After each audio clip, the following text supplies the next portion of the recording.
coconut. That's it.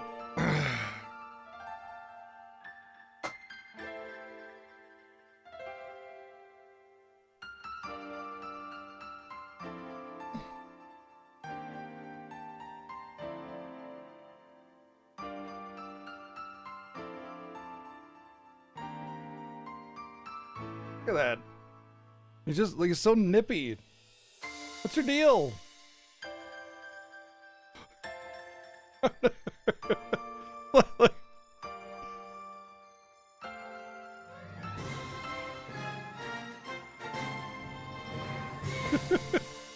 He just wants me to give him attention. And he thinks that the best way to do that is to bite me. Because if he bites me, then he can pull my hand over.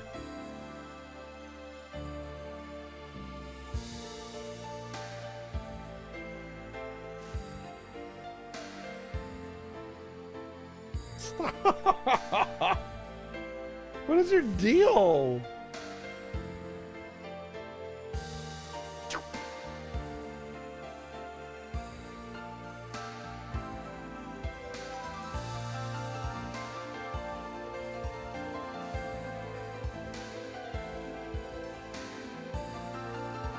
He looks so upset, but he's just upset because I'm not giving him like absolute attention.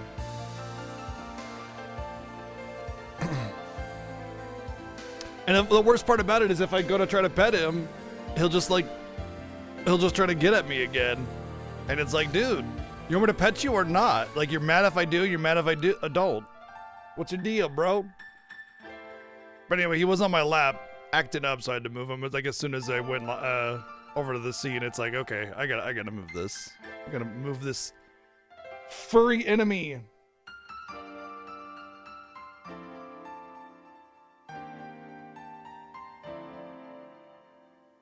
You're playing Octopath again, and you realize why the writing drives you insane?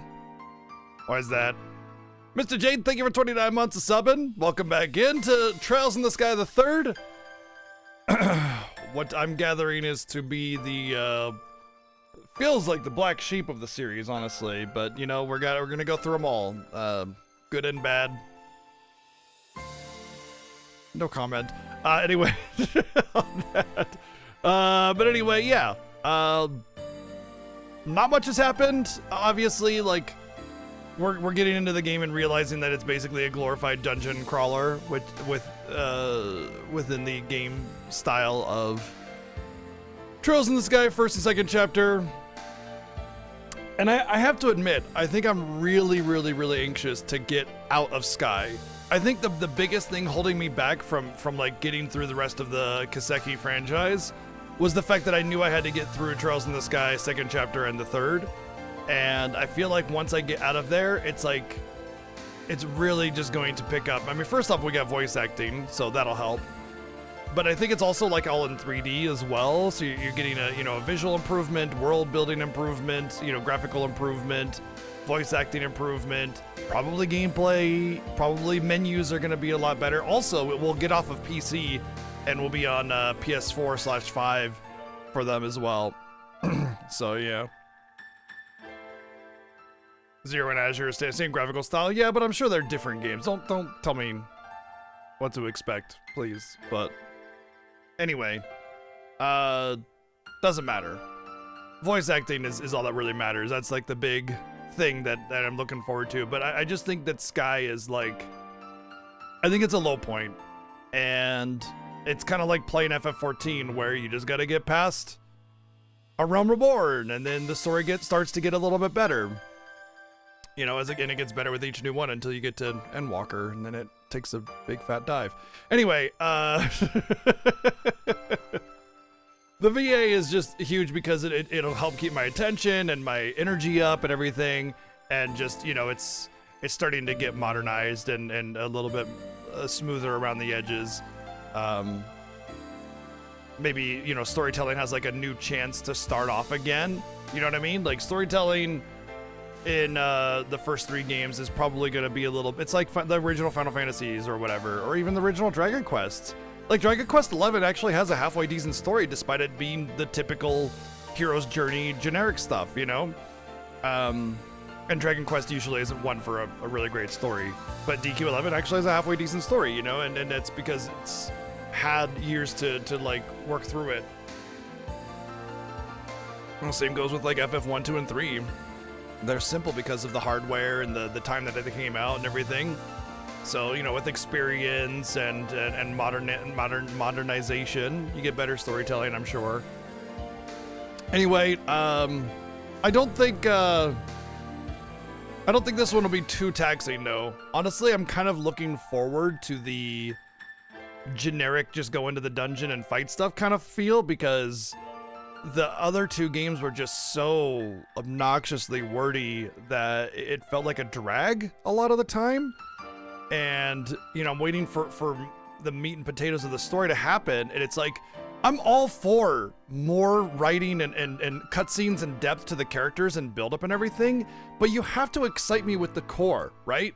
Like you gotta say, ooh, shiny, you know, look at this shiny thing, and then we can look at the each individual like rays shining off of it and go, oh yeah, that one really right there is kind of neat. I like it because it relates to this big one here. And this is like, it's more like a rock, and then it has like little rock pebbles trailing off of it. You know what I mean? And you're just like, well, okay, I don't really care about the rock, so why should I care about the crumbs that are coming off of the rock? You know? And that's kind of a lot of where my mentality lies on, you know, the world building and the depth that's supposedly there.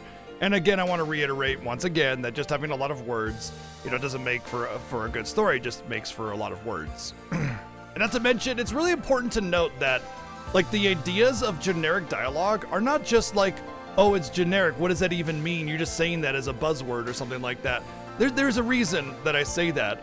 It's like, it's like when you go and talk to an NPC and it's like you already know what they're gonna say because you've seen these NPCs talk and say the same things a million times over. And there's nothing like unique about the way that they deliver those lines. You know, saying the same things like, oh, we really missed you or whatever is one thing, but then doing the whole super generic delivery and you know, oh, you're Estelle and you're the bestest in the world, you know, Mary Sue shit, it gets old. So it's just about delivery, really. But anyway, like I said, I feel like I'm going to enjoy this one more just because it kind of focuses more on the things that I like about Trails in the Sky, which is the gameplay, but we'll see. Most of the stories are side stories, so I don't have to voice act them. As you may have heard me say, I don't voice act side stuff because I like to keep my sanity, you know, for at least a couple more years. I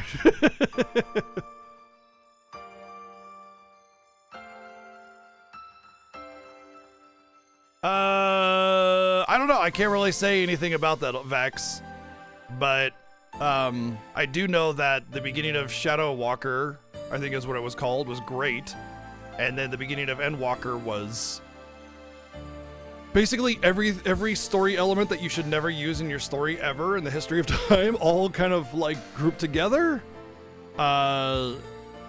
without anything additional to really spice it up to make it feel special. But I stopped playing World of Warcraft a long time ago, and I don't really play any other games out of expansion, so I can't really say. Although I have heard that the Dragonflight expansion of World of Warcraft was like huge for a lot of people, so I don't know. Because Chris Metzen came back and, you know, decided that he wanted to stop letting idiots write his story.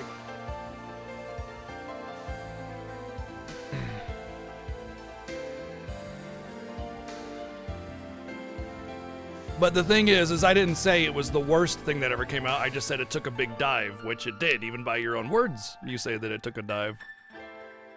And I'm talking about storytelling. To each their own, you know? Keep my sanity? Yeah. It's still got a little bit, little twinkles left here and there.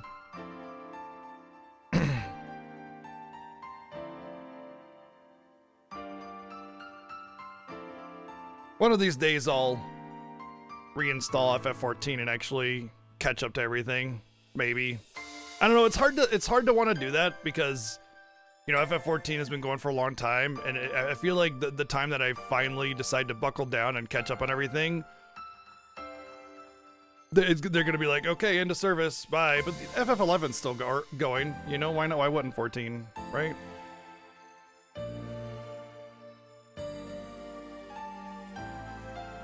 Yoshi P has some great stuff. The way you write that is fantastic. Is that like the Yoshi from Mario, or Yoshi P has some great stuff. I'm not gonna lie, he has great concepts. I feel the problem with Yoshi P's integration of storytelling is it's the same flaw you see in a little bit of the FF16 storytelling, and then it starts to get overly stale and wordy. And FF16 story is great, don't get me wrong, but it's hard to stay interested at certain points when a lot of the side quests just sort of like talk your ear off, and there's not a lot of movement in the scenes, you know, kind of just standing there. But you know, you stick to the core story, and it's brilliant, of course. But then again, you know, games are made by more than one person. But there is definitely a lot of that FF14ism in FF16, which I think is probably its biggest flaw.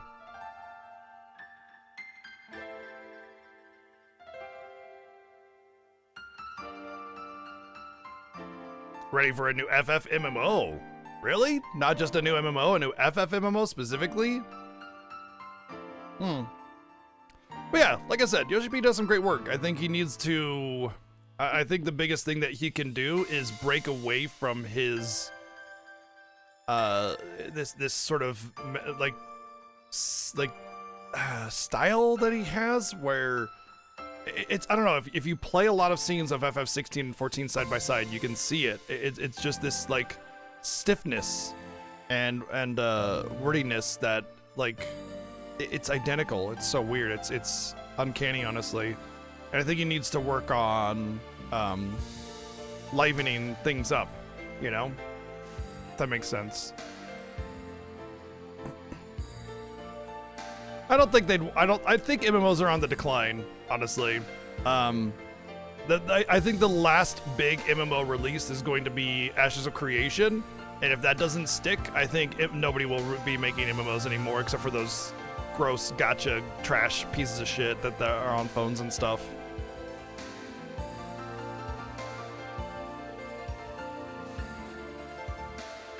Riot is making an MMO, that's the rumor. I don't think we know anything about it, though.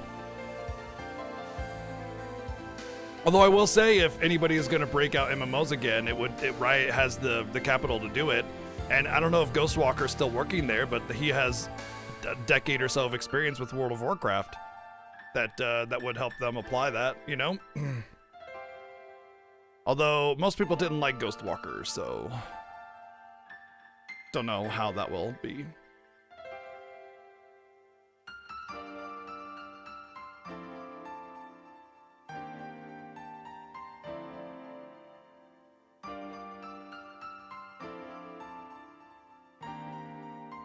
The FF14 development team and the remake team are totally different people.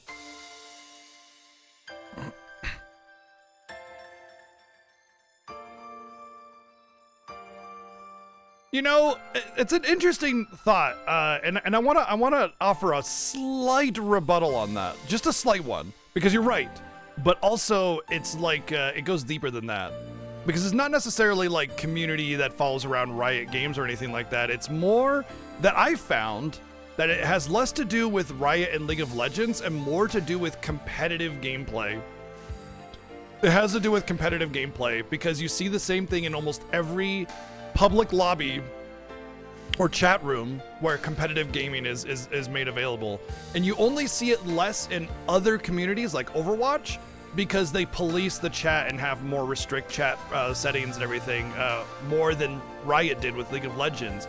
Although I will say that nowadays, I'm pretty sure you get like super banned very quickly when you talk out of line in League of Legends chat. They've started moderating it really, really heavily to the point where you even get like notifications constantly even if you just played a game with somebody that got reported later on. You know what I mean? So they're actually cracking down on that. But yeah, it has a lot more to do with competitive gaming because people get intense, you know, really, really intense with competitive gaming. It's just about the amount that it's policed more than anything. It's just, I think League of Legends got the bad rep for it because that was kind of like the start of the really bad interactions and stuff, and they didn't moderate their chat at all. It just was like fucking free range. It was like 4chan but on a video game, you know? And it got really bad.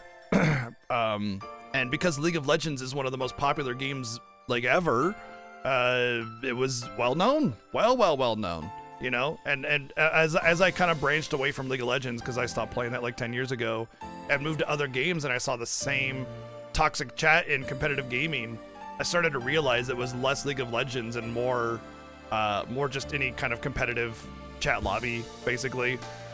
And it kind of sucks too because I really enjoy competitive gameplay, and then it's like in order to do that you have to like mingle with the shit. You know what I mean? You have to kind of get down into the griminess and just cover yourself in it, and it's kind of, you know.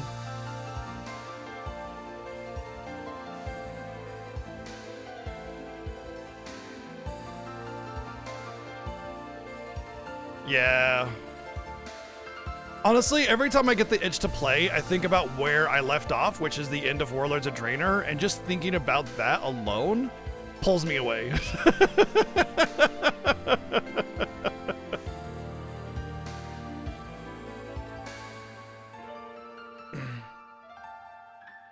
Although I'm not sure how Valorant is. I've not played Valorant or seen any comments about people saying Valorant chat is toxic or anything like that, so. And that one's pretty popular. I think Valorant is probably the most popular first-person shooter right now.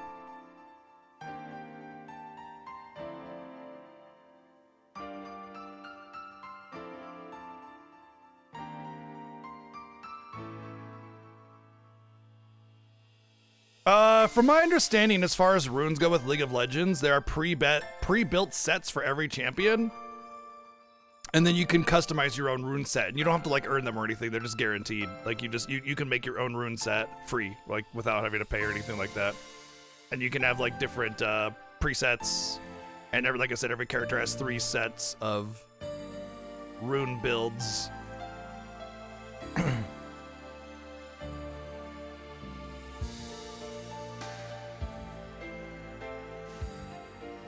The bitch that being scapegoated and it's limited. Oh, you mean beyond just like you're talking about like how they treat releases of games and stuff and patchings.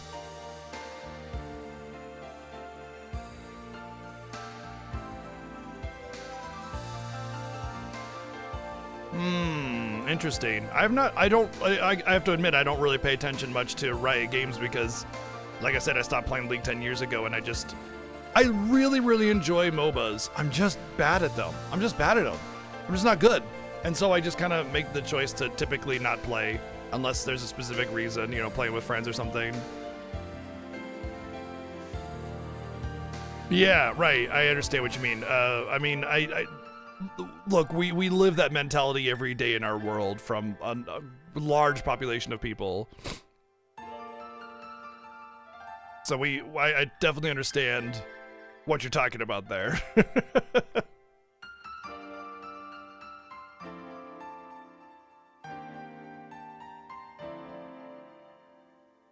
Very likely they're the same people. If you talk that way, it's very likely you're the same people.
All right.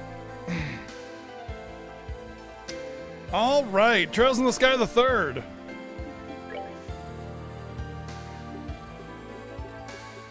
It says we're in Grand Cell South Block, but we're not.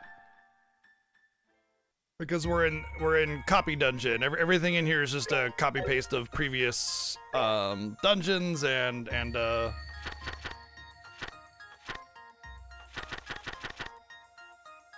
tile sets. It's basically just like Chocobo Mystery Dungeon with Trails in the Sky, you know what I mean? Do I want Josette? Did I actually want Josette? I think I brought her just to see if she would fit in a door. I think I wanted to go back and get somebody else.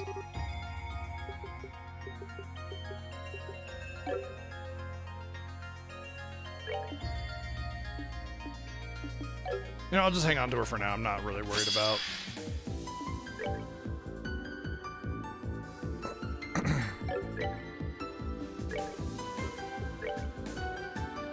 Oh, weak to fire.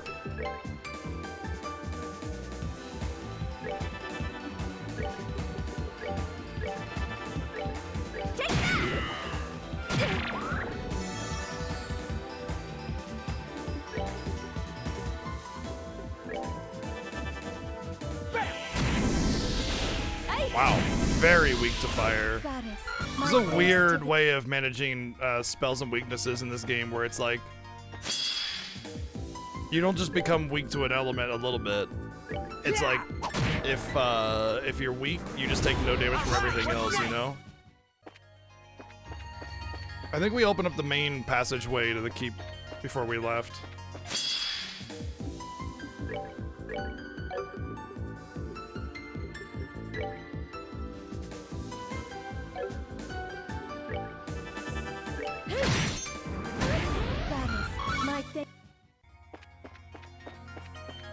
If I didn't indeed open the path to the keep, then I don't want to worry about Josette anyway, because...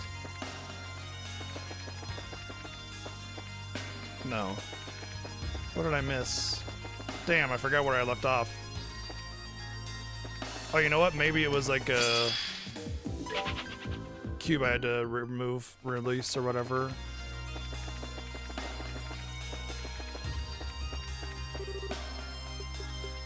Alright, I can just teleport at any time.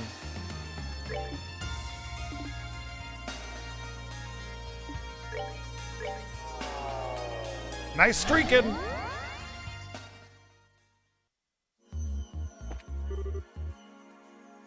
Nope.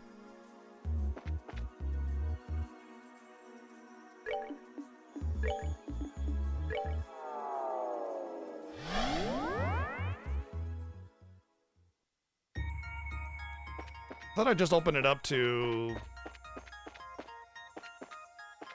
this area.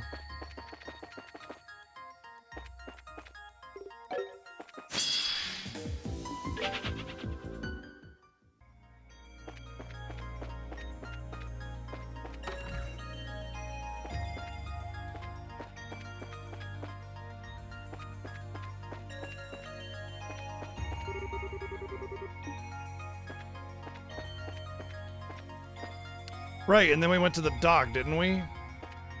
That was like where the major area was over here.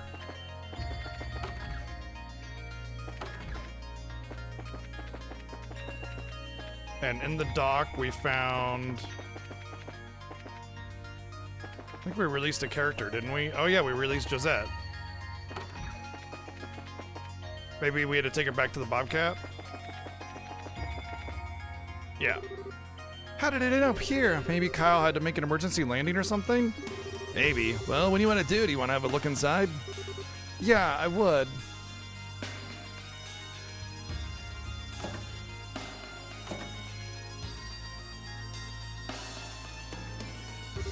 Sorry for the wait. You finish up looking everywhere you wanted to? Yeah, I've seen all I need to see. The engines won't respond no matter what I do either. Yeah, all we can do for now is keep going. I'm sure the goddess will bless us if we do. I guess so. Right, let's go back to work. I'm gonna find them and make sure they never forget that they won. They owe me one. That's the spirit. Is it open now? Can I go in there and look around?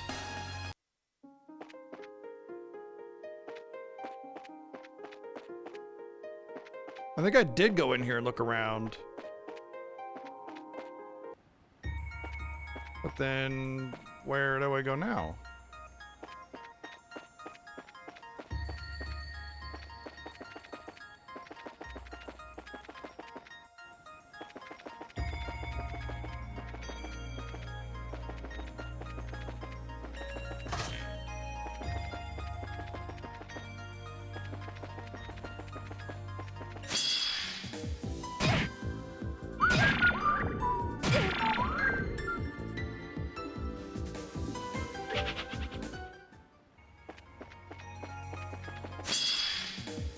I noticed the enemies changed. Take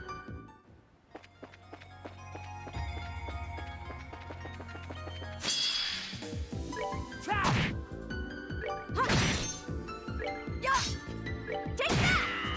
Told you I can handle this.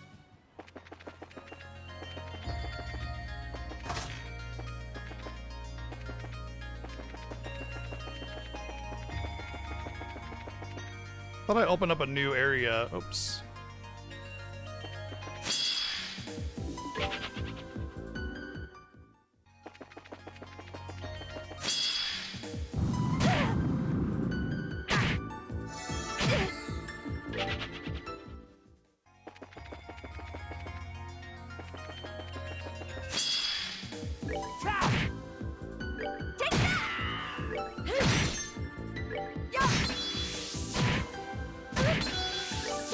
Not sure how I feel about the extra style, like buffs on the ATB, not the ATB, but the AT bar, because like the enemies can get instant death on that, and that's just kind of, it's great for you, but you know, for enemies to have that is pretty overpowered.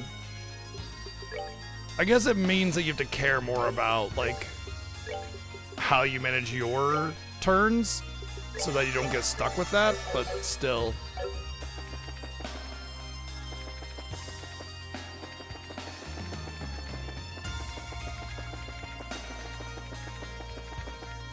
I don't have to do any of the doors, I'm pretty sure those are all optional, so maybe...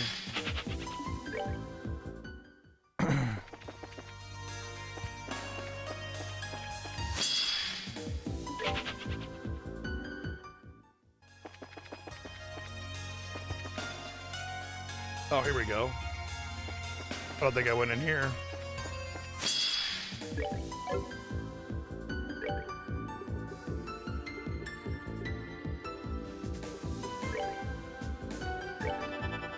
Take that!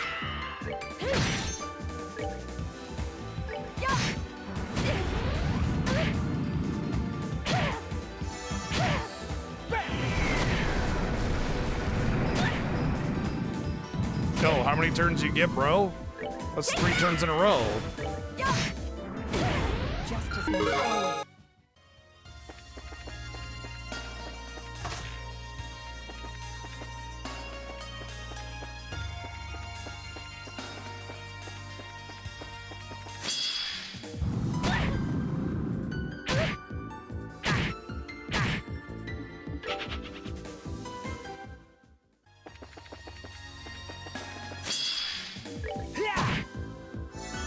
Take that! Huh. Justice must always.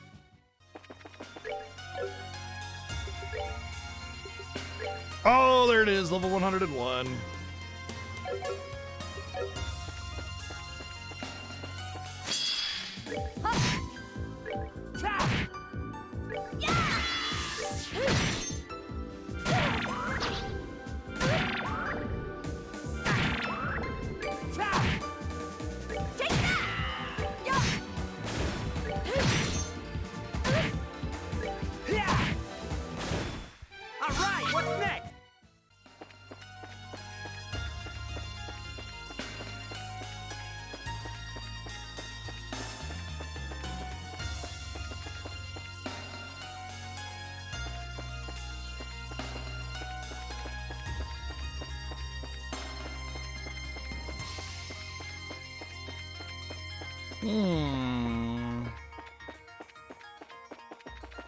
Doesn't appear there's anything over here either.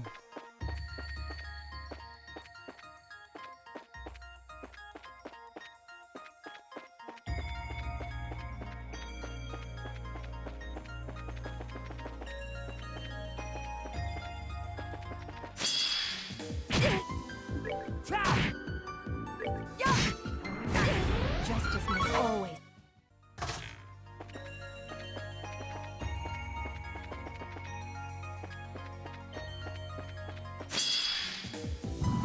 How to turn Grancel City into a 5-hour dungeon. A guide on lazy game development.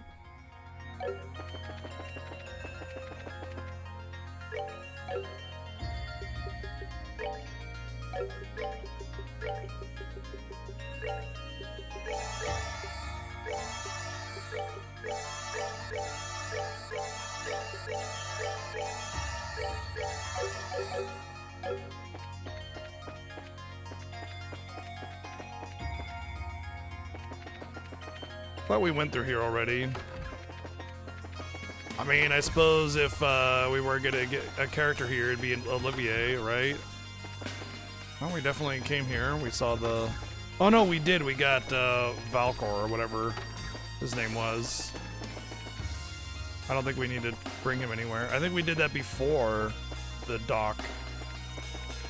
So that means like we unlocked a different part and I don't remember. Oh, apparently I unlocked that.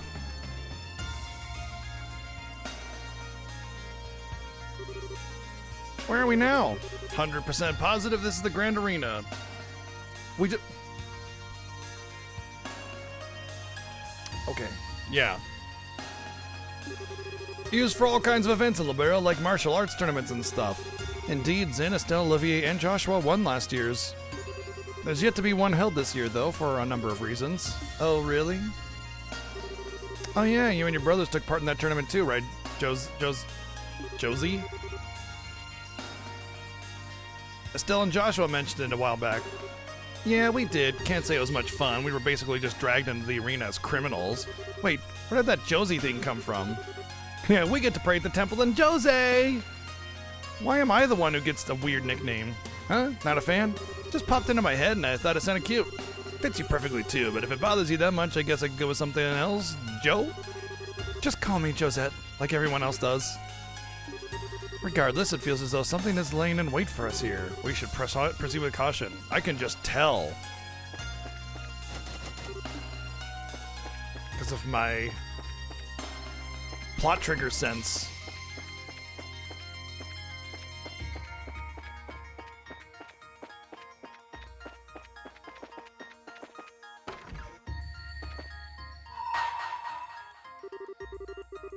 The fists of steel which nothing in this world can move. Zen? So I guess we'll be getting Zen here then.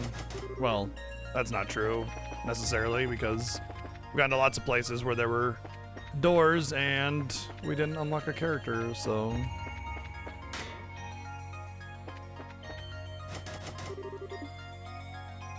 Are they locked from are they locked from the inside or the outside? You know, at one point, like, you gotta be able to unlock the door. Why can't I unlock the door? It's locked from both sides? How's that even possible?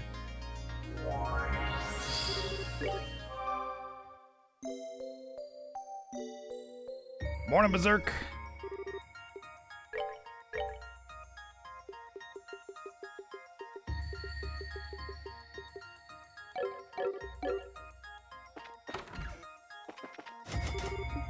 Does Silent Hill do that? Oh god.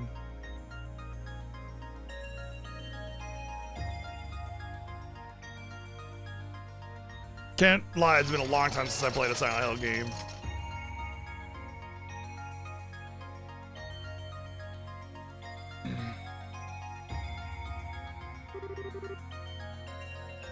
Well, we made it to the arena. This is where some enemies show up out of nowhere for us to fight, isn't it? Love it when a game that's like not super great in its structure is self-aware, like, because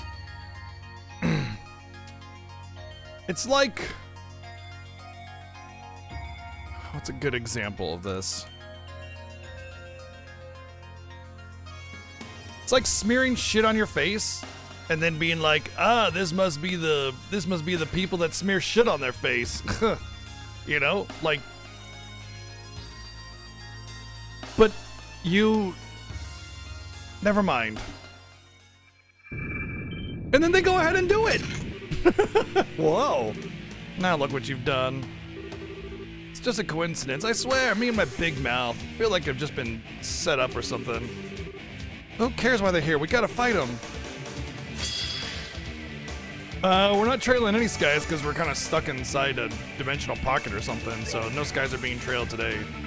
Not in this game.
Magic feels exceedingly overpowered in this game versus the previous ones. Like, you hit element weakness and you just do actual good damage, but not otherwise.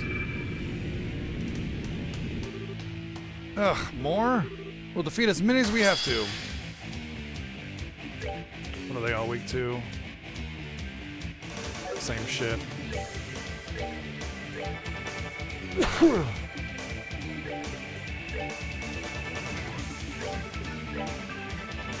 Like, even my melee attackers are better off casting magic right now. Of course, like, it was kind of like that in the last game too, just not as egregious as this. But then again, I didn't really start using magic on them until near the end of the game, so maybe that's why.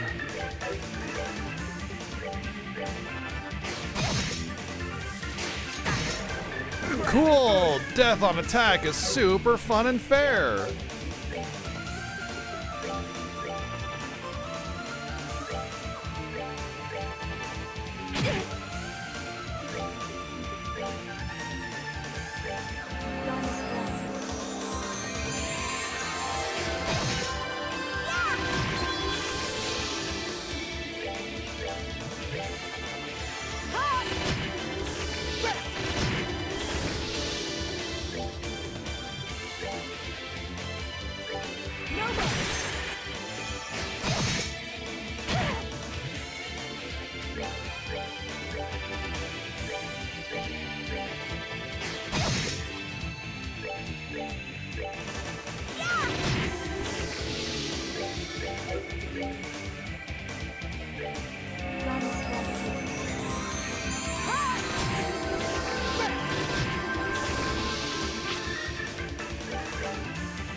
Now I remember yesterday, or not yesterday, but last time we played this. One sec.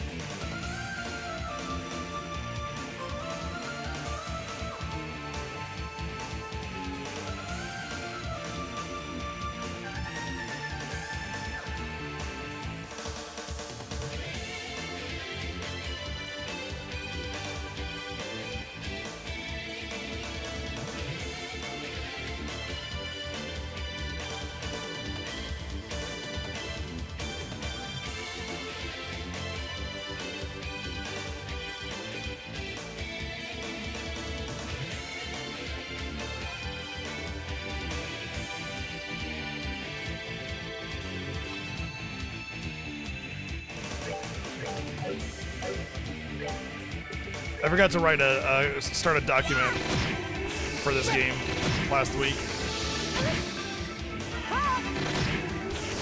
Justice must always prevail.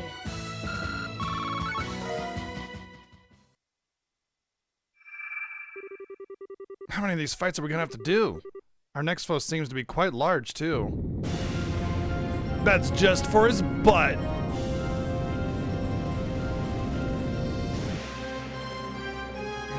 Just the mound of butt cheeks comes out, and that's all that can fit into the portal. We just gotta slap some cheeks. What in the... Is that a model reuse from the first 2 games? Oh no!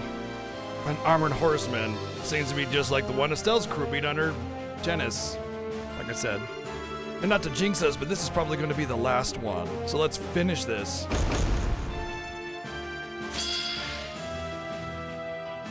Oh good, he came with friends.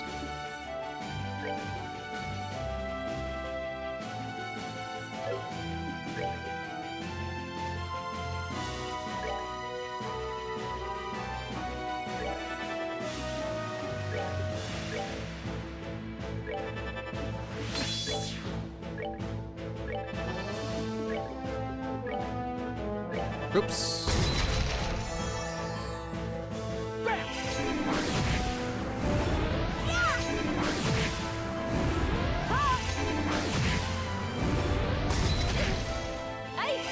Hey, my auto-targeting went to the right one. Cool.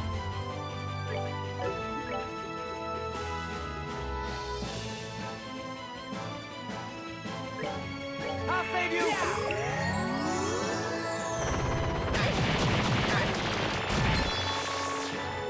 Feel like I'm going to be spending the entire game just... Or entire fight just healing.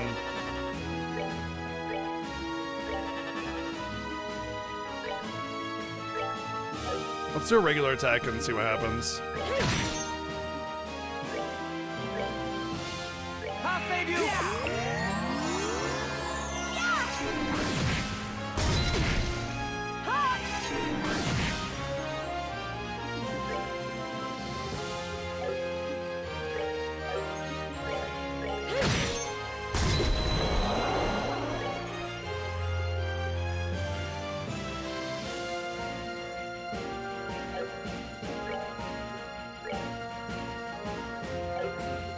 Oh, Soul Blur, not Ascension. That's why that did so little damage.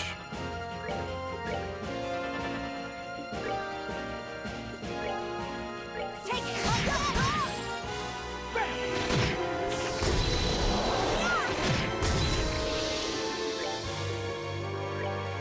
No way! He seems intent on casting the spell. Take it!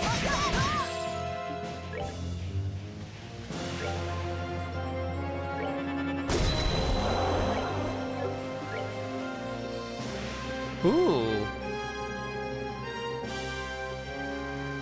Oh. A steel attack, nice.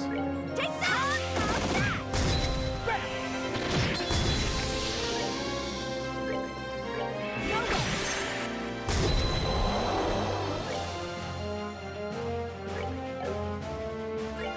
Take it! He's very determined to make that go off. Take that! How's that? I only have attack 2 available to me, so that's pretty nice. They introduced a steel mechanic and actually made it worth using. No way! Let's just hope that the steel rate is acceptable, and I can actually, you know, take advantage of that. Take it!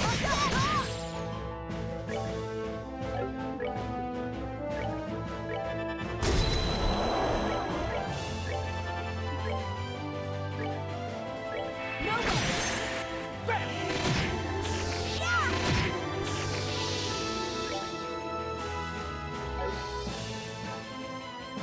I'm just gonna move a little bit because it's not as much of an AT cost, and I don't want to. Yep. Okay. Even with just a move, it didn't matter. He got his energy blast off.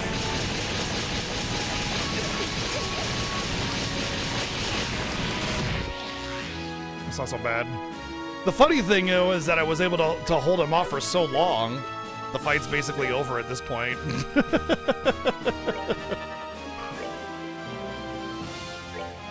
I'll save you.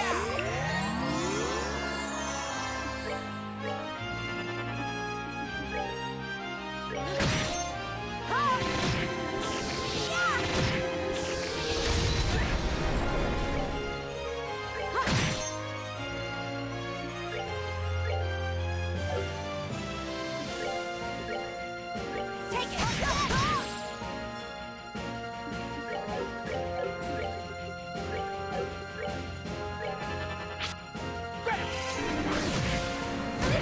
All right, what's next? Damn, 210. I've never seen a fight like that. Even when you get like a metal slime type enemy, you can like, it's so unusual because the Sepith menu showing how much you got is like so extended out. You know, never seen it like that before. Even the 126 would have been more than I'd ever seen from a single element.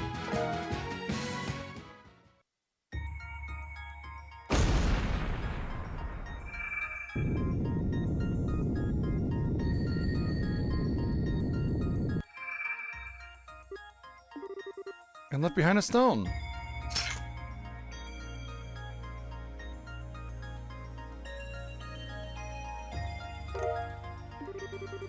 Is this our prize for winning? Only the best for the champions. Whoever set this up sure put a lot of effort into making it feel like a proper tournament. How very particular of them. Well, congrats, gang. We found our 5th sealing stone. Let's head back and see who's inside. It's Zin. Hard to believe there's seriously someone in that thing, though. It's Zin. We don't even need to go back. It's Zin.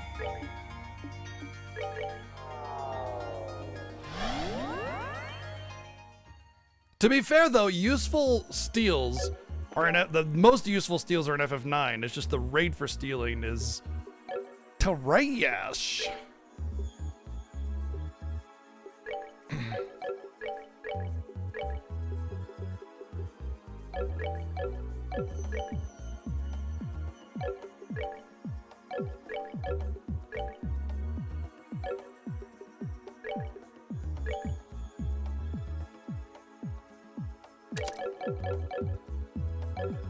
Not gonna get any access to new spells with it, but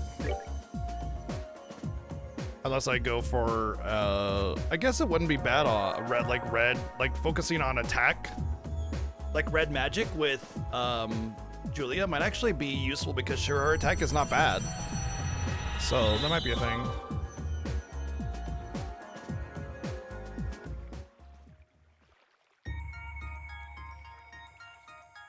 It was just a poor choice, you know? Like, yeah, you got a lot of useful things out of stealing, but it just becomes this, like, trial to steal. You know, it can still be a trial and be like 20%, you know? Instead of 1. Oh, that looks like... I hate how they do this. They just, like, they all just sit there and talk about who it is before you get to see, you know? Every time. So one of the stars of the show makes his grand appearance. This is someone you know too? No is an understatement. He's everyone's favorite black-haired prince. Oh. I did not expect Joshua. Estelle, get down! Joshua! Huh? Josette, Tita, is this a dream or some kind of illusory tactic meant to disorient me? Trust you get right to the theorizing. Sorry, but this ain't no dream or illusion for that matter.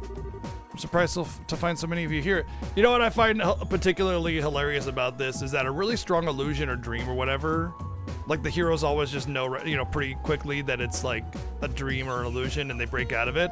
This would be essentially the same thing that you would experience. Like all of a sudden you're dropped into this mysterious place, you see all your friends and they're talking about it's totally not a dream, and then they just accept it here. You know, because plot convenience. Mind telling me exactly what the situation we found ourselves in? Well, it's gonna be hard to not take Joshua. really depends. He might be balanced to be a little bit more fair, but in the other games he was very strong. Guess it wasn't enough to convince you this is all actually happening, huh? No, not at all. Consider me convinced. While the idea of this being an illusion seemed particularly plausible, the existence of your companion over there made it quite unlikely. Me? Correct. Am I right in assuming that you're a member of the Gralsritter? You can tell? Well, you're with Kevin and use a Templar sword to fight. It's a safe assumption on my part. My name is Joshua. Incidentally, Joshua Bright. Yeah, all that's left to do is have them start smooching Captain Picard, and then we got full-on fan fiction. All the other pieces are already in place. Reese Argent, I'm a squire. Since we're on the subject, I'm curious how you came to be familiar with us and our organization. Oh, wait a second, Joshua. Why does her being here prove this is an illusion? Because she hasn't met her before, and an illusion would only be able to draw from your mind, and that would be people that you've already met. Is me being here not proof enough for you? Oh, you know, I don't think I've ever seen you with that visor on before, have I? Does that have to do with that delivery company you mentioned running a while back? It suits you. Yeah, that's it. We're doing awesome for ourselves these days, too. But you didn't answer my question. Surely you can tell just by looking at me that I'm the real thing? Generally, when you're illusion, the other people who appear in it are people you're familiar with. That reason being is they draw on and utilize knowledge the victim has within in order to create the world. I've met the rest of you, but Reese is a complete stranger, and not any complete stranger, an unusual one too. So she may not prove for certain that this isn't an illusion, but she does make it seem rather unlikely. I think I get what you're saying, maybe. Basically, the reason I don't prove this isn't an illusion is because we're so close. Well, you could put it that way, I guess. Okay, that's fine by me. Anyway, that was standing. It's good to see you again, Joshua. Glad to see you're all looking well, too. You've grown a bit in the past half year, haven't you? You noticed. I'm surprised to see you got caught up in all of this, though. Must have been a real surprise to find yourself here all of a sudden. Yeah, it doesn't feel completely real to me even after all this time, to be honest. Oh, right, you don't know where Estelle could be, do you? Wish I did. That said, I'm sure she was surrounded by the same white light I was. I'd say the odds are fairly high that she's somewhere in Phantasma like us. Actually, where were you before you ended up here anyway? Your last letter said that you were in Arabonia. Were you still there? Oh, no, not anymore. We're over in Crossbell at the moment, or were, with the situation as it is now. Really? We were flying over there before I ended up here too. You were? I wonder if there's anything to that. Yeah, it's almost as if the next series is called Crossbell. It's relatively close to Liberal, so that may have something to do with it. I myself was in Arabonia, but I was in the town closest to the border with Liberal. Alright. I have a question for you, Father Graham. Supposing that we assume all of this was caused by an incredibly powerful artifact, do you think such a thing would be able to exert its influence as far as Crossbell or Parm? I seriously doubt it. The only thing I can think of that was able to affect that wide of an area was the Auriel's orbital shutdown phenomenon. That actually did reach the southern edge of Arabonia. I see, so it would need to be something as powerful as one of the Septarians then. Although speaking of which, is the Auriel itself still unaccounted for? You can't mean this is the work of the Auriel. I don't think we should rule it out of the possibilities. But even if we assume the Auriel is involved in some way, that wouldn't answer most of the questions we want answers to. Indeed, such as who our enemies are, or how Grancel ended up filled with fiends and magic barriers, or how we ended up facing actual embodiments of devils from church scripture or the presence of the higher elements. I'm guessing it's kind of like it's drawing on all the mind from all of us, and it's not actually the actual devil thing, you know? Until we have a theory that can explain all of these mysteries, we should probably refrain from jumping to conclusions. I would have to agree. Still, that being the case, I'd like to propose we focus on working out what happened to Grancel first and foremost. My thoughts exactly. I know you're probably worried about Estelle right now, but would you be up for helping us? No. Can't very well turn my back on friends in need for one thing. Besides, I think I'll find her a lot faster by helping out rather than sitting in here worrying. Well, I'll be glad to have you with us at least. That's why I wanted to hear. Cheers, man. Well, as soon as we're ready, we should make our way back to the capital. I expect something will have changed there as a result of us releasing Joshua from his stone. Well, seeing as how Steele was actually really good with Josette, and she has that -30 defense thing, gonna have to keep her. I kind of like Reese. She's all right. I think I could take out Kevin though, but he's honestly, Kevin and Reese are essential right now because they have very limited healing despite being at level 102. And they have skills that give healing. Honestly, the one that's the odd duck out here is Julia. And I feel like I want to have Joshua in to just, you know, be a damage dealer. So I'm gonna take Understood. Joshua. Let's move out.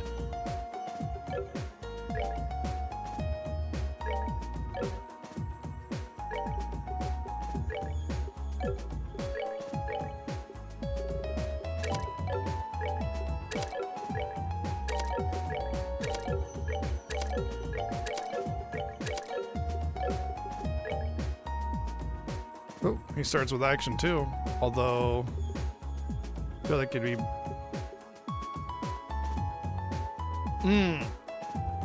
he's required to have time up here. Yeah. Big streaking.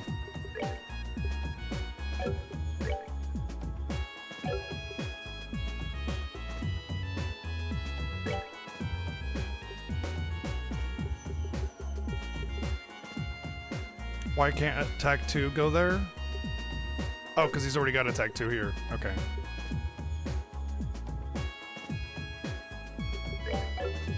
Honestly, this is fine. The only thing I would change is like,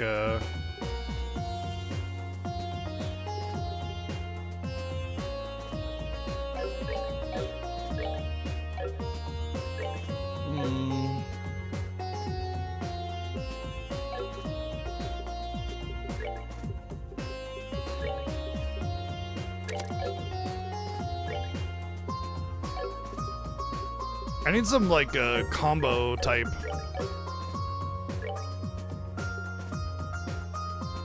Like the Septium Vein. I need some of those big time. Oh. Let me check the doors. See if Joshua fits any of them.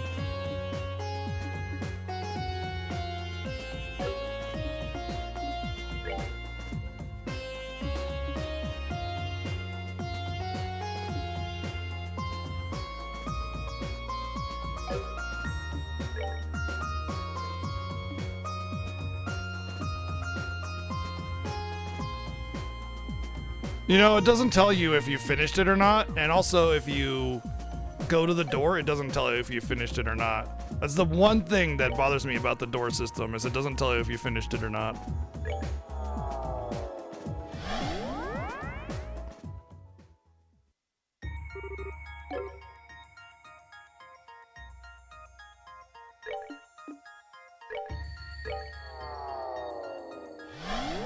Aside from the fact that it's super generic.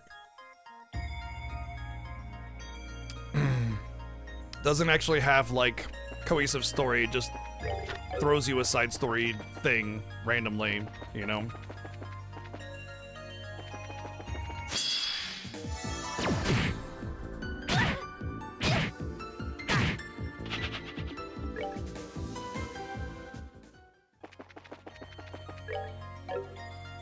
What level does he come in at? 102. The game expects me to be 102 here? Oh, I am 102.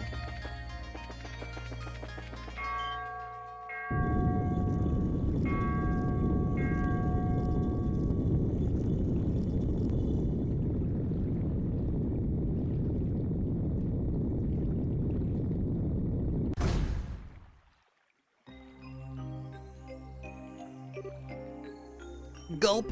Huh, someone really knows how to give people a scare. This seems to be quite an old castle, so it's certainly fitting for something like this. I personally dock points for overdoing the theatrics, however. What should we do? Should we head in right away? We could, but... Hey, what's up, Titus? Only after we go and grab Julia. She's the one that's most concerned about the people of the castle, and she'll know what's laid out better than any of us. That's...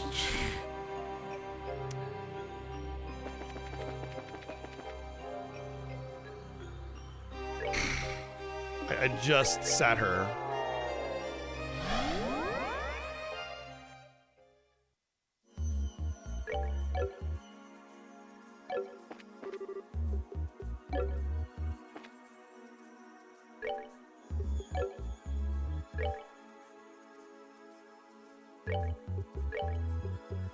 Take it.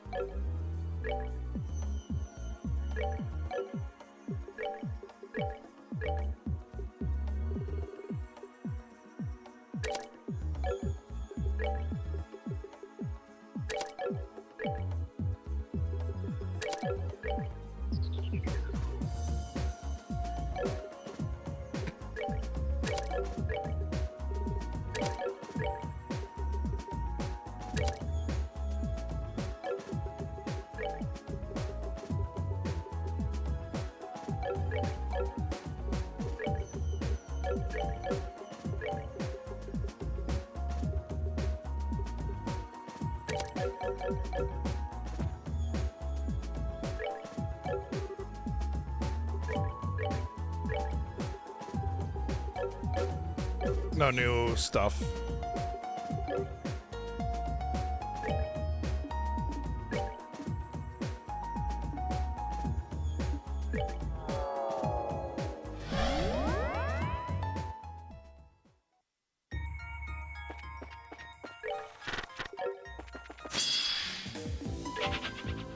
Really, I think one of the most annoying parts about this whole part right here is that it's actually kind of weirdly hard to avoid enemies going down this path. And it shouldn't be.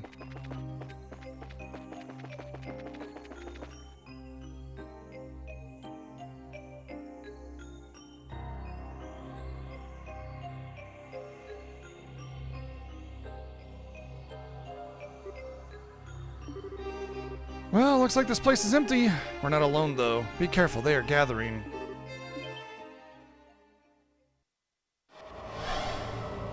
We can just detect it. Here comes the welcoming party. Oh god, let's grant peace to these poor lost souls. Yeah, we're gonna grant them pieces as we tear them into pieces. Tear into pieces.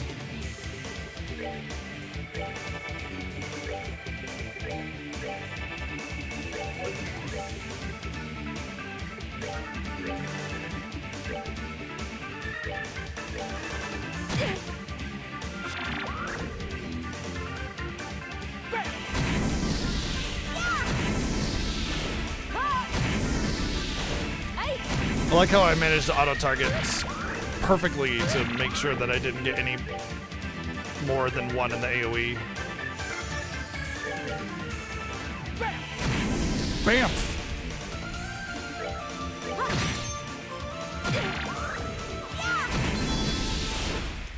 Told you I could handle this.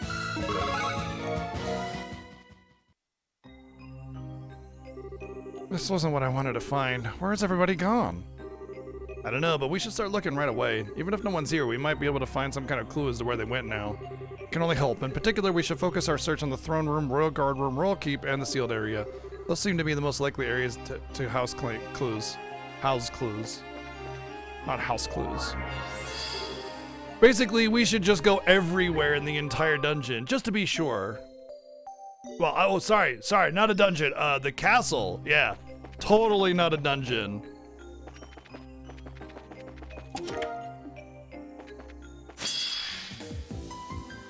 Oh, cool. We get these, like, death on hit guys as just regular enemies now. That's fucking fantastic.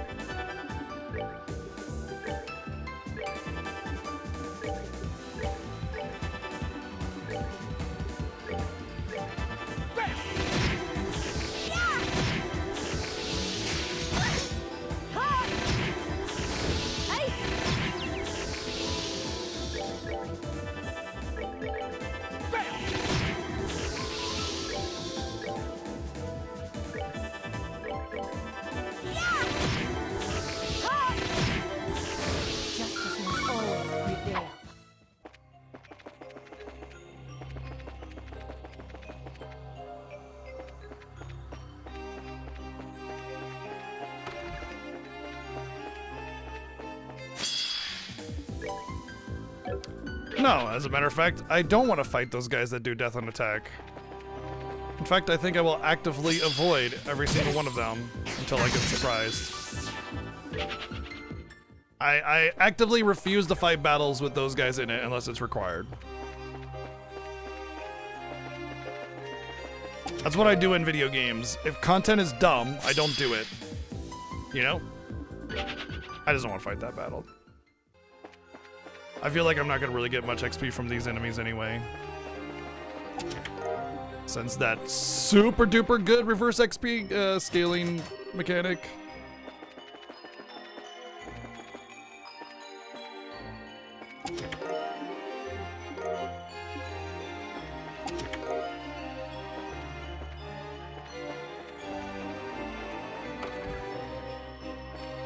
You have to give a slight chuckle as to how they manage recipes in this game. You know, instead of like talking to a cook and learning a recipe, they just throw a chest in the kitchen and that's where you get your recipes. So you still get your recipes in the same place. You just open a chest instead of actually like having NPCs that you interact with, you know? And it's one thing to not have NPCs because the narrative demands it. This is just an excuse to reuse assets and not have to do any work.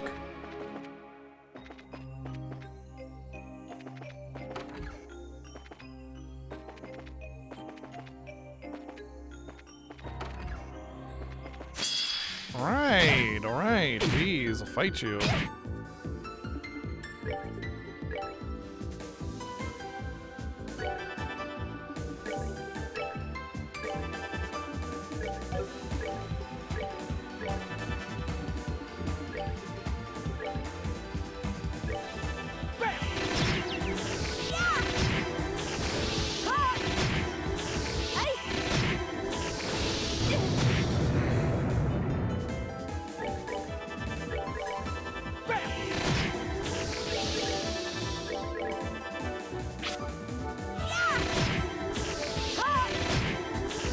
I'm not gonna lie, actually, the ship part of the game at the beginning, with the little pleasure cruiser, that actually got me pretty interested in the game. I mean, it wasn't the best sequence, but it felt like they were putting some effort into it. And then they follow up with this, and it's just like, all right, I guess we're doing no effort instead of some.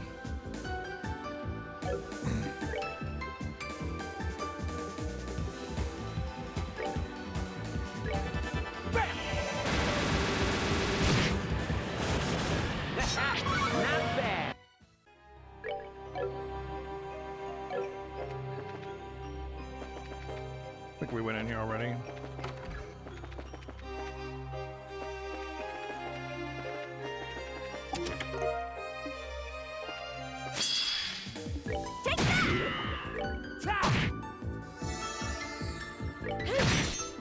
There are 12 total games in the Kiseki franchise, Legend of Heroes series, and there is one coming out later this year.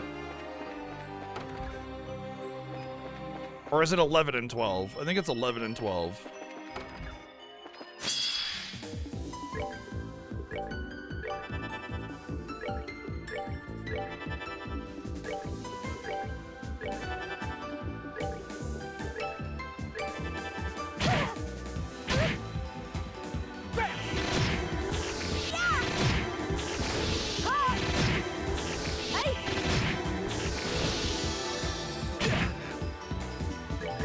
It's not even a dungeon though. It's the castle from the main games.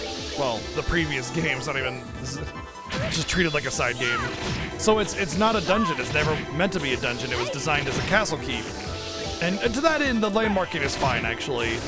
But the problem is that it was designed to be a castle keep, you know?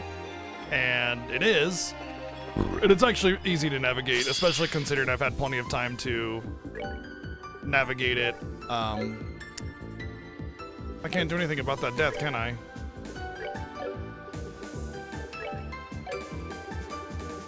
Cool. I'm just gonna have to die then. No, fuck that. No, I refuse. Fuck you. That's some bullshit. Whoa.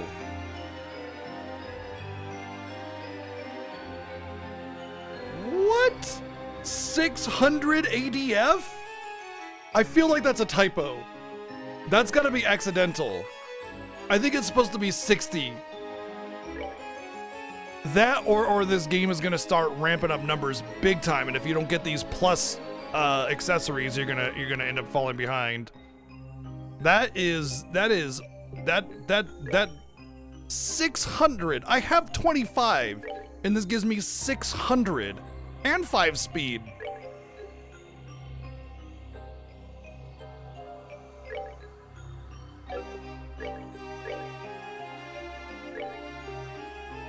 Although I will say this Black Bango with 100 dexterity was also pretty huge.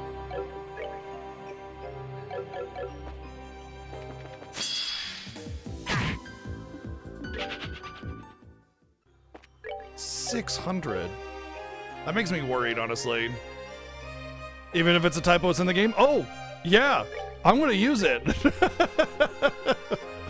And you cannot stop me. Yeah, we're using it, obviously, you know. Okay. We're just not gonna fight this thing. 3 surprises in a row because of the fucking thing being having iframes and sitting on top of me. Are these like XP? Slime Blump? No, we fought those. They're not XP balloons.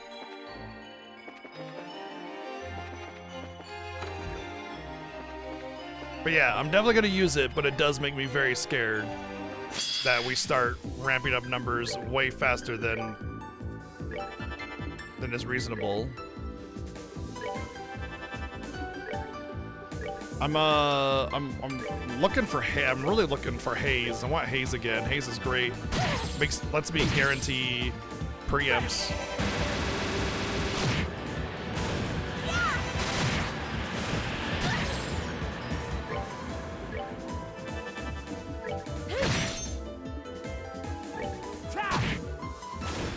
Oh, are you playing along with the franchise? That's cool. Awesome. Yeah, welcome into 3rd. What'd you think about 2 overall?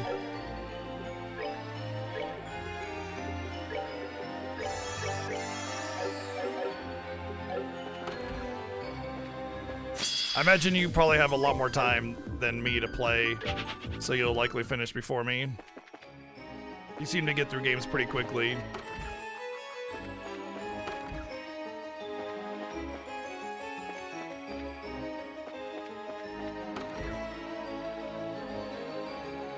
It definitely seemed to drag on, didn't it?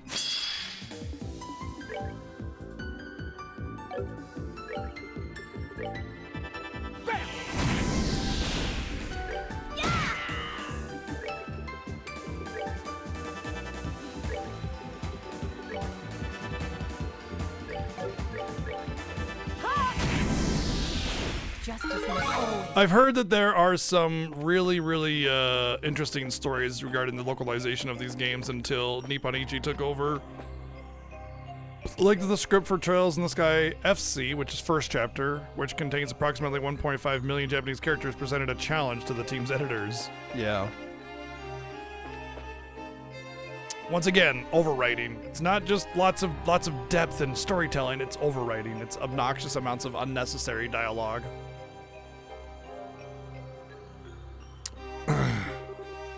Eek, stay away, stay away. Wait, an actual person? That was a human's voice, wasn't it? So there's something still safe here? We should hurry and find them right away. But first, let's look for treasure. Bring to me the boy with eyes of amber and the princess with an indomitable will. So we need to get Chloe first.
my master!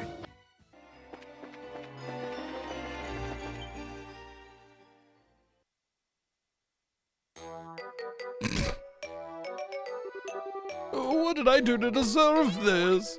My money! What are you doing?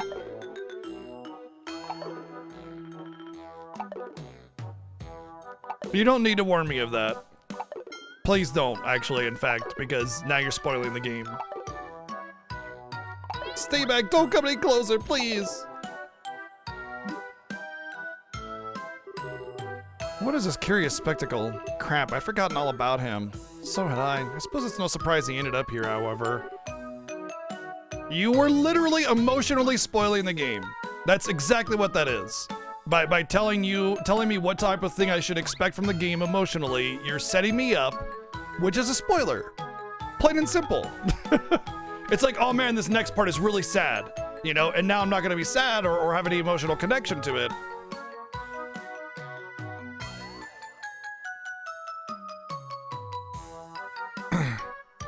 You're talking about the video of what happened. Well, context would help on that one then.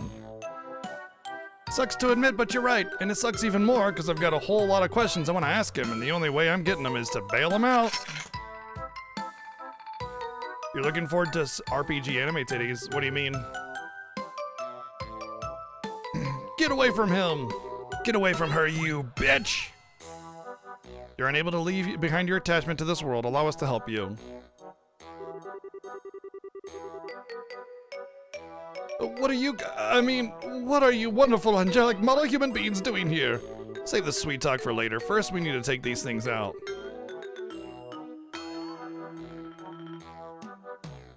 Oh, you think so?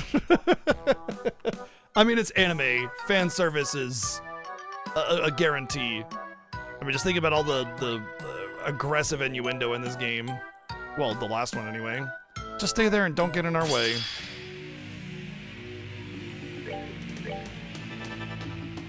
Wait, are they actually weak to light? Yeah, they are. And water.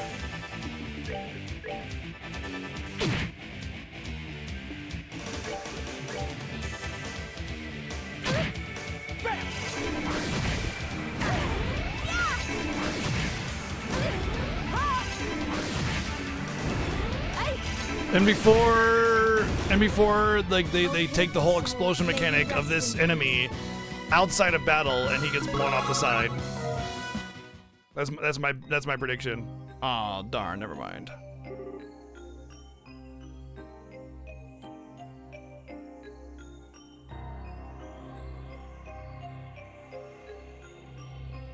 I'm alive. Thank you so much, you said. Now it's time for you to answer some questions for us. Is there anything you'd like to ask him, Captain? As it so happens, yes. How exactly did you come to be here, Gilbert? I believe. Writing women in any of these games that I played so far is a weak point. Every woman is like some emotionalist fucking void. And then you have Estelle, whose like one-sided personality is I tell a joke everywhere I go, and it's always bad. So yeah, that's pretty much a guarantee in pretty much all of these games. No, I don't. I just woke up and found myself in the port here. I don't know why or how. I just went into town, but there was no one there, just a bunch of weird armored knights. I started running away from them, and next thing I knew, I found myself in this castle. So you were set to a different place than us. Too bad the city has always gone weird. Had already gone weird by the time you woke up. I was kind of banking on you witnessing whatever happened here. Well, boo-hoo for you. Say, so while we're asking questions, I just remembered how that one Ouroboros airship tried to knock us out of the sky a while back. You weren't a part of all that, personally, right? How did you? I mean, of course not. Why would you ever think that? You couldn't be more suspicious if you tried. No tropes? Oh, plenty of tropes. That's part of their one-sided personality that they get. They get one layer of dimension for their personality trope, and then it's just bland after that.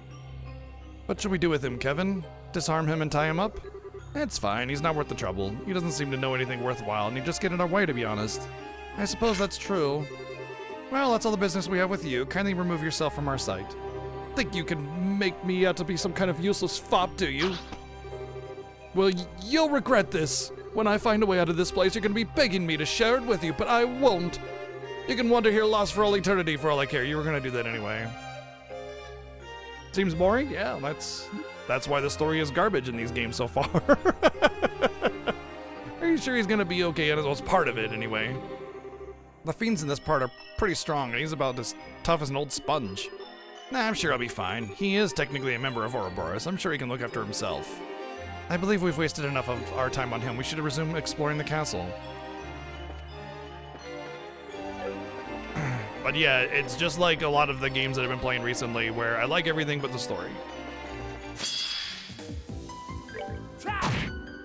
Not bad. Oh, I didn't realize I killed him. I thought the game crashed.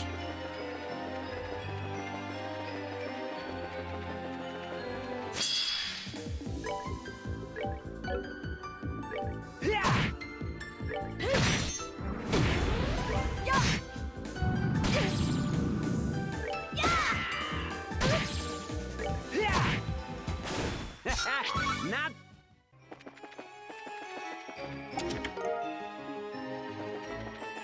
Attack 2, Electric Boogaloo.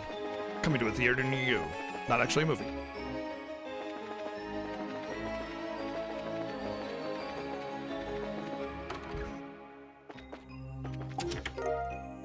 Haze, that's the one I wanted. Haze!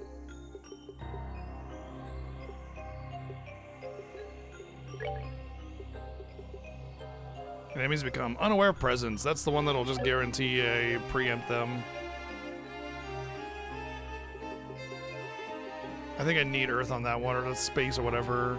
So she's not gonna be a healer. And this will give me some space-time stuff, I think. And honestly, I don't expect her to be much of a caster, so as long as she has a couple single target spells just to do magic, I'm good. Other than that, she's like utility materia, you know?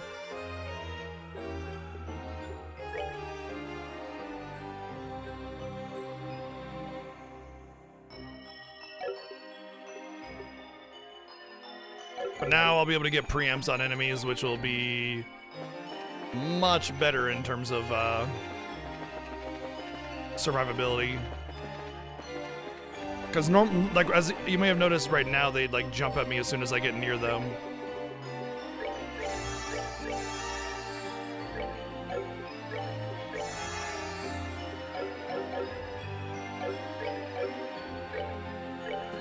Did I miss the heal on her?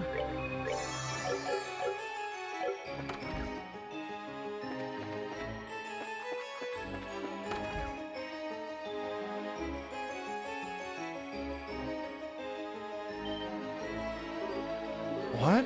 What the?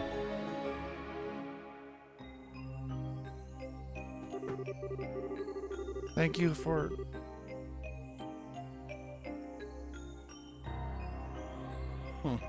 Thought I heard something drop. Thank you for coming this far.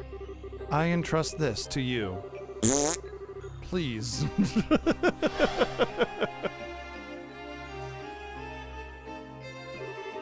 Who are? What was that? A ghost? Perhaps not. There was something familiar about it. It was surprised me when I first saw it, sure, but it's weird. It didn't seem all that scary for a ghost.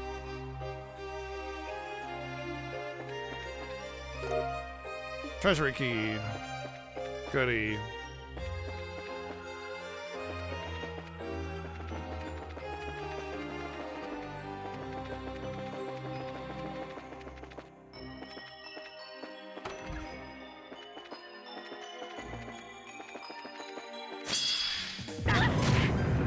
With this, I'll be able to surprise enemies. Gets immediately surprised.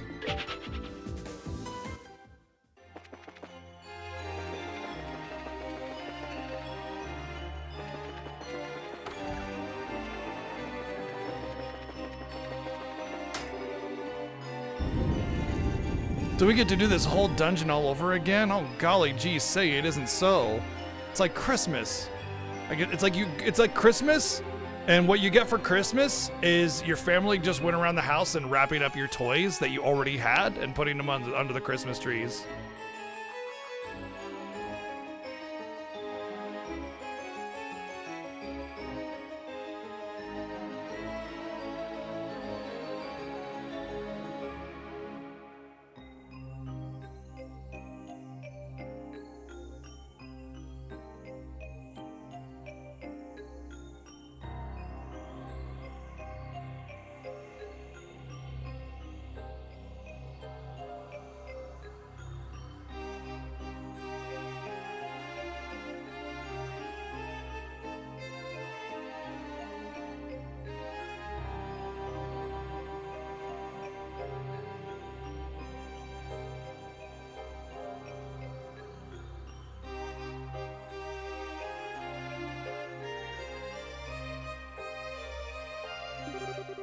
It connects the castle in a ruin 500 arc below, but this doesn't make any sense. You're telling me, what's going on here? What's bothering you? Well, when I first came to LaBarrel, Julia led me through this room and into the area below. But this isn't how the room was. It was way tidier. Indeed, to my knowledge, the room was put in order and then locked, and I was under the impression it was remained this way. It was tidier because we didn't get to see it in the second game, and this is the way it looked in the first game. And instead of creating a new room, it's almost as if it's returned to the way it was back during the coup d'etat. That's the last time I remember being in this state. Are you trying to suggest that we may have gone back in time? I find it impossible to believe that may have been the case, but how else could I explain this? Of course I could be mistaken, and yet... Well, if we're gonna follow what that ghost seems to want us to do, then we'll keep it up and hope for more answers along the way. Time to climb on board and see what's waiting for us.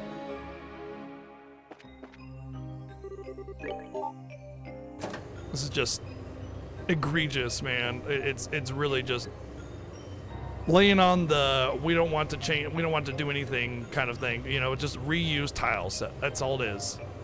Like hardly a unique tile in the entire game. I haven't seen one yet. Insane.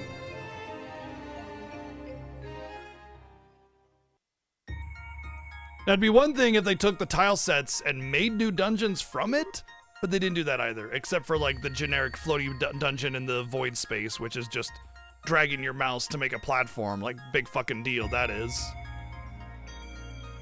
Oh my.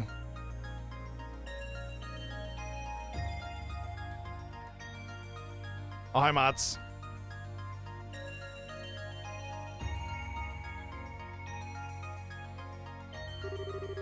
Whoa, this place is crazy.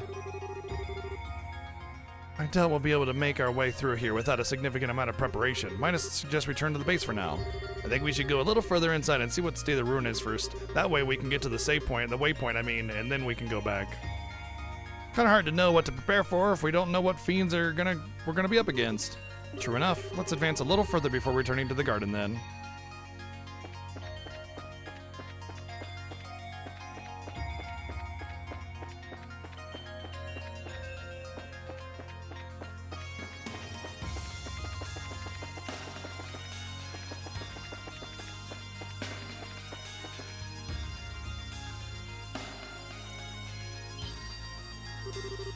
This can't be right.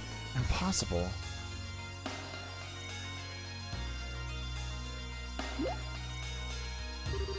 Is something wrong? Something's wrong, all right. Unless my memory is mistaken, the inner layout of this place is completely different. It is, without a doubt. This area should be a corridor that leads to the first three-way junction. How is this even possible? I don't think there's any chance you're mistaken. Now it all makes sense. Well, come on, don't keep us in suspense. Have you worked something out? Maybe, but let's head down to on the elevator first. I'm almost sure the answer is going to be waiting for us somewhere ahead. All right, let's be sure we're ready for anything.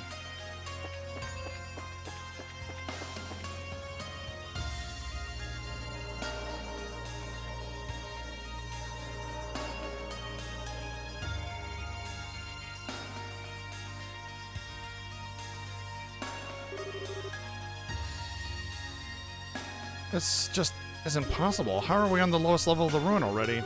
Could this space we're in be distorted? Nah, that alone wouldn't explain how the entire layout of the place has changed. Let's just keep up the pace. I've got a feeling there's gonna be something or someone waiting for us far ahead. Well, if you say so, but we better be sure we're ready.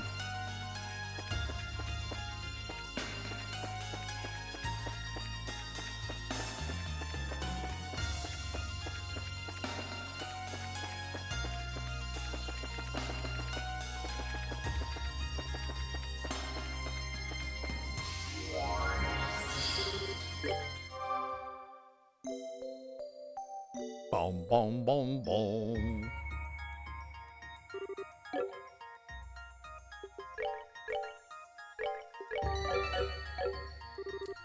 Let's see if we have anything new to buy just yet. No.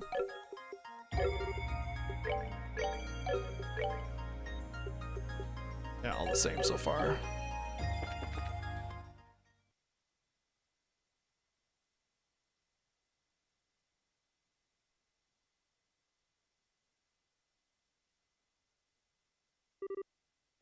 Kevin, yeah, it's that smell again. The same one that you smelled before the coffin-like devil appeared?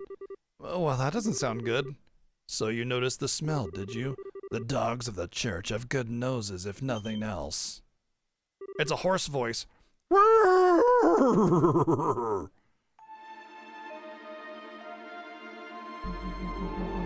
I can talk before I'm actually physically here. Mwahahaha. How are you? I was wondering when you'd finally show your face. You're the lord that knight spoke of, aren't you? I suppose I am. I do, after all, rule this land of Phantasma. Such a name is only fitting. You may call me the Lord of Phantasma if you so wish. Well, I don't. So we're good. I'll just call you Stupid Mask Dumbass. The Lord of Phantasma? Indeed, that's not a name ever mentioned in your beloved testament, is it, Reese? So you know who I am too. Someone's brushed up on their homework. That's enough time spent on trivial greetings. Listen to me, Lord of Phantasma, or whatever your name is. If all we've seen here is your doing, then return Grancel to the way it used to be at once. Should you refuse to comply, I shall cut you down here myself. My, your request is so meaningless I scarcely know how to respond. There's no harm in devotion, but none in excess. Done in excess, it can only serve to cloud your eyes to the truth. Well, do you understand now, Julia Schwartz? Oh yeah, no, I get it now, thanks. Yeah, no, it's all clear. I got it, cool. Yeah, I understand exactly what's going on now. Cool, thanks.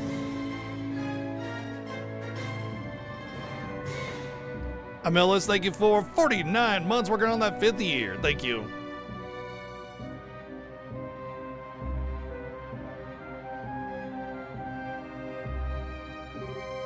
What? I seized my suspicions were right after all. The Grancel we've been fighting our way through isn't even the real thing, is it? It's just an imitation of it. A replica of the city created here in Phantasma. That can't be. Can that really be true? Wait, does that mean the Bobcat at the port is a fake too? I'm afraid that's a question I have no intention of answering at the present time. Perhaps that is the real ship after all, or is the real one hidden elsewhere? Only time will tell, and only time will tell where your dear brothers are, too. What do you think, Josette Capua? Oh my god, they're using my full name and they know who I am. It's like, I don't know, man. They're doing it for impact, and it almost feels laughable.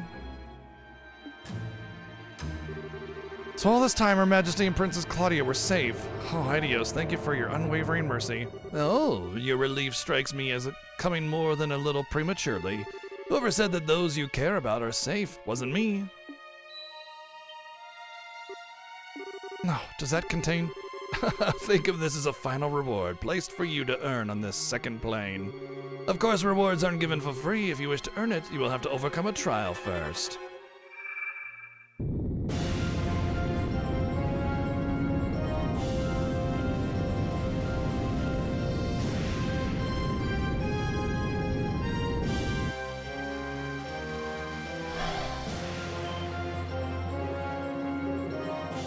What is that thing? This is another of the 77 devils mentioned in the Testament. One of the 2 gatekeepers of Gehenna and leader of a vast army of minions. Rostrum the Savage. God, this is so just uninteresting. It's just the way they present it is uninteresting. It's like they have to go into this whole backstory and history with this silly name and everything, and it's just written for preschoolers, man. It's just really, really just... Are you insane? How do you think we can handle something that powerful after bringing it to life? I need not worry, for I have you to defeat it for me. Enjoy. Huh? Okay. I mean, I doubt it. Considering that we didn't fight all of Ouroboros even, you know, we only had like 6 of the 15 or whatever.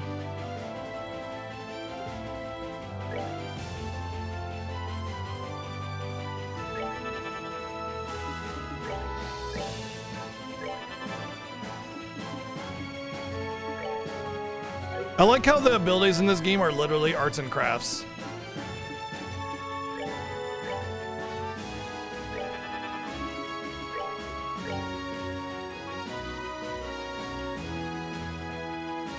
Oh, there's 5 of them.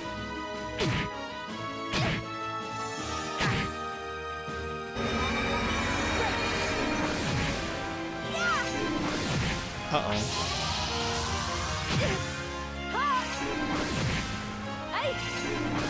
Well, my magic wasn't strong enough to kill any of them. And they go really fast.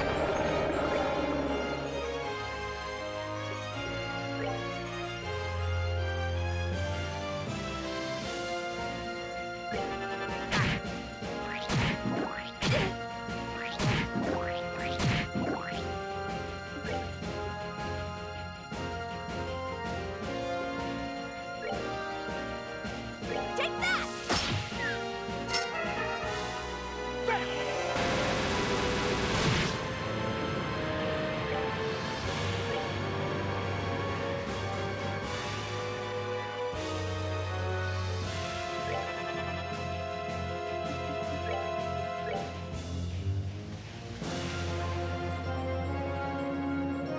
I think that's Julia. Nope, it wasn't. Cool, I'm so glad.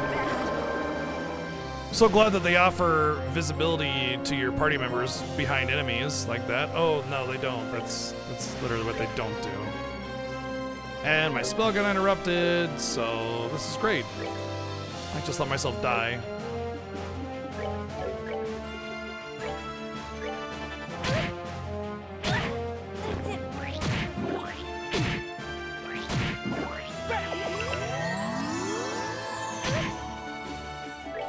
This is like every one of these games where instead of giving you like difficulty through mechanics, they just throw 500 enemies at you that zerg you down and there's nothing you can do about it. They just throw a billion enemies at you with a boss and they call it difficulty.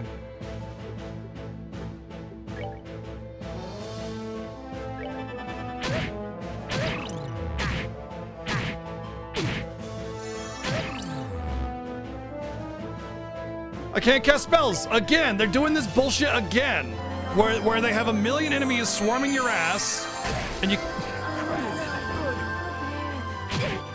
This is The bad. game balance in this is fucking atrocious. Absolutely garbage, man.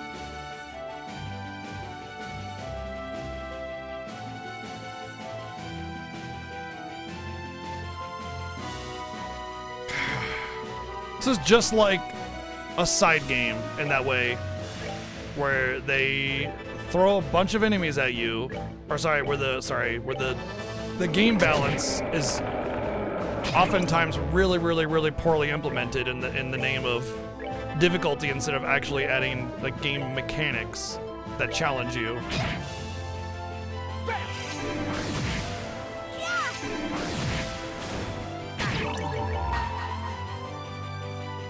Told you I could handle this.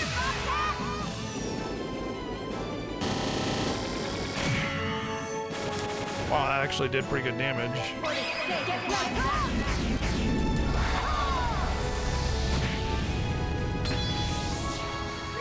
Upon the golden wings of Saturn. They definitely increase the ability or the damage of your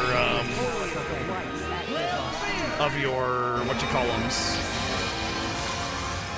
because they were not this good before. Your specialist limit things.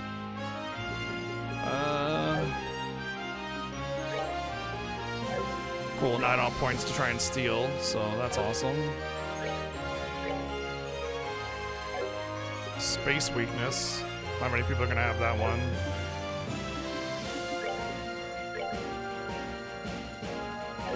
Oh, also that.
That is such a hard-hitting attack. That's kind of crazy.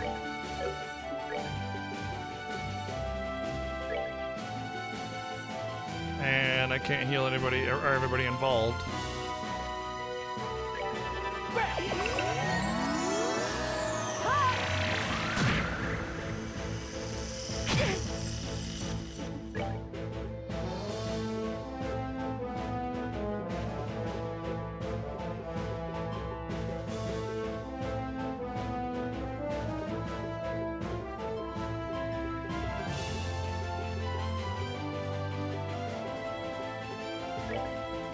It's the best I got. Let's do it. She's still just gonna get dunked on if she gets hit again.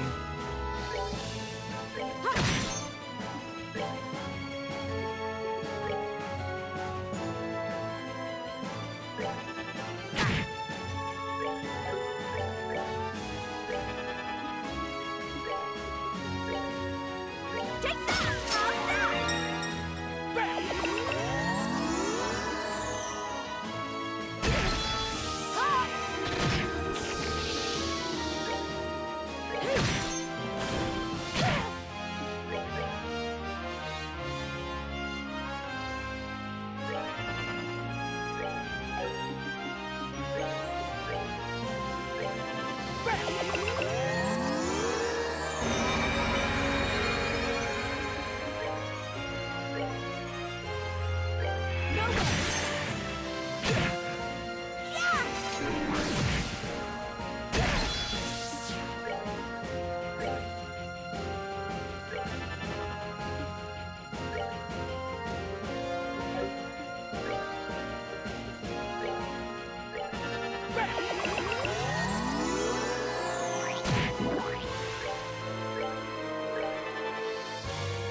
How's Don't think I have an impede. Julia does though.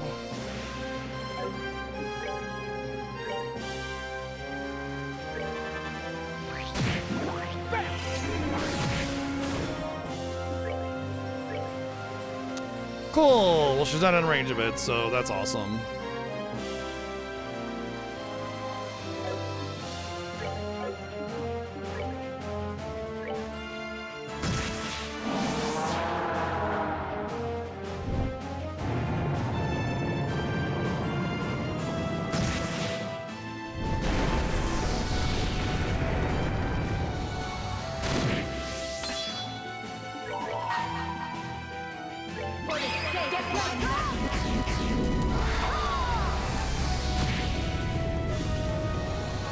I hold in my hand the chalice of the lights that lives on fire.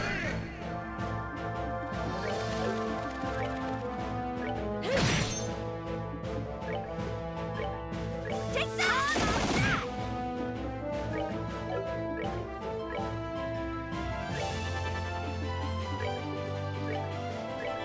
With this, I shouldn't need to heal anymore.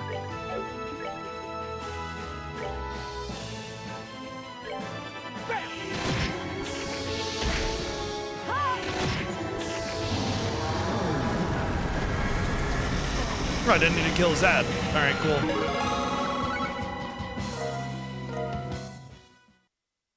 Nope, just normal.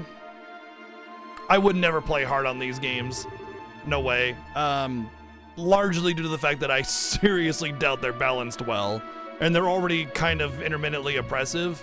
And doing a hard mode is probably just inflated stats, which just makes it that much more of a slog, would be my guess. So, when it comes to turn-based RPGs, hard mode is rarely a good choice, unless you're just really, I don't know, masochist.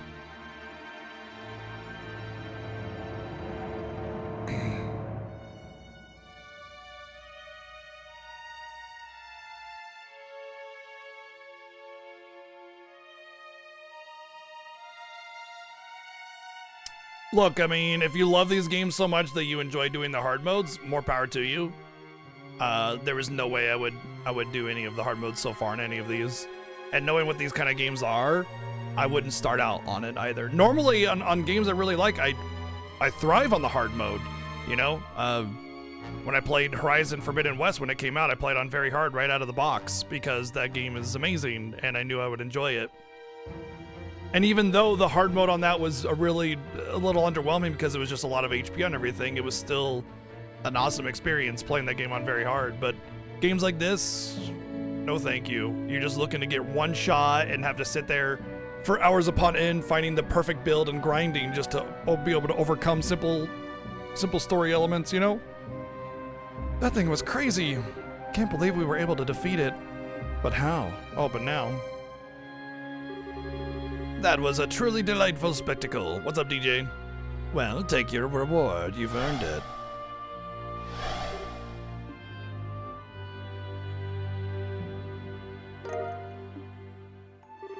Thank goodness. Surprised you make good on your promises. Now get ready to cut down, or now you ready to cut down to the chase? What do you want from us? What the hell is the point of all this? Oh, poor Kevin Graham. I said your name in full. That means I know you. Poor pitiful Kevin. Please try not to let me down any more than you already have. I am a phantasm, a shadow.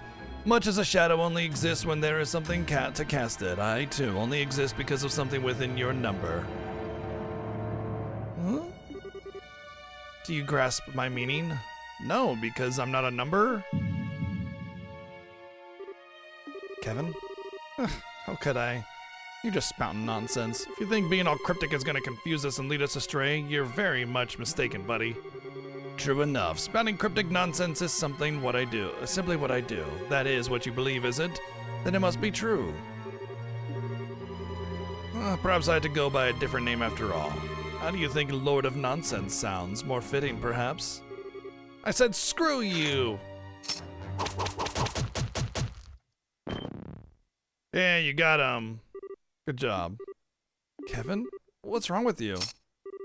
Nothing, don't worry. It's literally just a shadow. Is it? Oh. So that was a body double, or an empty shell is more appropriate in this case? We barely took our eyes off him.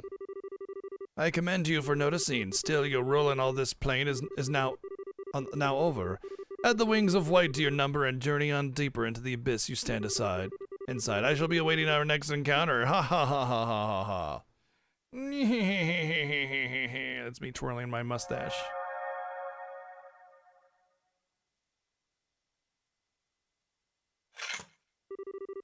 Please, they take their overblown theatrics way too seriously. Our Resident Evil doers gonna have to work on their act if they want to sound like anything more than a walking cliche. Hello, Pot. This is Kettle. Anyway, we're done here. We've got ourselves another ceiling stone to open up, so let's mosey on back to the base. I think we all know who's inside at this point. I think it's obvious even to me this time. Thank you. I appreciate it. That's the end of chapter 2, apparently. How utterly disappointing so far.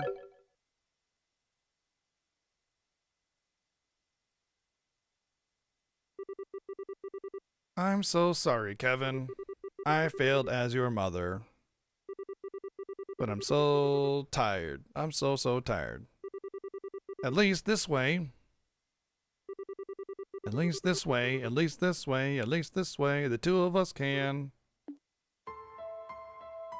Wasn't he homeless? That dream again? How long is it gonna take before it goes away? Had to happen on Rafina's big day too. I was hoping I'd be able to stop worrying her when I got older, but at this rate, I'm sure she's plenty used to you worrying her already. Oh, okay, I see. Oh, it's you, Reese. Don't scare me like that. How long have you been in here? For a while. We're supposed to be cleaning the chapel today, but you weren't getting up, so I came in to check on you. You seem to be having a nightmare, though, so I thought I'd wake you. Oh, okay. Sorry, Reese. I was being a pain for you again, wasn't I? More than usual. You've been a loser since the day I met you. I didn't expect that to change anytime soon.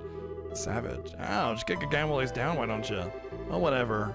We don't want to be late for breakfast on Rafina's big day, so let's go and get this done.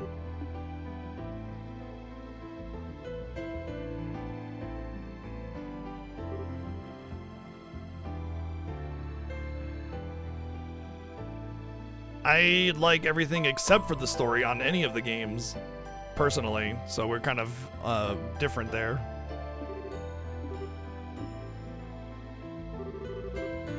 Morning, you two. I wasn't expecting to see you here this early. Are you on cleaning duty today? Yeah, but what are you doing up so early? You've got a long journey ahead of you. You need plenty of sleep or you're going to be exhausted before you even get there. I mean, isn't Arteria ages away from here? Well, yes, but I won't be able to offer my prayers to Aidios here again for quite some time.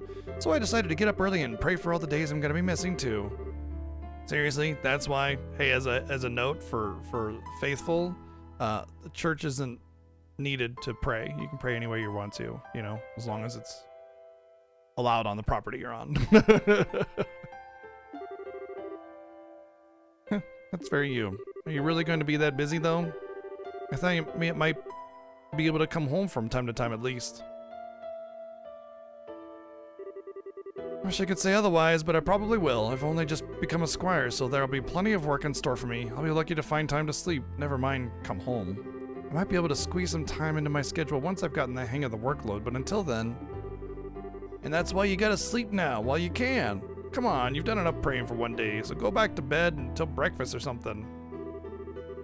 You're so cold to me. Yeah, that was cold? I thought you'd want to make the most of the time you've got left with me, but it's not like you... It's like you don't even want me here. Do I do a bad job of raising you? I never said I didn't want you here.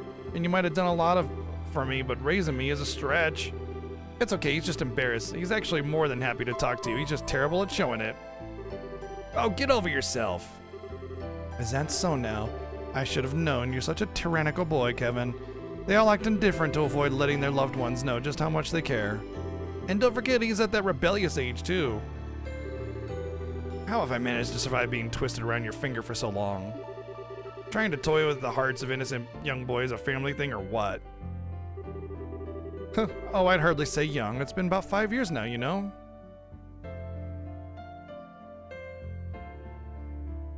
Getting that ick feel again.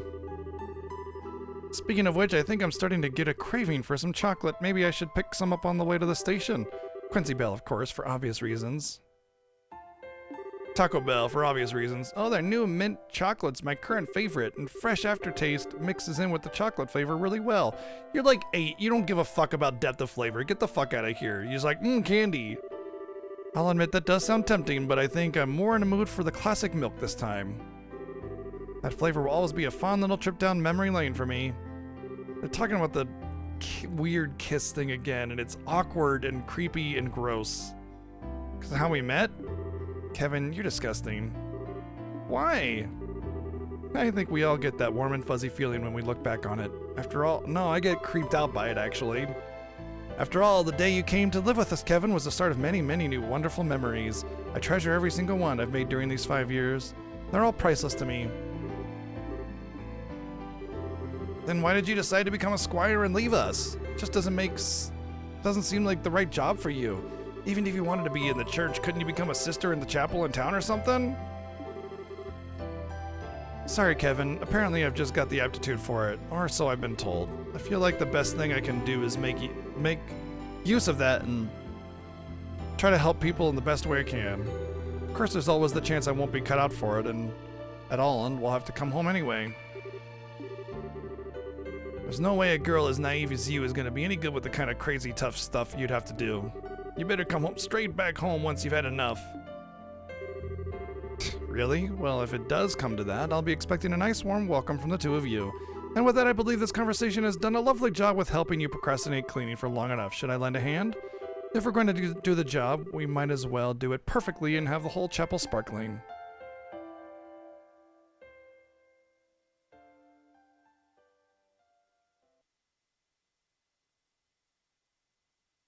At least there's not 5 hours of dialogue in between each chapter start, so there's an improvement.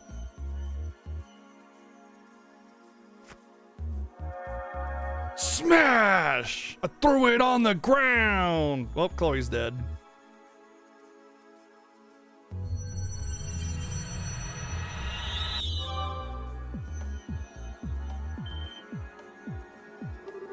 Two lights? I wonder if the other one could be...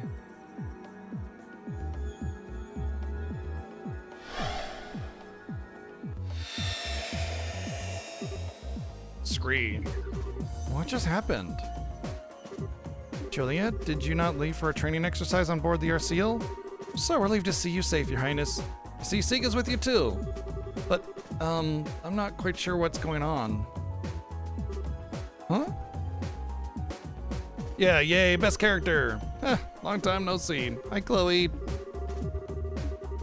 Well, it's time to do the pleasantries again. Blah, blah, blah. Hello, you're looking well. Hello, hello, hello. What's going on? Where are we? Let me explain.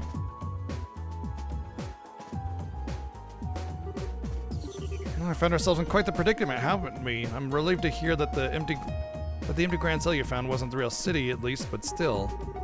Unfortunately, that doesn't necessarily rule out the real capital being in danger. We're dealing with something that has such great power it can create a flawless replica of a vast city.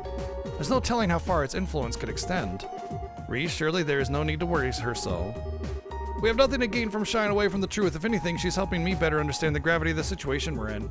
I'd like to help with the investigation if I can. I'm not sure I could do much more than what you're already doing, but I won't drag you down. But Your Highness. Sorry, Julia, but I'm afraid nothing you can say will change my mind. I may not fully understand the situation we're in, but I do know that it threatens the safety of our capital, perhaps the whole nation. I'd be a disgrace as a crown princess if I were to just stand by and do nothing while the people I will one day rule over are threatened. Wow, you're amazing, Chloe! Way to do the bare minimum. As you wish, Your Highness. What is with that line? Wow, you're amazing? Like, as if Joshua is like a 10-year-old boy that's never met Chloe in his entire life. I'll do what I can. So on our next destination, the teleportation circle at the end of the sealed area? Yeah, that should let us travel to the next area, or by the sound of it, to the next plane. That appears to be the technical name for the various areas that make up the land we're in. It's a concept used in the Septian Church, too. Our world is made up of a number of planes or realms situated on top of one another. At the top is the sky where the goddess dwells, below is the earth where we live, and at the bottom lies Gehenna, where sinners are judged. Those are the main three, but in between them, there are countless other planes or realms, too. So in other words, the farther down we descend, the less the blessings of the goddess will be able to reach us. Can you not say stuff like that? With all the creepy monsters roaming around, it's freaky enough around here as it is. You sound like a child who's afraid to walk around the house when the lights are off. Although I suppose that does make sense, given that you truly are a child. I am so not a child! Anyway, if the fake Gehenna was the second plane, the next one's the third, right? I mean, it sounds obvious, but I'm not sure it's all going in one clear direction, or if we might run into a fork at some point. I think straightforward is a safe enough assumption to make for now, and while we might not know what the Lord of Phantasma wants to do with us, we know it's nothing good. So even if it's not like that, that doesn't change how ugly this could get. So let's get ready for just about anything. Who knows what's waiting for us up ahead? Something wrong, Reese? If you think you might have figured something out, the rest of the class would love to hear about it. It's nothing important. You're right. We should start getting ready to leave. It may be worth our while to investigate some of the doors we've encountered thus far, too. Yeah, I don't know what's up with those things, but there sure are a ton of them. At the very least, they don't seem to have been placed by any of our foes. I'm all in favor of investigating them, too. Alright, so for now, Chloe for sure. But I want to get Joshua in there for that door, and I'm not sure who I would sit out right now. Because it doesn't matter, because we only would use Chloe and Joshua, right? So I could just sit out Josette.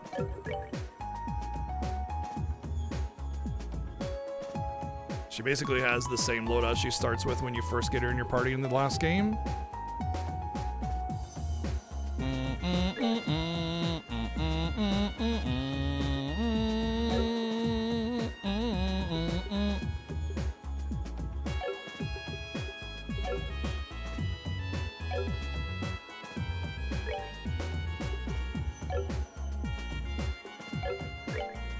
You ready?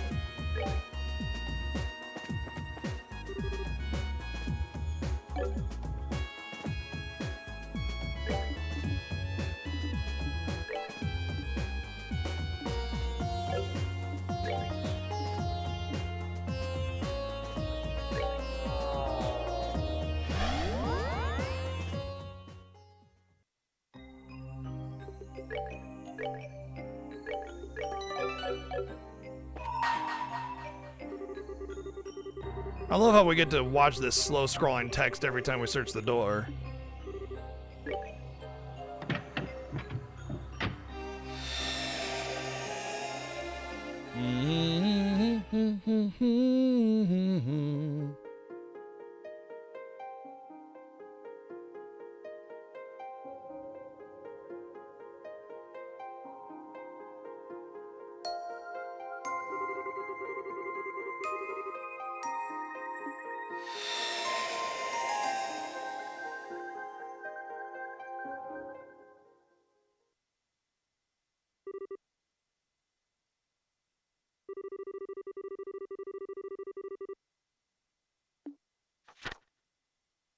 Hmm.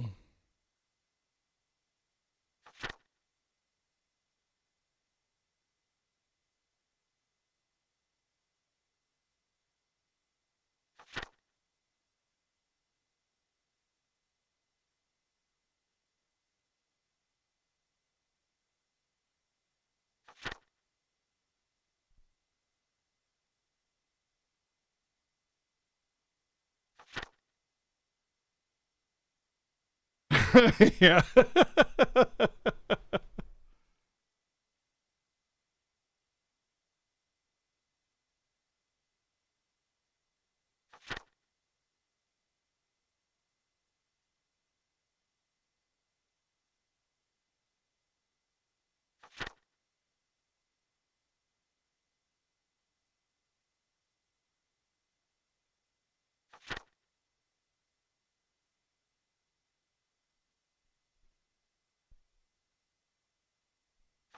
Basically talking about how the city from the last game, the floating city, fell. There was a couple tsunamis on either side of the bank, but no real significant damage. And then Princess Claudia repaired, along with the Olivier or Oliver or whatever his name was, Olivert, reconciled their differences at the border, which was obviously going to happen because that was the whole like weird plot element there. That's all that was about. It's just talking about the end of chapter or a second story without the theatrics of a cutscene.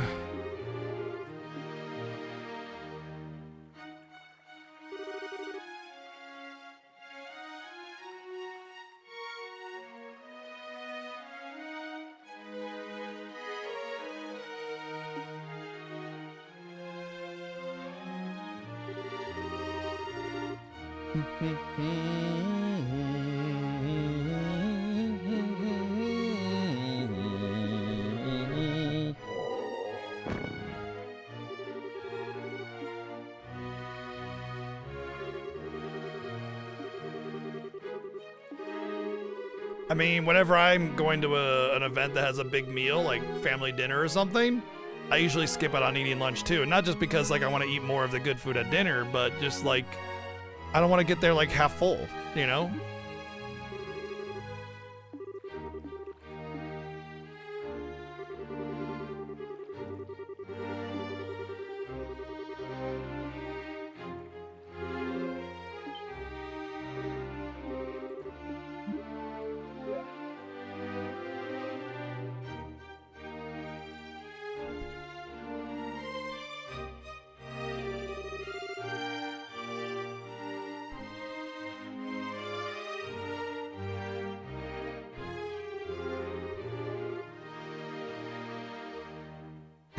Estelle, I guess Estelle and Joshua wouldn't be here. Hey. Let's back it up there, fluffy butt. This humble banquet. Get the fuck out of here.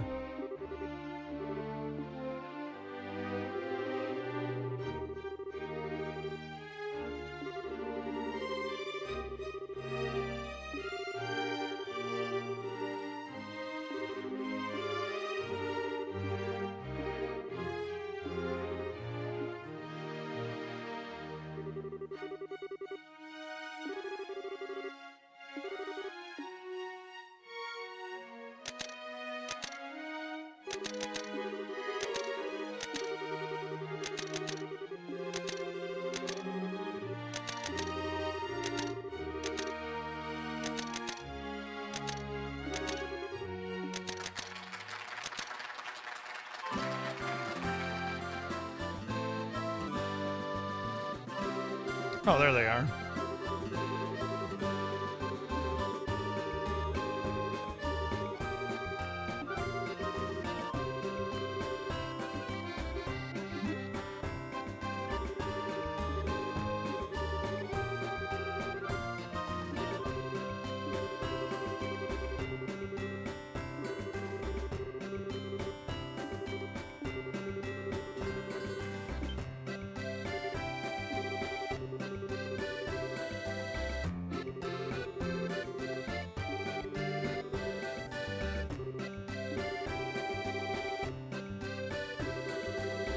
They're the same age, and Joshua's acting like, once again, he's this super duper mega genius, experienced adventurer, like he's her mentor or something.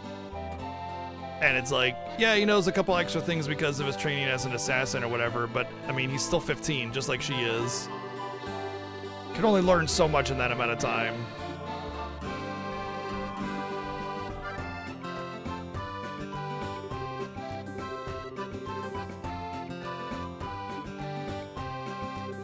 Let's go fill up on bread at the Queen's Banquet.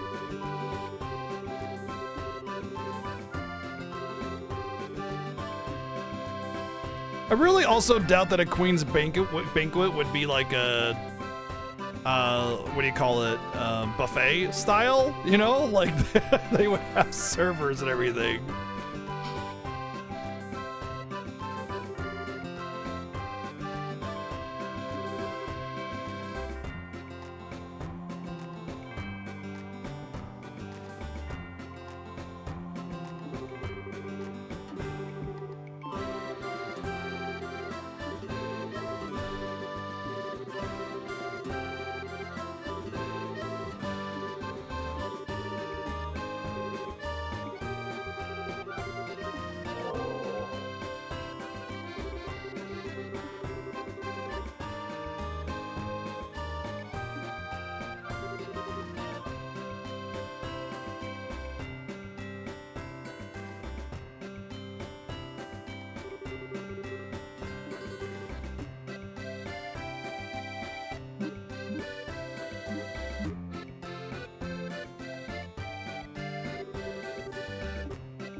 Oh man, is it really gonna make me go around and talk to everybody?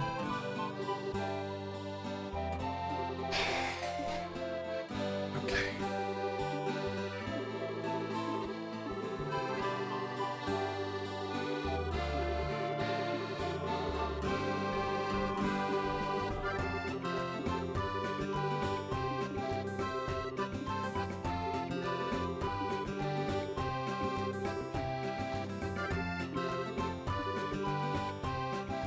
So this is like a month before what's her name's little story, Tita.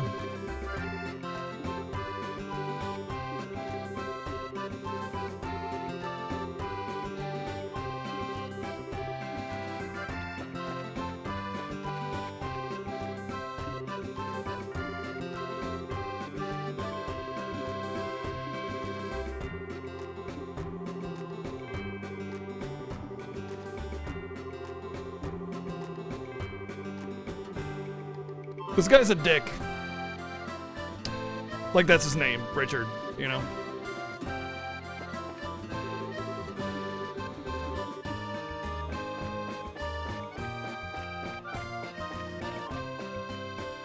Oh my god. Is that Gandalf? It's Gandalf.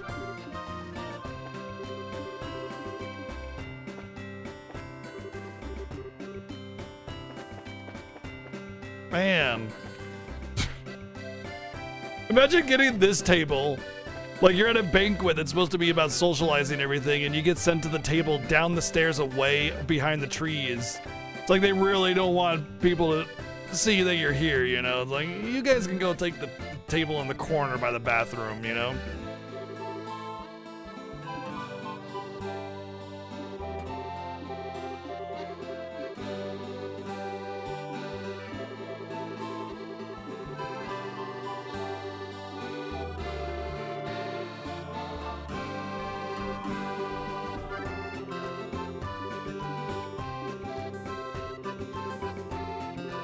You know what really I just realized bums me out the most about this game is that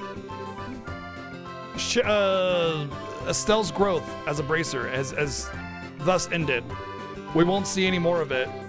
I'm more than certain that like Crossbell isn't gonna have Estelle in the game except for maybe as a side NPC or something, right? More than don't spoil that, obviously. So like her growth as a bracer stops at B, you know, and like that's it.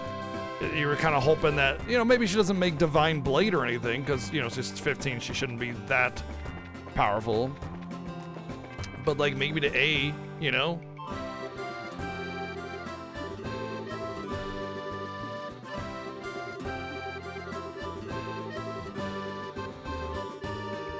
And kind of settling into her place as a bracer, and instead you just won't get that. Like, you know, the first two games was kind of her story of growth. It was a little bit of a self-discovery, you know, coming of age story a little bit for Estelle. And it's like you want that third game to be about her as grown, you know? Maybe even a few years later, so she's settled in a little bit and got a little bit more calm, a little bit more matured, and actually, like, you know, overcoming big adversity in her new comfortable zone as a bracer and finding out new ways of improving herself and stuff, you know? And instead we just get this generic dungeon crawler-esque style with basically nothing as a story, and it's just frustrating. Like they cut it short, you know? It's like if they just decided with the FF7 remake project to just like make the third game like, I don't know, like Chocobo Dungeon, and just cut the rest of it out. Just said, don't worry about it. You know what I mean? It feels like it's unfinished. And then they don't even give us a meaningful resolution to the character you've grown with this whole time, you know? Not that I'm particularly attached to the characters in this game, for sure, but still, like, as a writer, I feel like you would want to do that. And as a fan of the game, I feel like you would want that.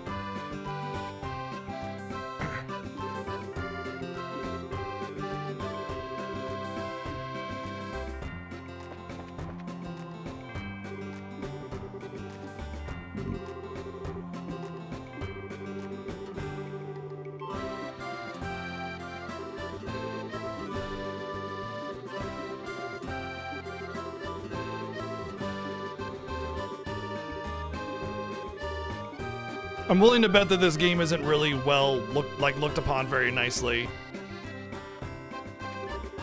by the greater fan base of the franchise. Kind of like the DQ2 of Dragon Quest, or DQ2 of Legend of Heroes.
You know, wouldn't we all kind of have to dress up for this occasion regardless of whether or not we've worn poofy dresses, you know?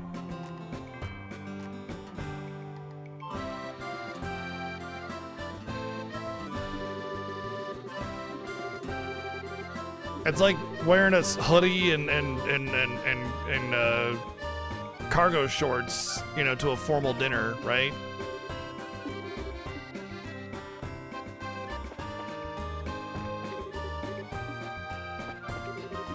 I think I only have to talk to the people that start a scene. Other than that, I don't have to talk to anybody.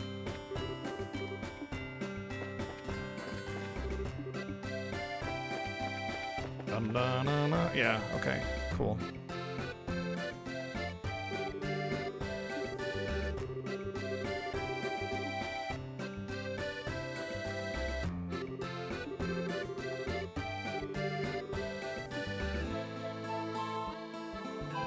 Give her an egg roll or something, damn, come on.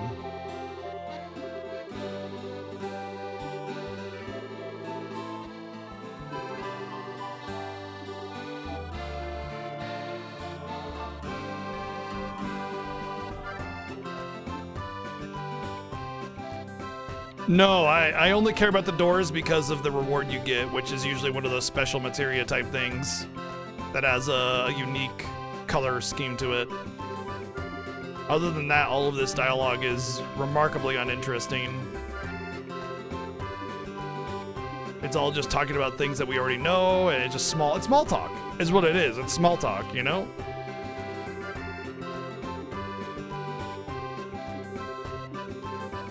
Like that whole Tita one was like so long, and all it did was say, hey, by the way, Tita does have parents. There you go. Tita's got parents. You know? Great.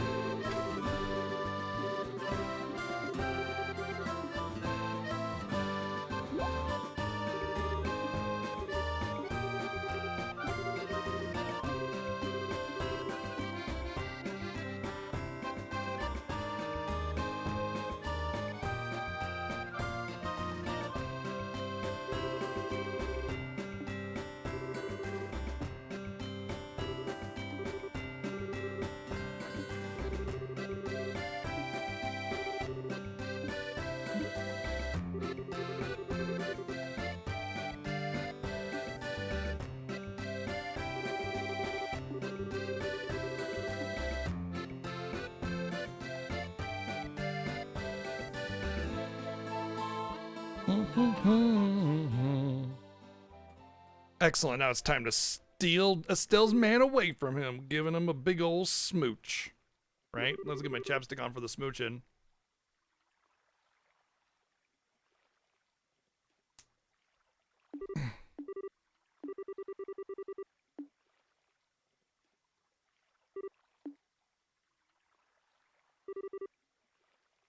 Oh, actually, the case.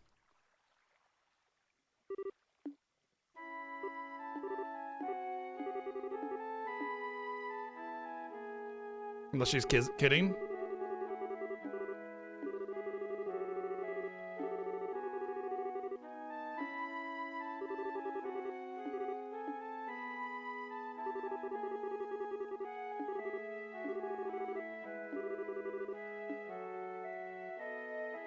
Yeah, if I met you before, Estelle, we could have totally had the sex.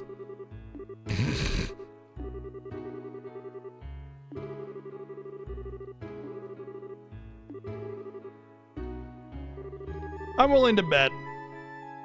I feel like this is just another one of those generic, like, Mary Sue, Gary Stu kind of things. You know, oh, the heroes are loved by everybody and everybody's got a crush on them and they're the greatest in the world ever.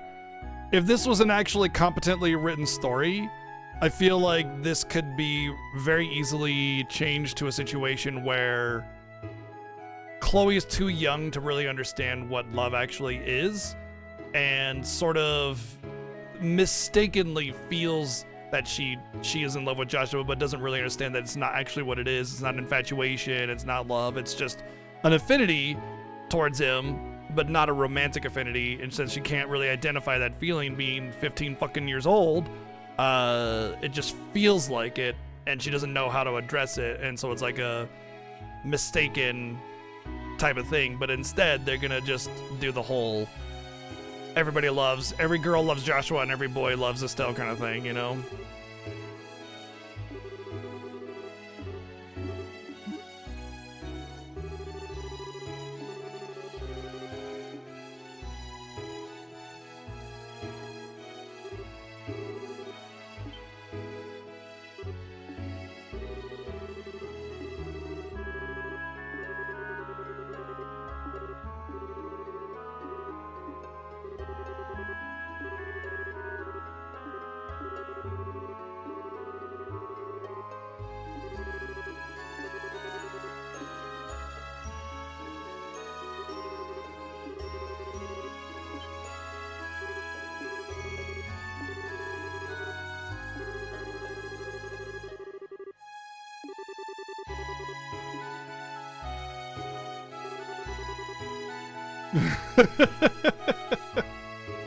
Yeah, Joshua should have been like you know, let's see what it was. Is like Chloe's like, don't worry, I already know how you're gonna respond, you know, because you're in love with Estelle or whatever. And then said Josh was like, no. She's consider her God. Let's do this, you know?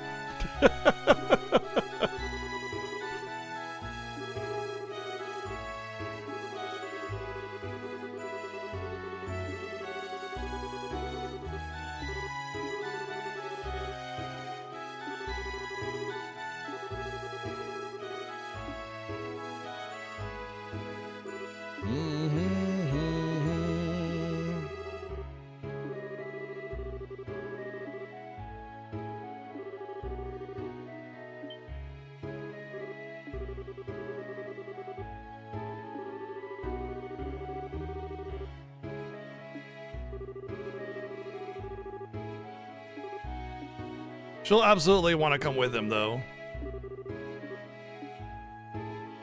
And I don't see any reason why he can't let her come along. I thought that's what the end of the second game showed, was that they were on a journey in Erebonia.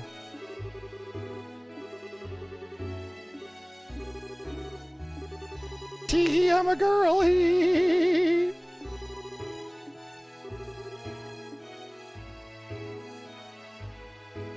Oh, we're up here. We're just smooching.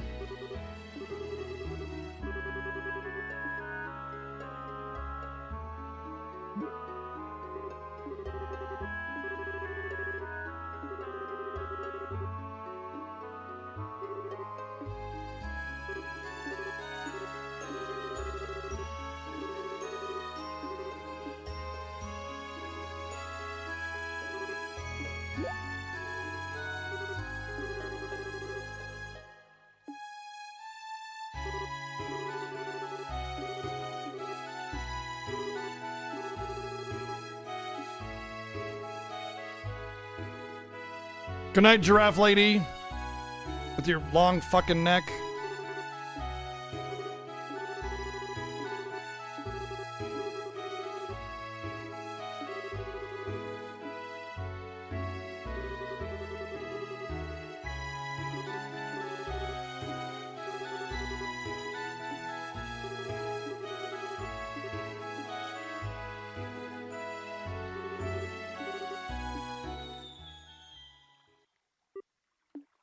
They're gonna have a fireworks show while only 2 people are outside? That doesn't seem right. Shouldn't they have everybody be gathered outside for a fireworks display?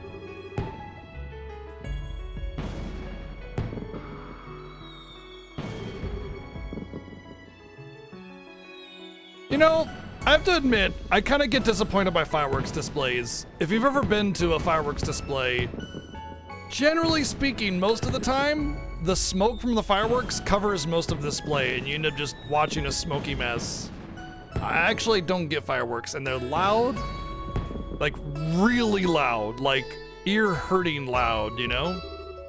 So I think fireworks displays in video games are better than live.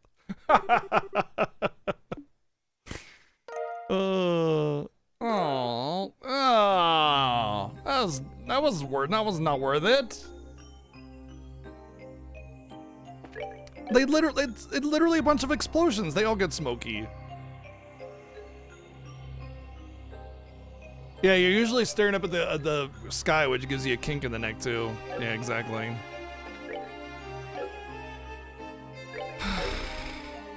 That was disappointing. And unfortunately, we're gonna keep Josette in our party for the steal because it's been invaluable so far. Although there's a good chance I'll just sit her out of the team later on. I mean, I guess I could sit her. Once I get a res, I can sit Rice, actually. Huh?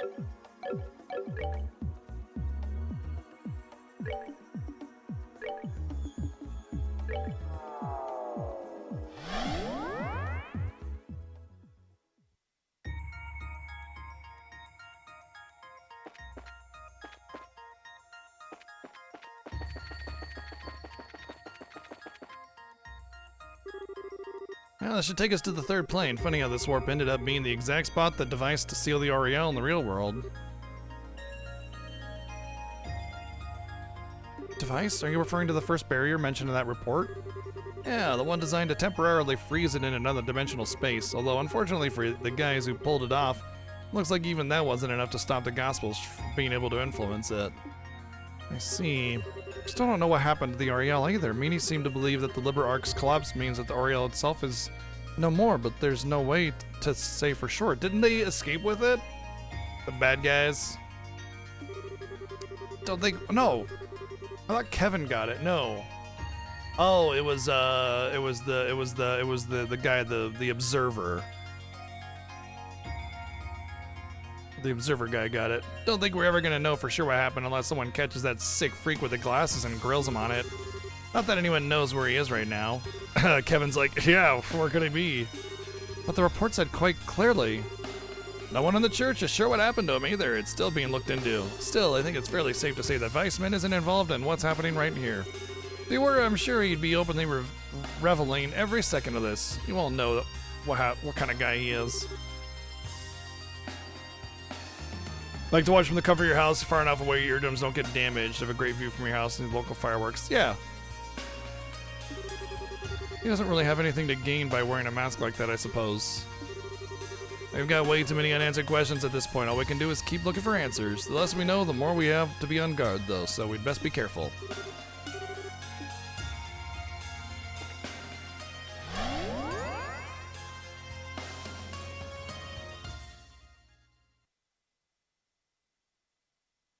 Wow, is that a new tile?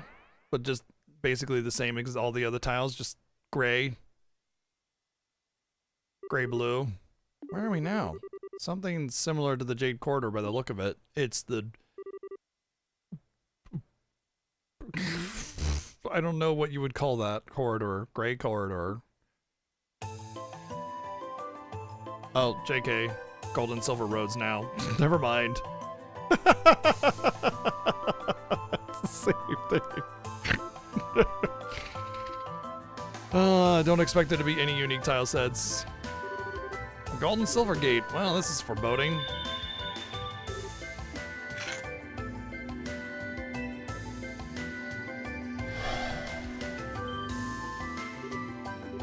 The ghost we saw in Grand Cell.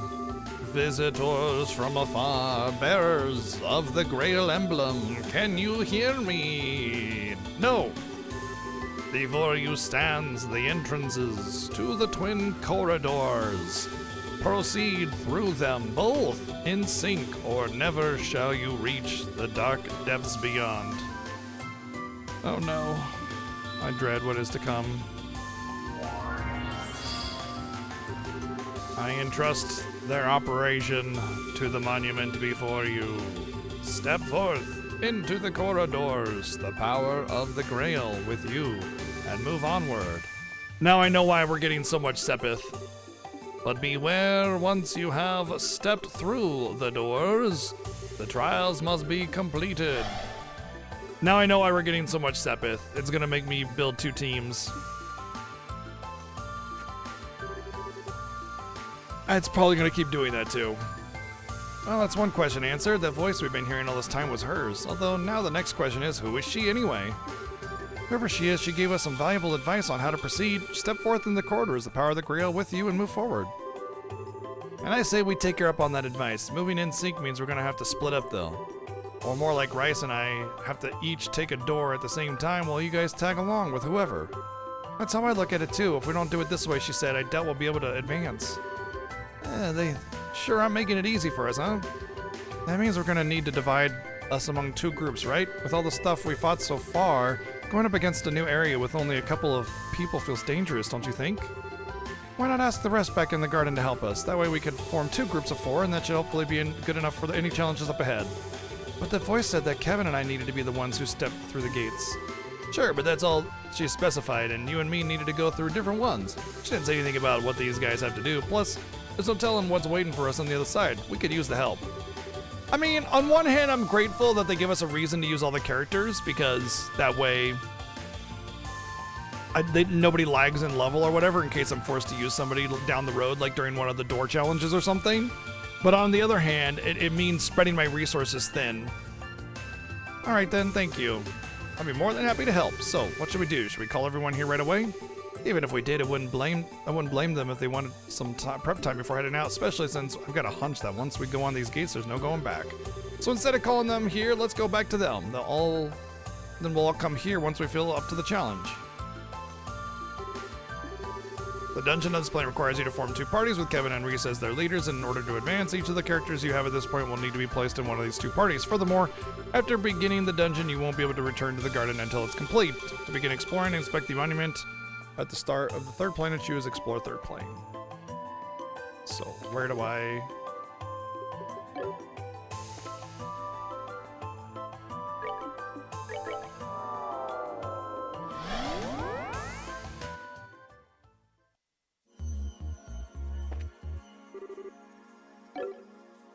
Do I set it up in here?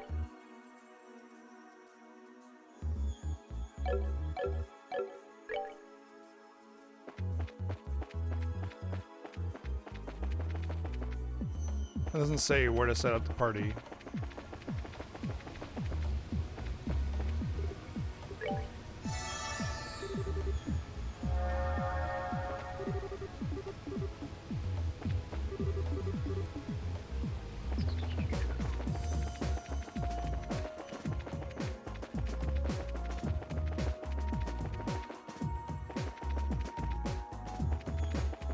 I think I just have to set up my teammates and then I'll set up the party when I choose to explore.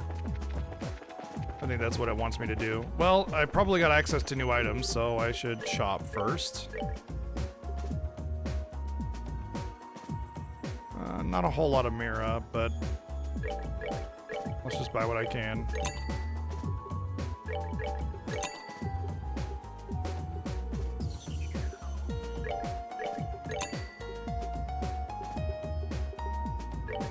Wow, you get Chloe and you already have to upgrade your weapon. Nice, real nice.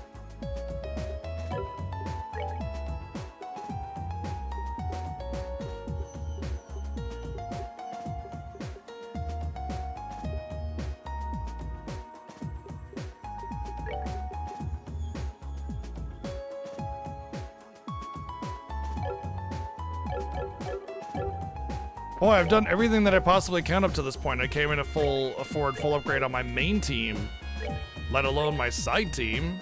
That's not encouraging.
It's also annoying because it means that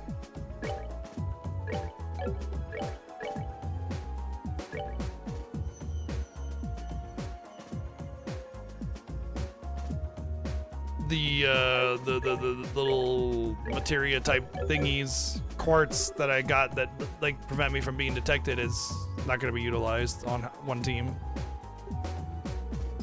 What's up, Kim? How's it going?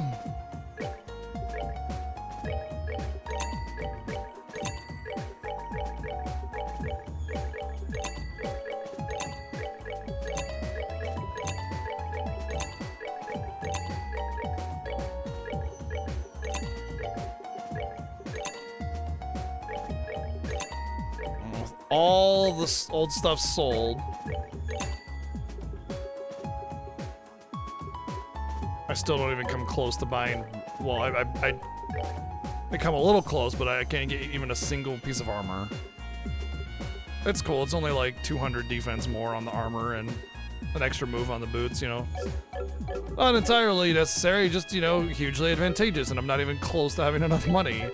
I seriously doubt if I would have fought much more that I would have gotten much closer, because I fought plenty and I'm not even close, so.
Oh, I can get mine 3.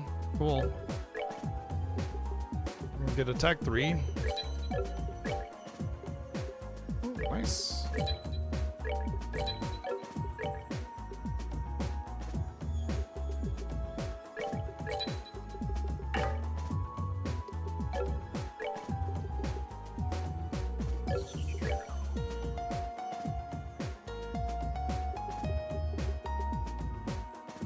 I didn't get nearly enough quartz for this kind of stuff, though, unfortunately.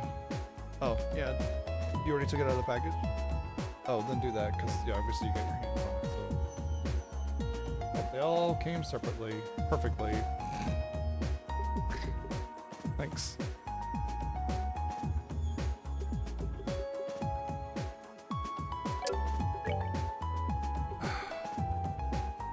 I need so much more of space or time or whatever that is. Like, ridiculously limiting with that one.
Yeah, she's pretty much good to go. There's not much she can benefit from here.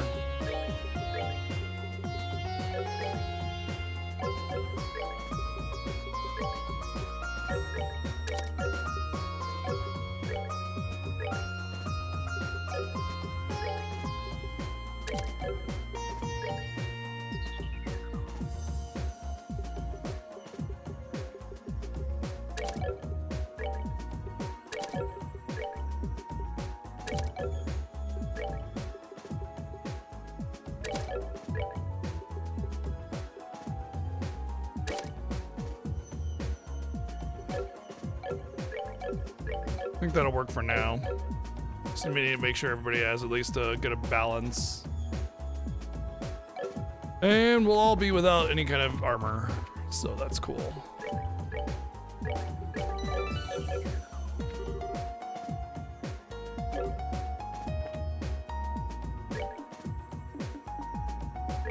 Although if there's one thing that I've learned from like side games, and this is basically a side game, the way it's treated as a side game, is that it's gonna really highly encourage grinding a lot. Also, I just realized I'm over here. I should move myself over here so you can see the far left character in battles, HP and everything. But yeah, it's gonna super duper encourage grinding in order to get your gear and everything. What's up, Howlart?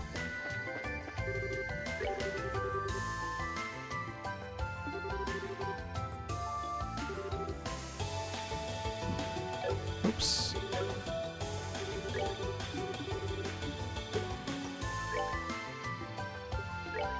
Okay, so at this party, I already have a healer in Kevin, so I want damage dealers and utility. So Joshua's gonna be my melee. And then, let me think about this. I think like Joshua and Kevin are like pretty good on their own, just by that. So I think I want Tita and Josette, and that way this team can be healer. So they have two damage dealers, and then Julie is a kind of all-rounder caster, and then Chloe is the healer caster. So it's about balanced.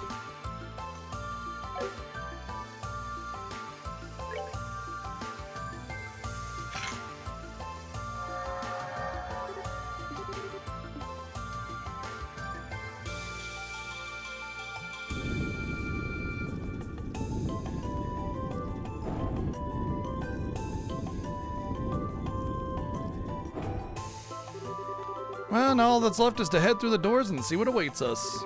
You ready to go, Reese? I am. Kevin? Yeah, what's up? Oh, I get it. Gonna feel all lonely without me to cuddle up against. Not a chance. It's nothing. Let's just get this over with. Alright, time to make our way through this plane. See you guys on the side. Till then, take care. There's every chance we might find ourselves face to face with another devil too, so stay on guard and proceed cautiously.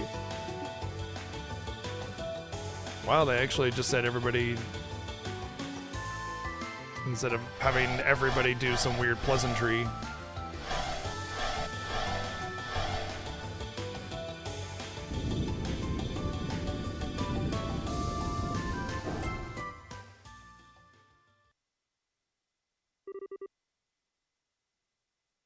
I guess we'll start with Kevin.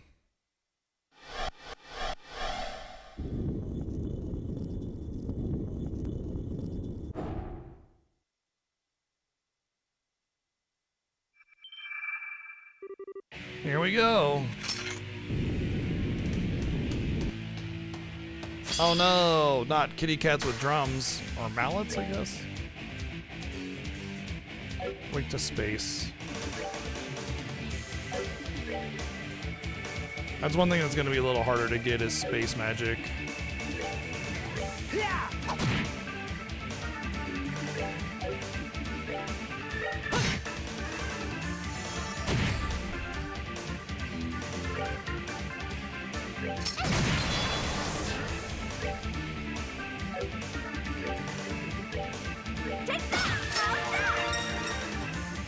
Seems like the steal rate is pretty decent. I'm not unhappy with it so far.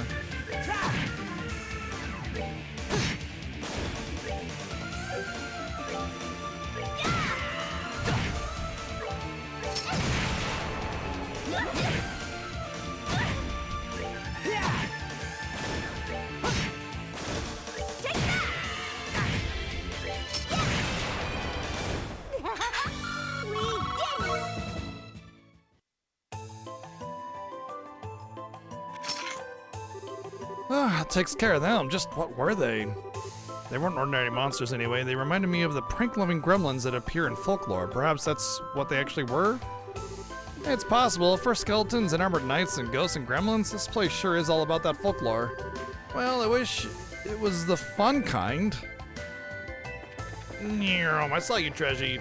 Oh, hello? Wait, isn't this the same battle theme from Trails in the Sky first chapter? Or maybe it's the second one, I don't know. Let's move it. Definitely feels like a familiar battle theme.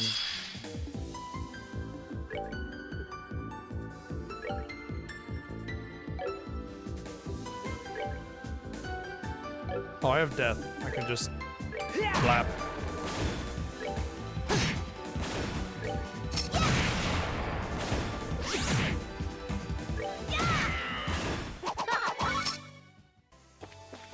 You know what I find especially annoying about this particular event? Is that they did this very early in this game, and I do not have accessories to throw around. You know? I got no accessories to throw around. Like, this is it. Half of my team, more than half of my team, does not even have accessories. So it feels kind of mean to just, like, throw this in so early without giving me access to accessories for my team. At least give it a bit of time, right? What's up, Miss Abyss?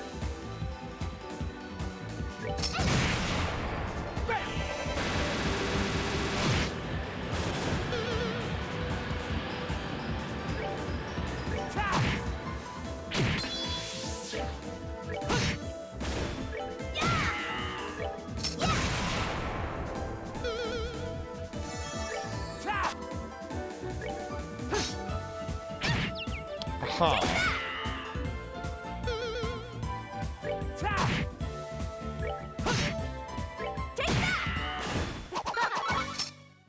$400 XP per battle. I'm not gaining levels.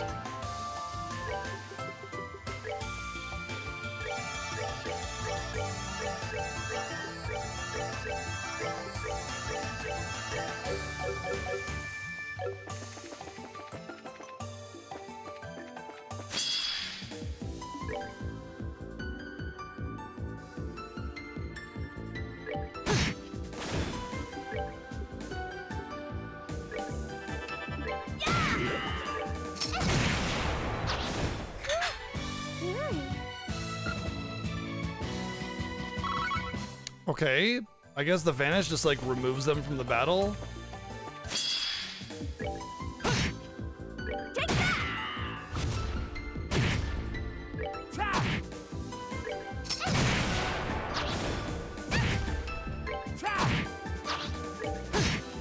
No, I don't know why then I didn't get XP or anything for that. That was weird.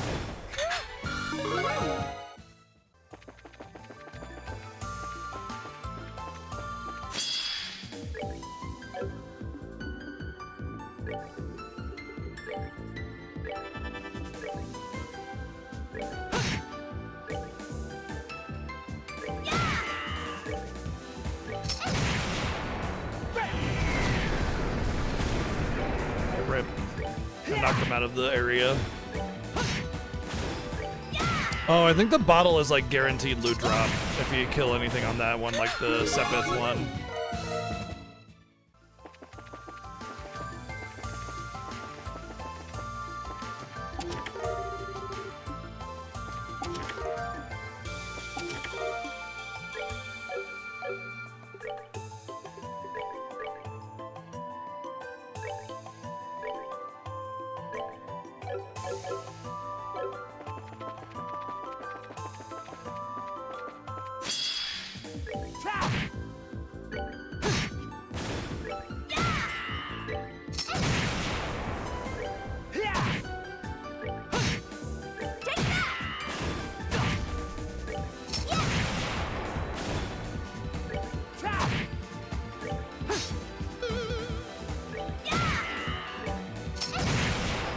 This is a rather annoying enemy to fight.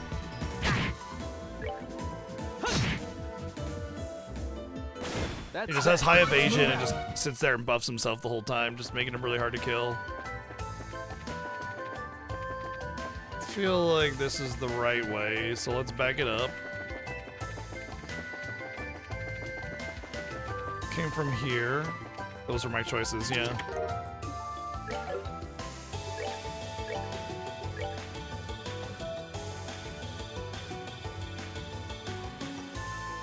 Come on. Oh, we got chi. We got chi. No, no, no, no, no, no, no. No, you cannot go up there.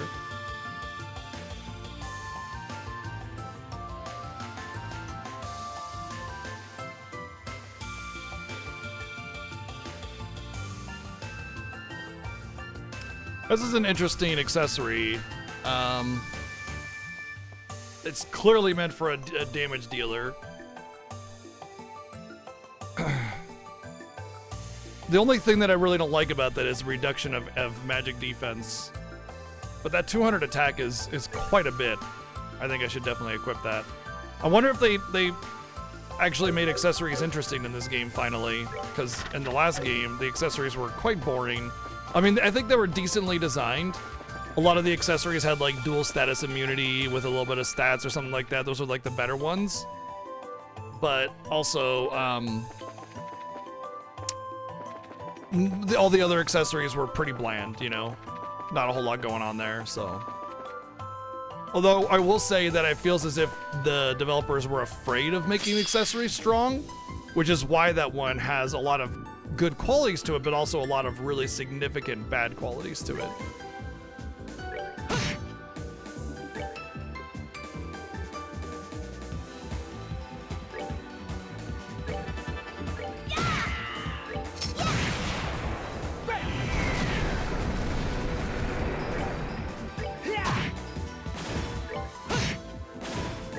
Like, heaven forbid battles don't take, 18 million years whenever I don't fast forward, right? You know? If it wasn't for fast forward, I think these games would be really kind of boring from a combat perspective. As much as I enjoy a little bit of the gameplay, especially when it comes to a boss or something, the fact that there's a fast forward means that I can actually do the battle within a reasonable amount of time, because if I don't fast forward, this is the speed of the battle.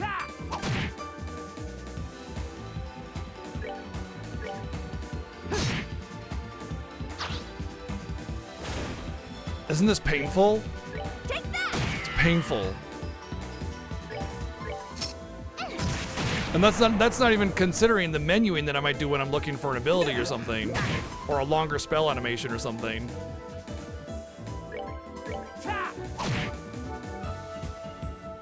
For real? God. Painful. Painful. Thank you, Play It As with 144 bids.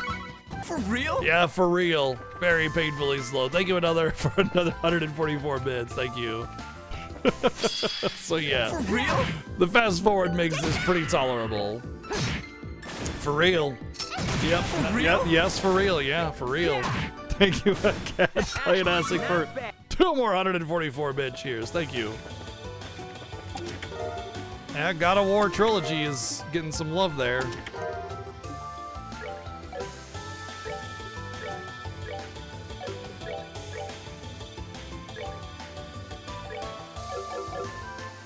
I'm not gonna lie. I mean, every game on Viewer Choice I'm excited for, but I have wanted to try those reimaginings of the God of War, you know. So with those being played, I'll be able to get in there.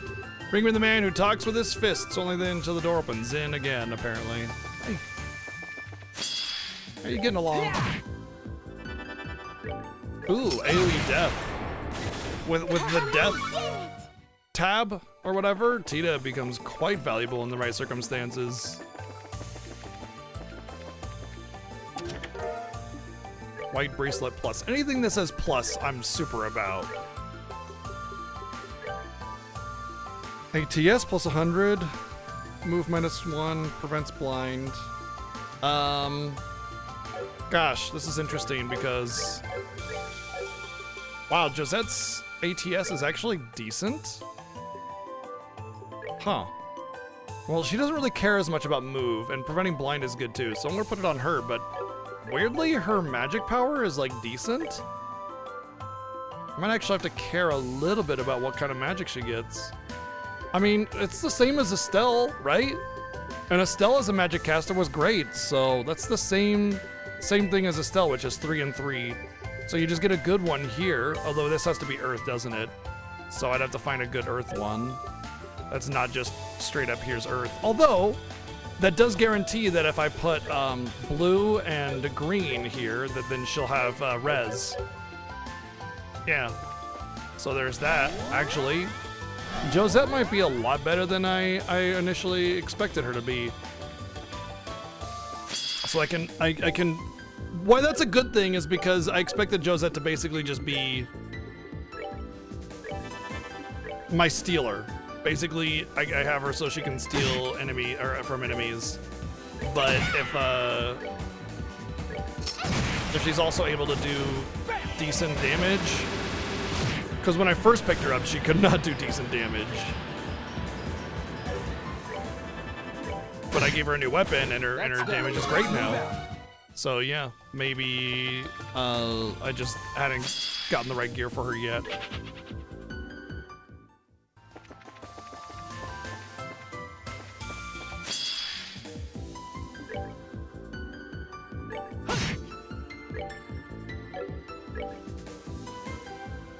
She came back. No, we're not gonna go up there. Just stay right here, please. Or leave. Thank you. What a good kitty you are.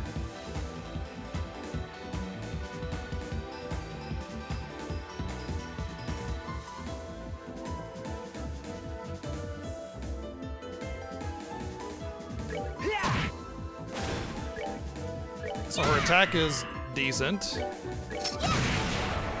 Oh, there's another enemy back there.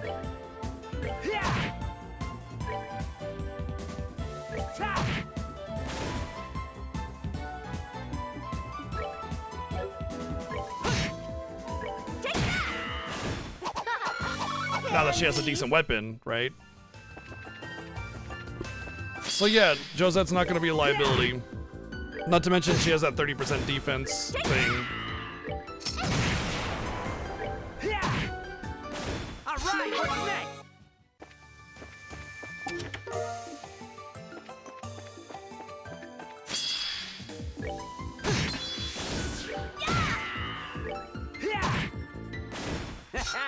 Not bad.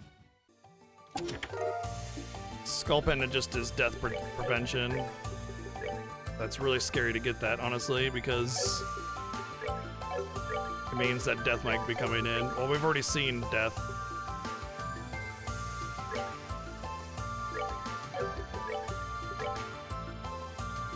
Oh. Tita only. Oh, great.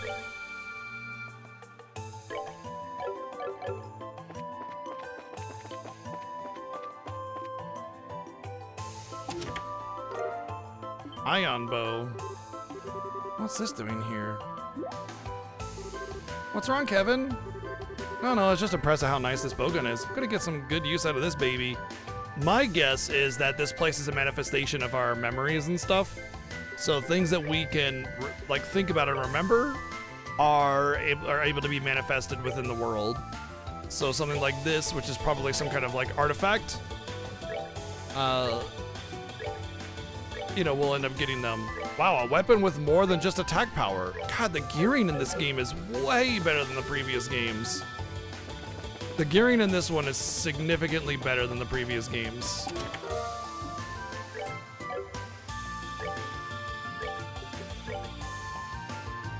Alright, if it's got movement, I want it on him.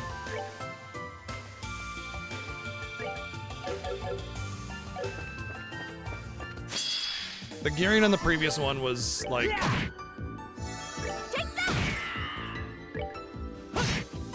Every weapon is just an incremental upgrade.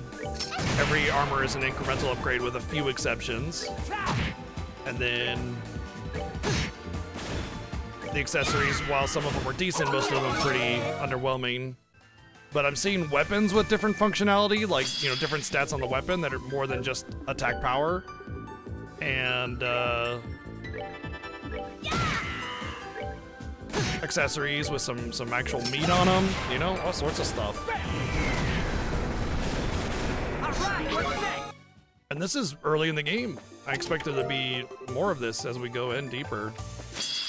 I would say, I guess the biggest problem I have now then is the general lack of Sepith, which is sort of important because we now have to gear up 8 characters, and I imagine we'll end up having to gear up everybody later on. If they're introducing this kind of mechanic now, there's a really good chance that it's going to continue doing. Like, as soon as we recruit 4 more people, they'll do a 3-tiered path instead, and we recruit 4 more people, and it's 4 tiers. I don't know how many characters there'll be. I imagine... Let's see. Estelle, Shara, Zin, Olivier. There's 4 right there. If there's even one more than that that I can think of, then there'll be another 3 more that I can't remember. I'm trying to think of the other characters from the previous game that you could play as. Who did I have in my party? I had Shara, Chloe, Joshua, Estelle, but then I had, who did I have in when I didn't have to use Joshua?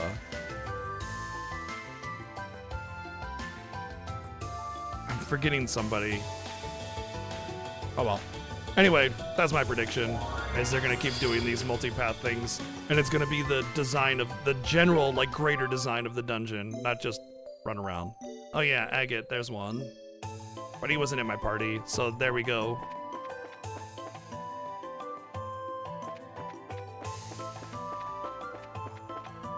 Oh, I meant to save it. Damn it.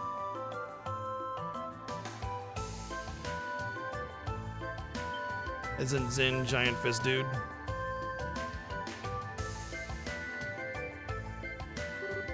Over there. It looks like it must be the exit. Sure looks that way. I hope everything's going well with Reese's group too. There goes my hopes of just walking. Looks like they're not gonna let us reach it without a fight.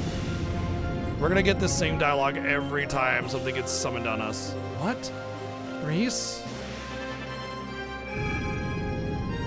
We're gonna have to fight our party members or something? No, just... Damn it, is she being mind controlled or something? It's just like Shadow Link or something. Haunted Mirror. I don't know if those are gonna reflect damage or not, so... I would say maybe 1 reflects melee, 1 reflects magic. Looks like she doesn't have very much HP though, so... Cheat, hey, cheat. Oh, god damn it.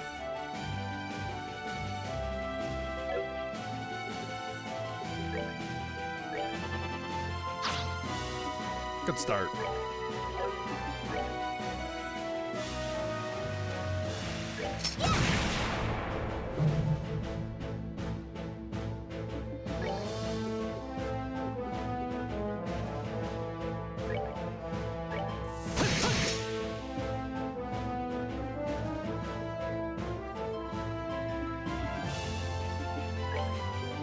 Stealing more important than moving. Take that!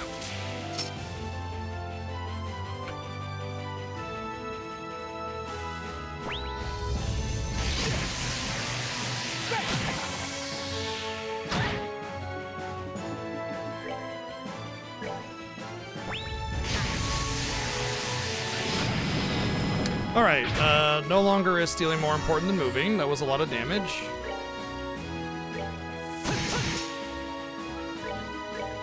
I didn't read what it said. Oh, and it's carry anything to steal. Okay.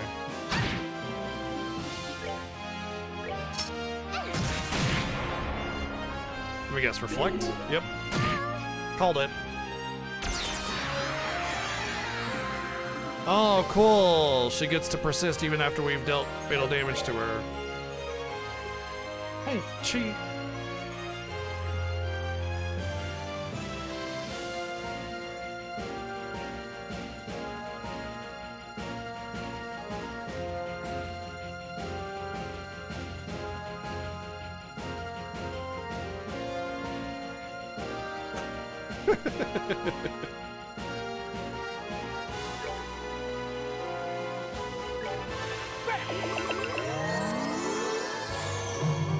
Alright, so blue reflects melee, I don't even need to test it. I know that the other one reflects magic. So the real boss is the mirrors. I like how they're resistant to the thing that they're vulnerable to. Great.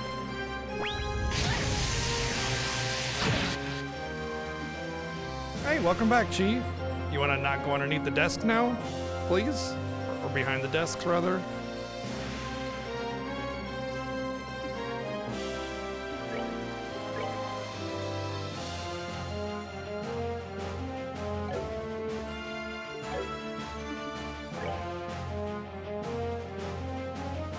Oh, yeah, she just got full HP.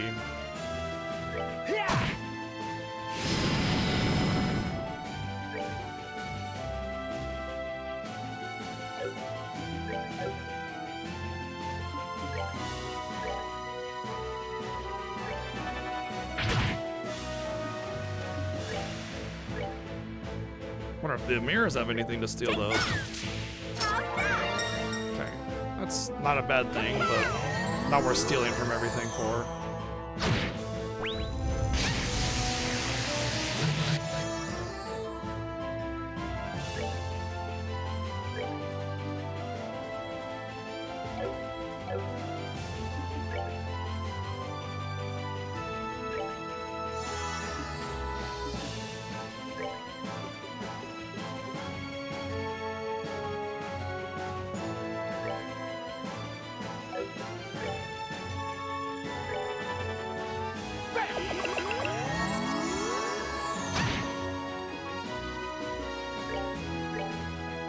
Is it gonna move me into it? Yeah, it is.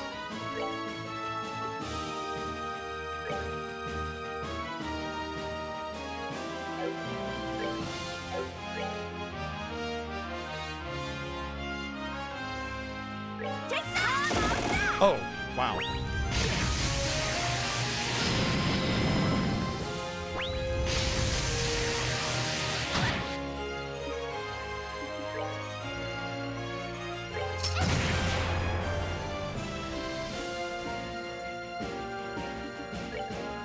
I'm just gonna use a EP charge just as a safety net here. Fight's just beginning.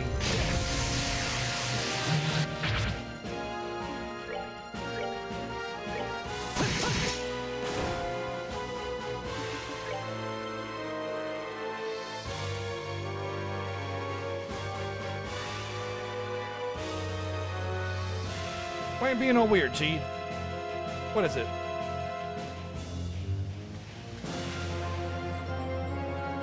Okay, bye.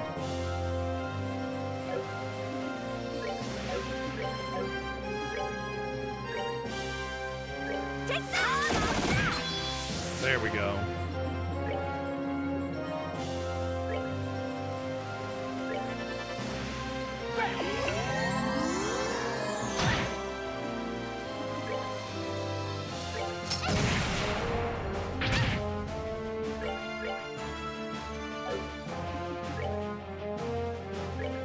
This is not good because I'm spreading out really bad here.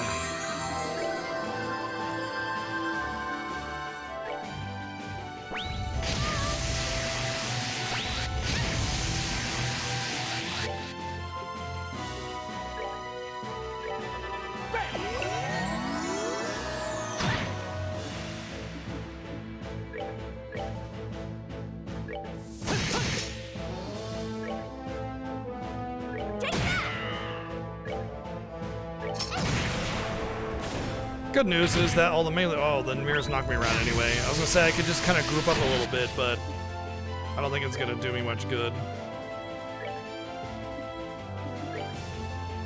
I'll do my best, but...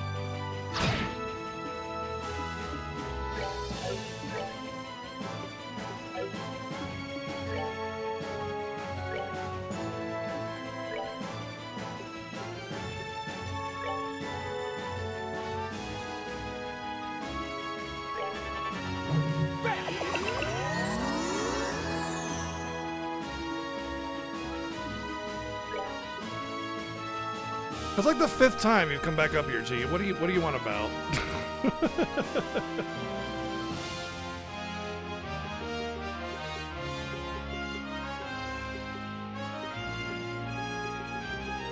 I don't have anything that actually just restore or cures mute.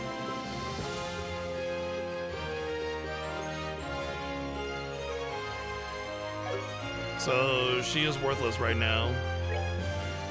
Until I can get the AoE debuff cleanser off on Kevin.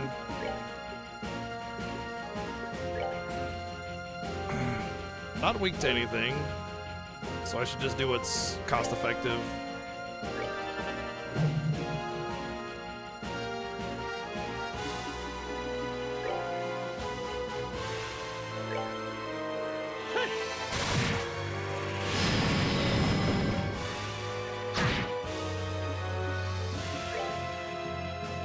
Really, it's gonna be a bit of time before I can get that off. Oh, hey, her thing came off.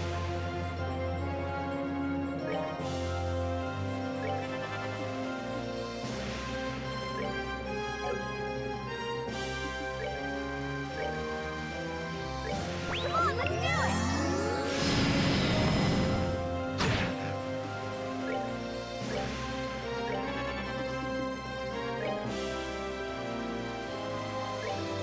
I'll save you!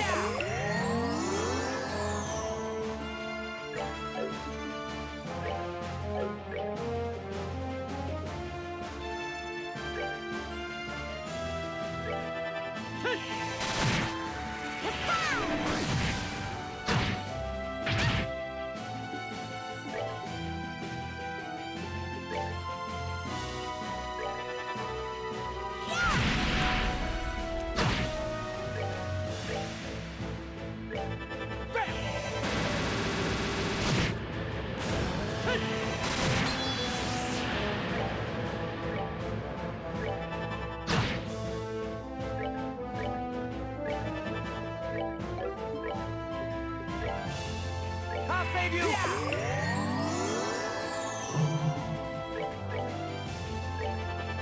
We're gonna go for the burn.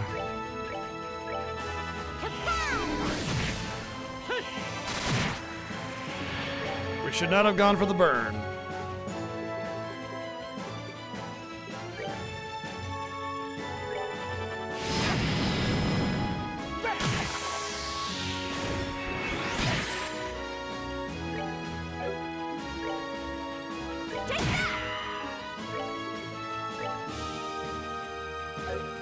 Okay, wow, she's really fast.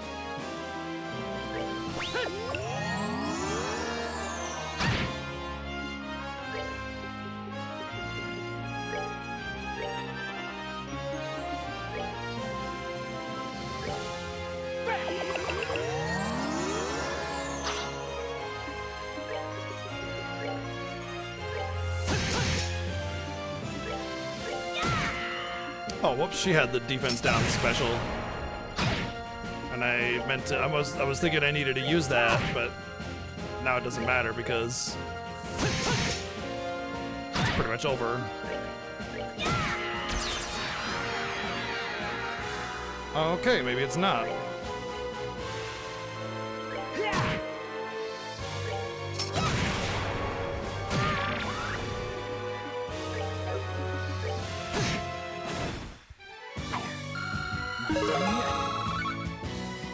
Hey, a good amount of space stuff, finally. You can see that I got a lot throughout the dungeon there. Might actually be able to build some good... Oh, we got an evade 4 as a loot.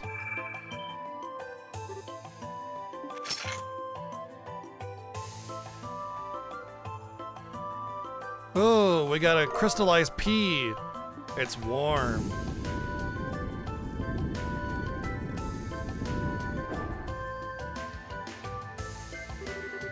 Well, it looks like it's the end of this trail. Sure came as a surprise to find out that Reese was just another fiend in disguise, though.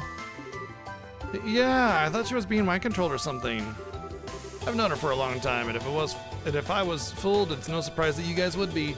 Mirrors with her were so deadly, too. I think it's safe to say the whole battle was a trap set for us by our enemies. Exactly, which is why I'm concerned about how the other group is doing. We should probably hurry. Yeah, let's get ourselves over to that gate.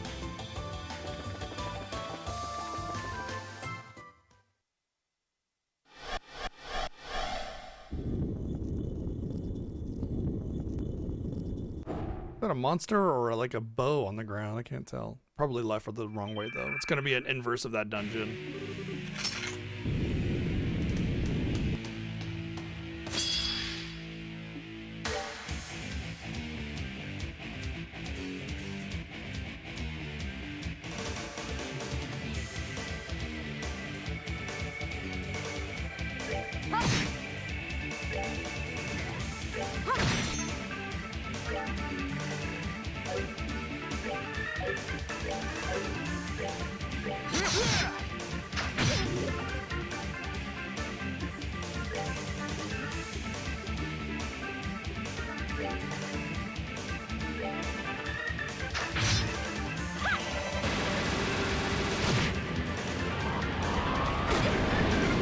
That's quite a bit more than just an explosion, jeez.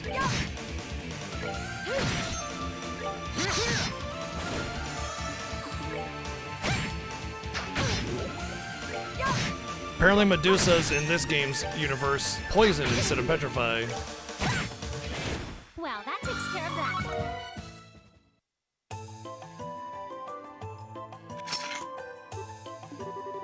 What were those? They made me think of the reapers you might find in a fairy tale. I think feel the same way. The devils we've encountered shouldn't be able to exist, but in a different sense, neither should those fiends. Are you actively admitting that your religion is bogus? This definitely isn't going to be easy.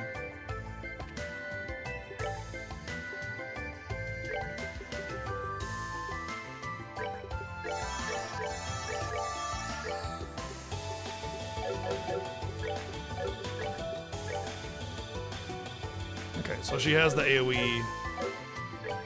Oh, remember by the end of the game, everybody had like 600 EP because we were level 70 or 80 or whatever it was? And now we have 270 at level 105? Cool.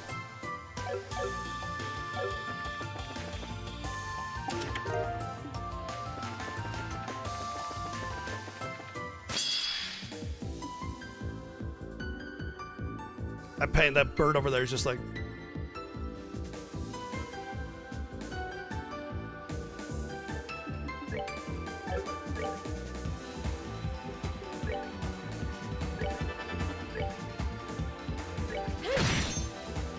I realize now that I accidentally put all my ranged together and all my melee together. But it's not that big of a deal, honestly. It's just gonna get a little cluttered in here, which could muddy things.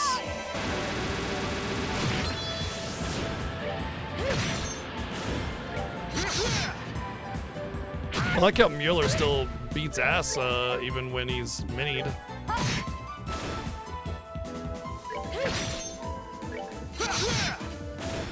That was the sword. That was the sword of nobody cares.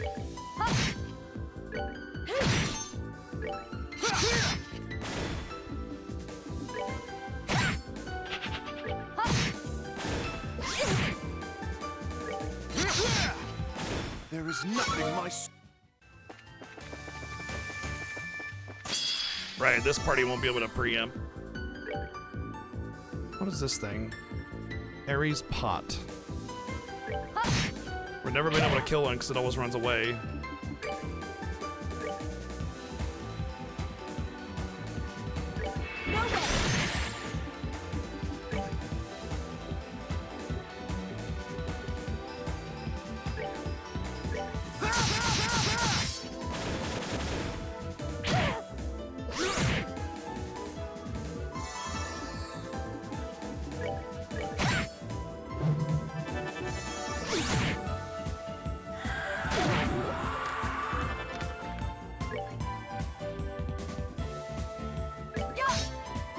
Of course I miss.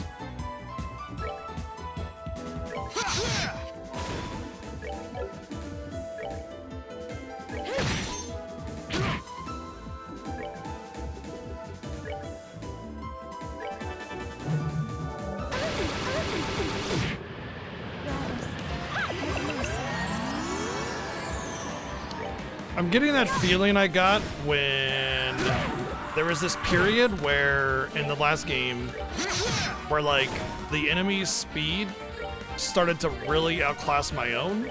And unless I had the speed up materia type things, then I was just boned. Like the enemies would just lap me a whole bunch. And it got pretty dicey really fast. And there was nothing I could really do about it until later on when I started getting better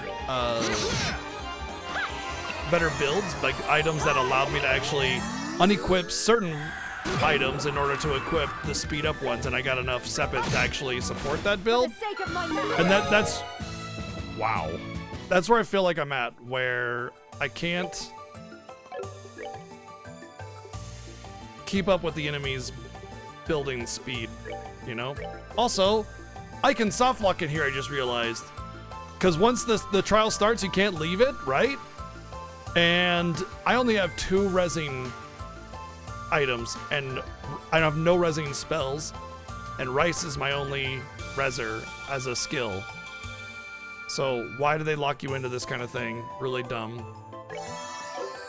So yeah, that's cool. Soft lock potential, I love it.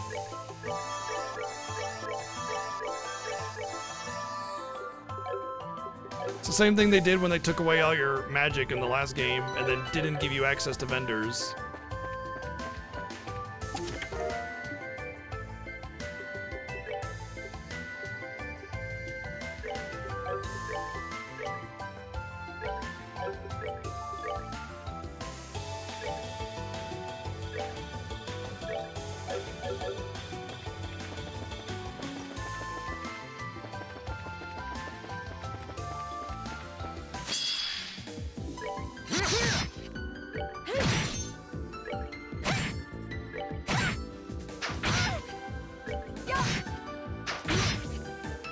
It almost feels like this path is more difficult, and I actually got a lot more melee damage too. So like whenever I do these just random spam battles and I'm just beating ass, and these take way longer to do, despite all my melee attackers being more powerful here.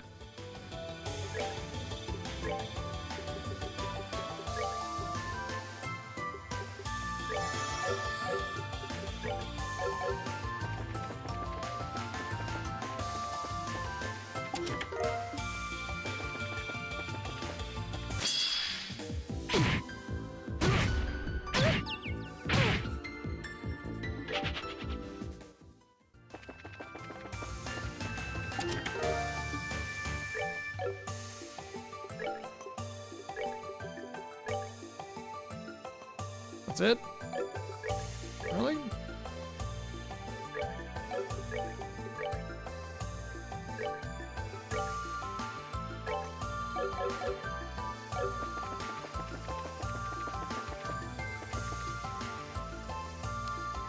Where was the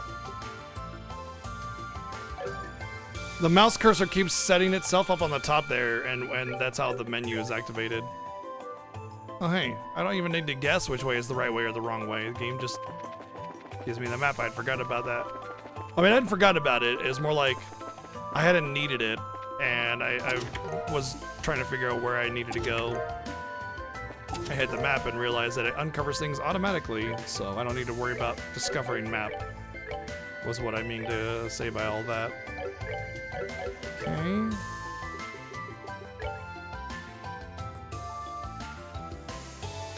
That isn't enough to get the better healing spell. Although that is Stayless, right? That's the res. I should do it just on her just for that, so.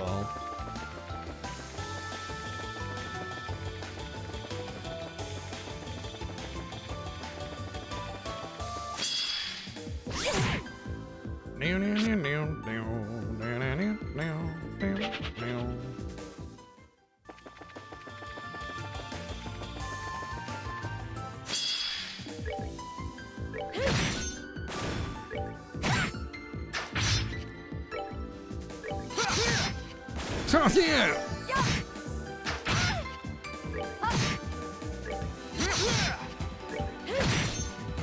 Oh, pitiful souls, may you rest in peace.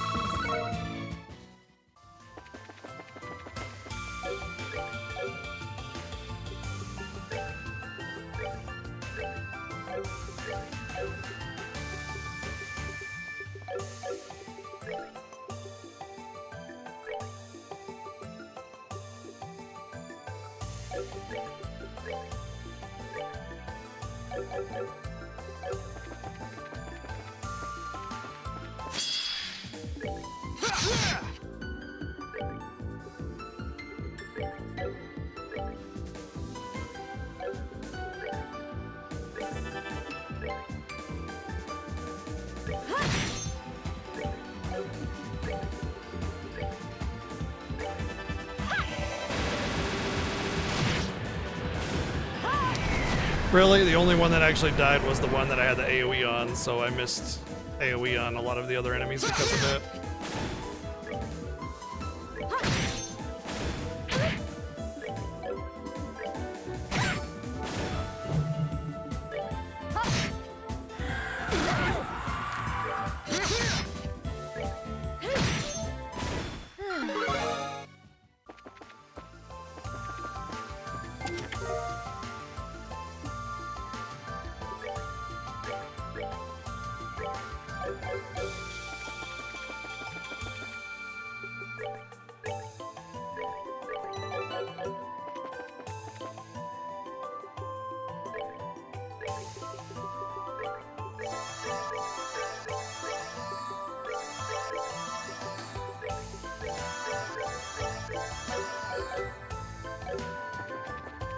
All right, there was 2 rooms, wasn't there?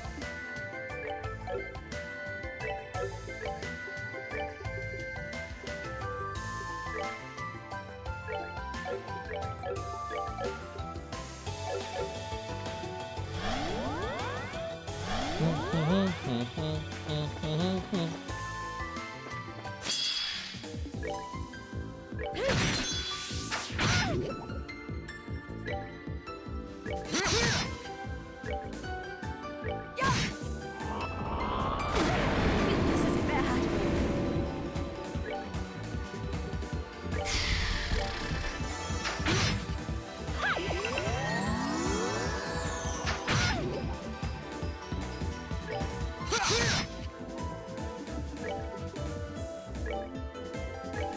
Goddess bless you.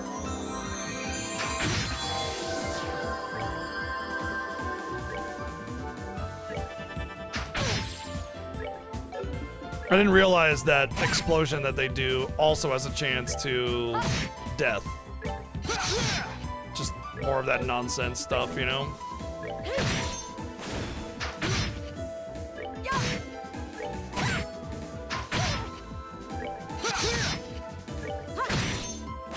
Oh, pitiful souls. Oh, pitiful developers of this game.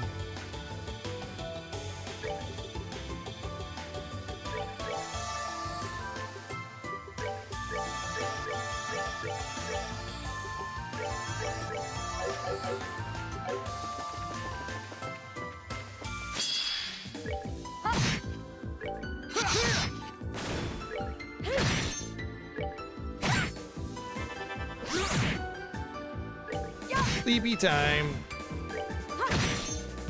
Goddess. for the enemy Goddess to forever.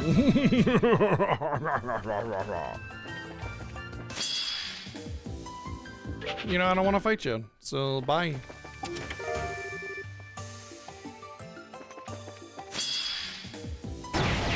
Ow. Why did I get ambushed? Hello? I freaking fought them head on.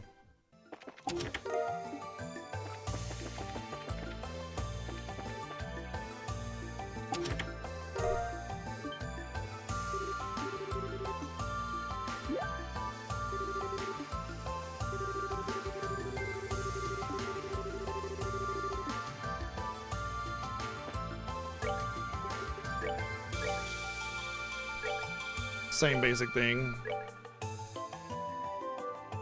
Oh, it's got an extra range. Sweet. I was waiting all game long. I'm not kidding you. I was waiting all game long in second chapter for a melee weapon that had an extra bit of range to it. I thought for sure that was going to be one of the things that they added on one of the stronger, more ultimate weapons or something, or even just mid-tier. You know, but never a single weapon with more range. It was always just small incremental attack power every time.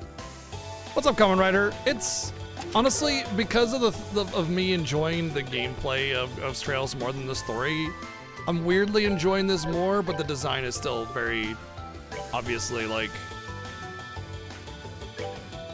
frustrating, right?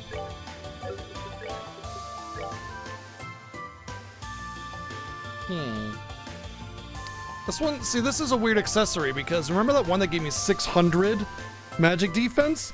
But this only gives me 50 defense? I'm starting to feel more and more like it's a typo because this feels more in line with like a reasonable accessory, right? Same basic concept. Yeah, oh, the overall structure of the game is garbage. Like, it's a glorified mission selector. It's a really shitty game design style. Stupid bullshit. But, the story is not something I particularly care for anyway.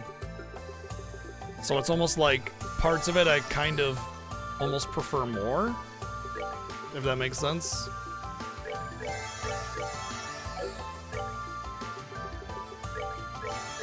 And it's only because of how I didn't care for the story in the last games, not because of it being a better game design. It's not. It's much worse in that regard. For anybody that's an actual fan of the series, you should feel like a slap in the face is what you got from this game. Like, that's what you should feel, you know?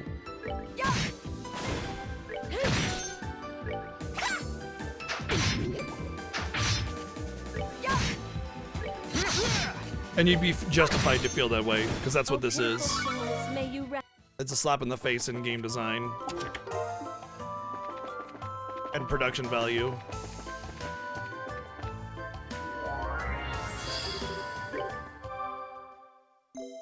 I guess there is the shop here, so maybe not so bad.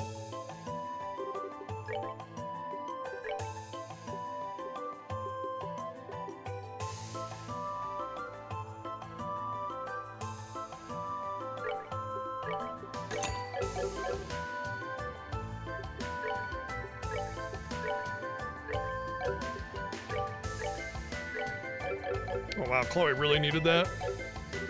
Not because her armor was bad, but because her defense baseline is very low. Wow, EP cuts, I can get a bunch of those. I'm gonna only get 2, but yeah, those are... EP cut 3 is... Like, I doubt I'll get 4 anytime soon, so, you know, being able to get that is great. Definitely want that. Being able to get 3s already is pretty interesting. You heard praises about Sky Third? That's troubling.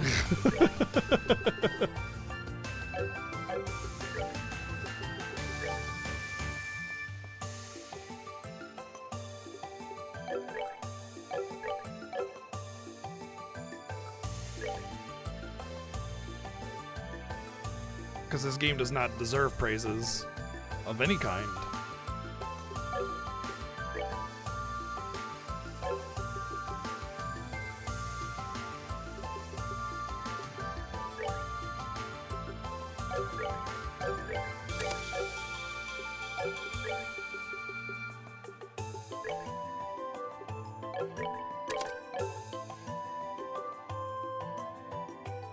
I think I need another blue one or something, which I can't really get because I need gold there, so I'd have to get rid of either resin or healing. I just need a better blue one here if I want to get better healing.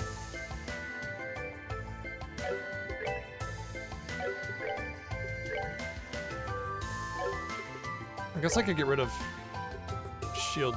Oh, I need to upgrade on my slot to get that.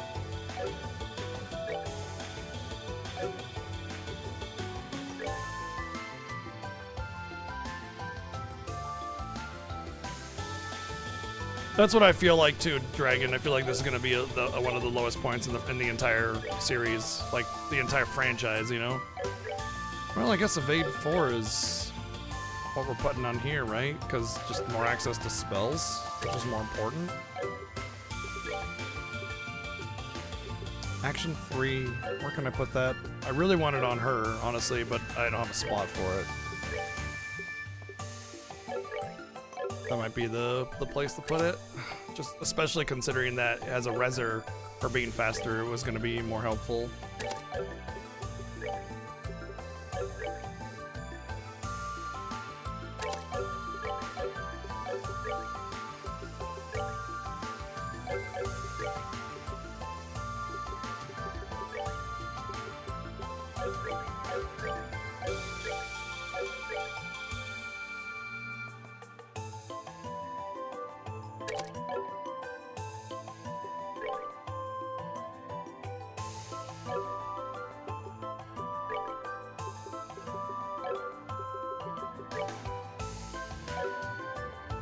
I really need a stronger EP one. Let's see if I can grab one, because she basically has to have white up there. Yeah, I can get EP3. I think I'll do that just for the colors, just for like actually making her ornament useful.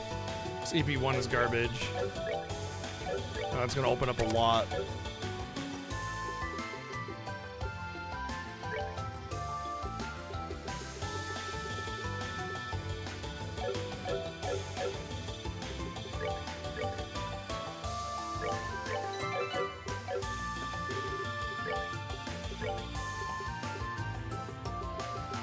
Whoa! Reviving bombs are freaking 1,000?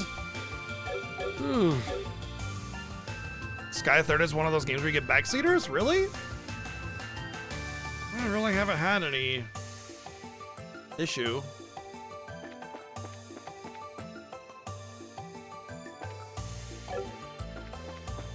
Although to be fair, I've built up a community to understand that backseating is bad over a long time, and when somebody comes into a channel and like doesn't see anybody else backseating, typically I found that helps with, them potentially backseating.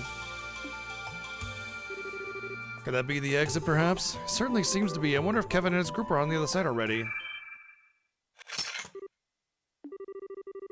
I think we'll have to have another battle ahead for us before we can reach it though. I'm willing to bet that the dialogue on these characters is gonna be generic, like wait, why? Oh, okay, see. Like it doesn't matter who you have in your party, they'll all say the same thing, kind of thing. Final Fantasy VI does that as well. What?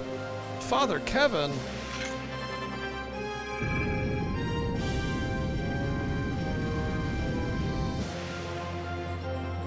Oh wow, Death Chariots.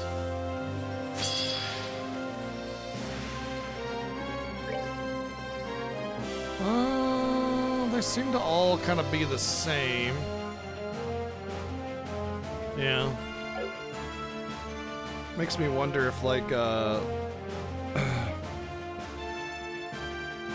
I can just blow them up, I mean, they have a lot of HP though, right? So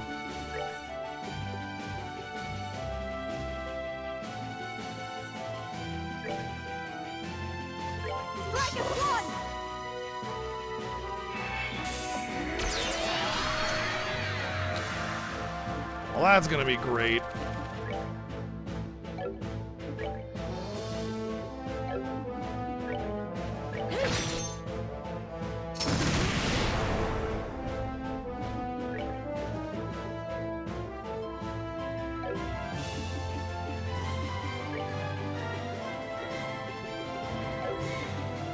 Thank you, Denab. 53 months!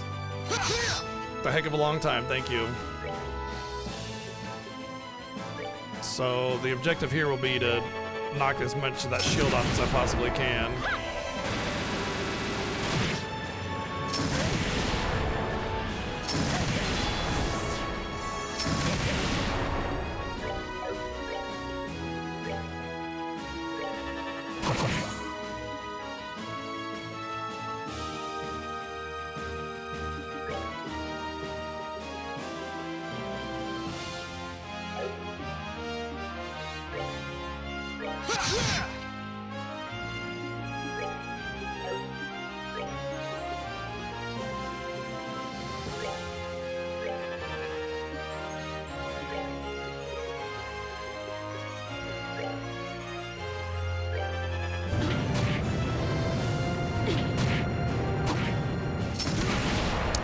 Good fucking lord, man.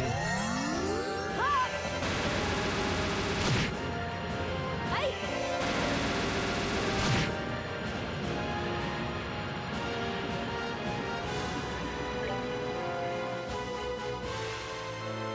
I guess I could just focus fire one down and just, if I can get the shields down, great, but prioritize, you know, killing them because this is pretty rough. They go fast, there's a lot of damage on them. I'm gonna get out healed, guaranteed, or out damaged rather. I won't be able to keep up with this for long. I think the best thing that I can do is clock up on Chloe to make sure that she has enough speed to keep up.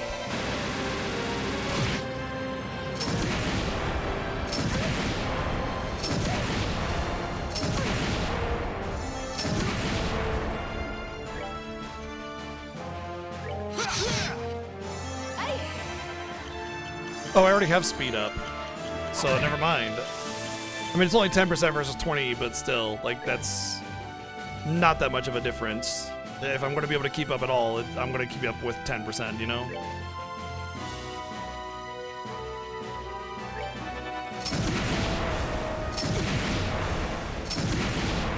They certainly love to prioritize focus fire. Gotta love that bullshit.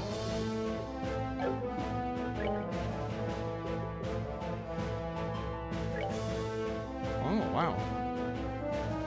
That would mostly just be to get rid of shields, though. Wouldn't really do much else. We can prioritize damage over that.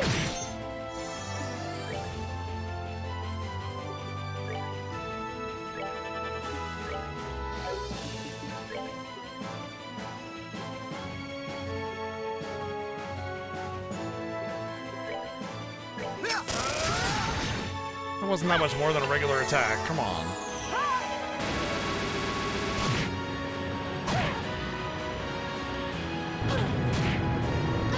One thing that I've been kind of annoyed with, but also interested in at the same time, is that they definitely have a lot more, like, pushes and pulls and everything with the abilities, which is both a good thing and a bad thing. It's a good thing because it creates a little bit more strategy, but a little bit more chaos at the same time, which is the bad thing. But the other bad thing is that the game does not start you off with enough healing. Like, you are struggling to heal at the beginning, and even now with an upgraded heal, it's still a bit of a struggle because the damage output that most enemies have is pretty significant. And,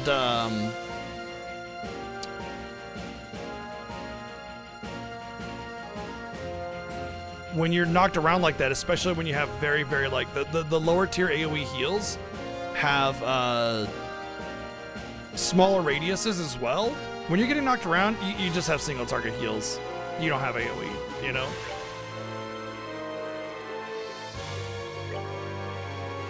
Oh, that's better.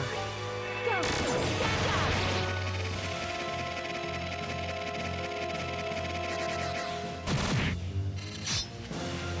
It was a little bit too long, but hey.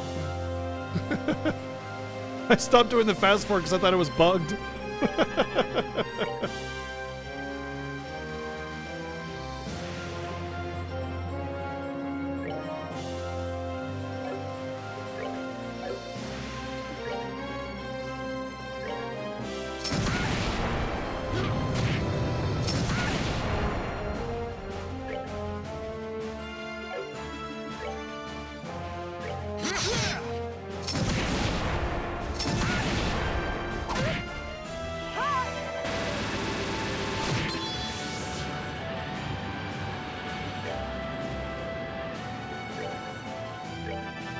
Yep, even a heal, which is the fastest cast time in the entire game, I have to wait until they go again before I can heal.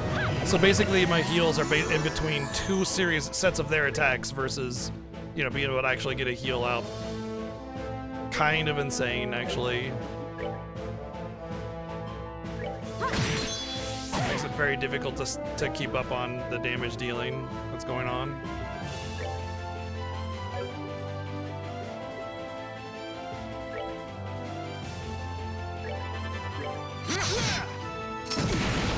Well, that spear is going to be mostly wasted.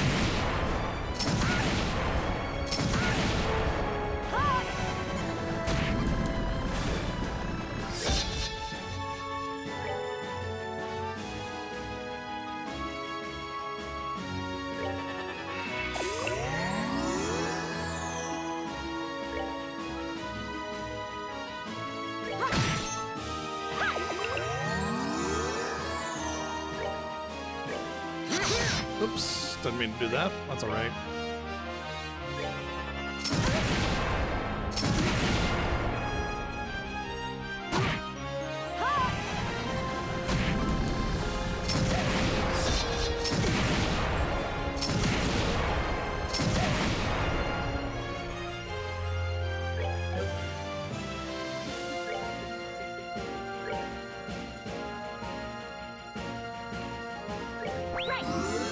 A little bit of an opportunity to keep up on my EP, so I thought I'd take it. Did it again. I'm just gonna move her closer so we're in the AoE.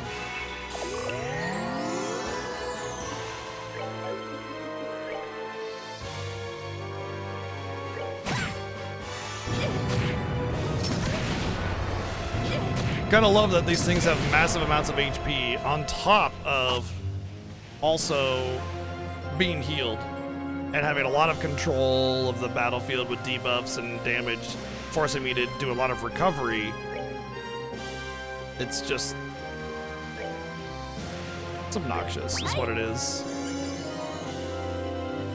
I have to use a healing item here because the enemies are so fast that I straight up cannot even get a single turn with my healer before they attack twice most times. They have a huge propensity to focus fire on the damaged target.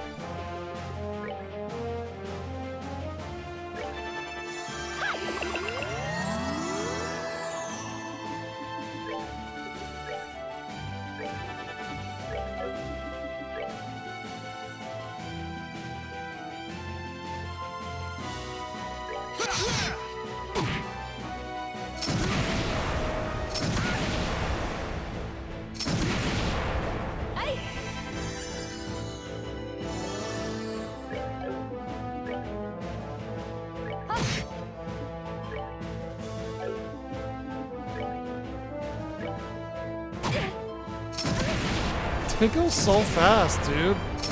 They just get 1,000,000 to eat turns. All the time. Just way faster than me. It's stupid. This is like a major HP sponge boss. On top of being hugely oppressive, you know?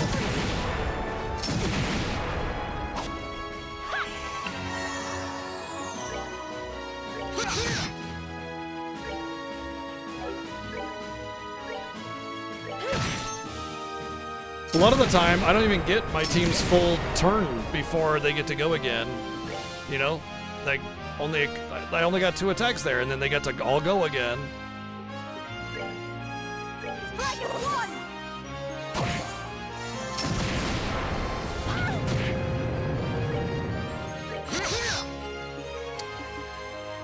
A lot of missing.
Everybody's got some really good AoE attacks, and I picked a good time to slap them all down there. That was pretty useful.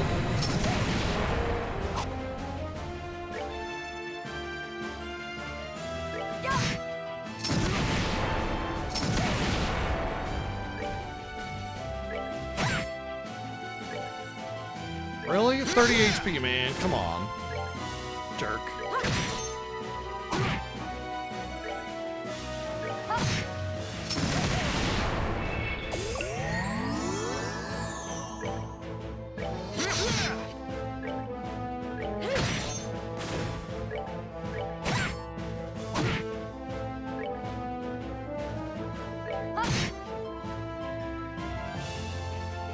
No, I got to decide my team.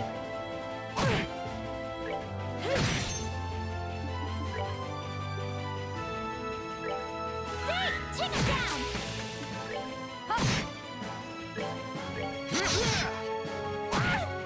I mean, 30 HP might as well be 1 HP.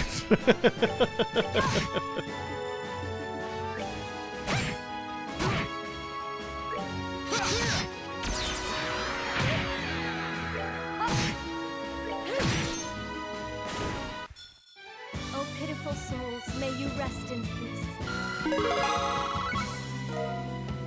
Hit 4.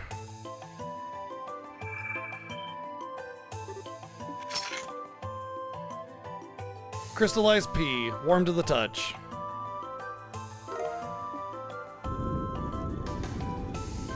Two Sealing Stones. Can't be Estelle. I feel like we're gonna get Estelle much later, and it'll feel like a meaningful stone. Seems to be the end of our trial, at least. Although I certainly wasn't expecting that to be a fiend perfectly disguised as Kevin. True, I wasn't.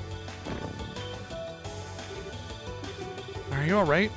You weren't hurt, were you? I'm fine. I was just so relieved to find out that it wasn't really Kevin. Now that the fight is over, it seems clear to me that the battle was a trap set by our foes. Those bizarre cannon fiends are further evidence. Yeah, sure, okay. Let's hurry through the door. I'm quite concerned about the other group. Yes, I suppose we should. She must have been truly worried about Father Graham to react in that way.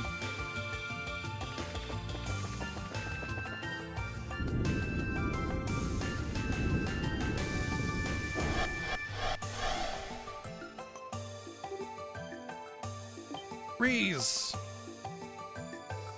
Hey, if we were to, I don't know, chop up Reese into a bunch of tiny bits, would that be Reese's Pieces?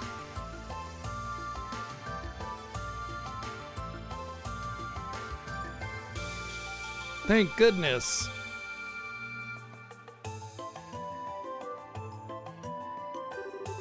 Ah, yep, you're the real deal, alright. Thank Idios, I was worried as hell about you, you know?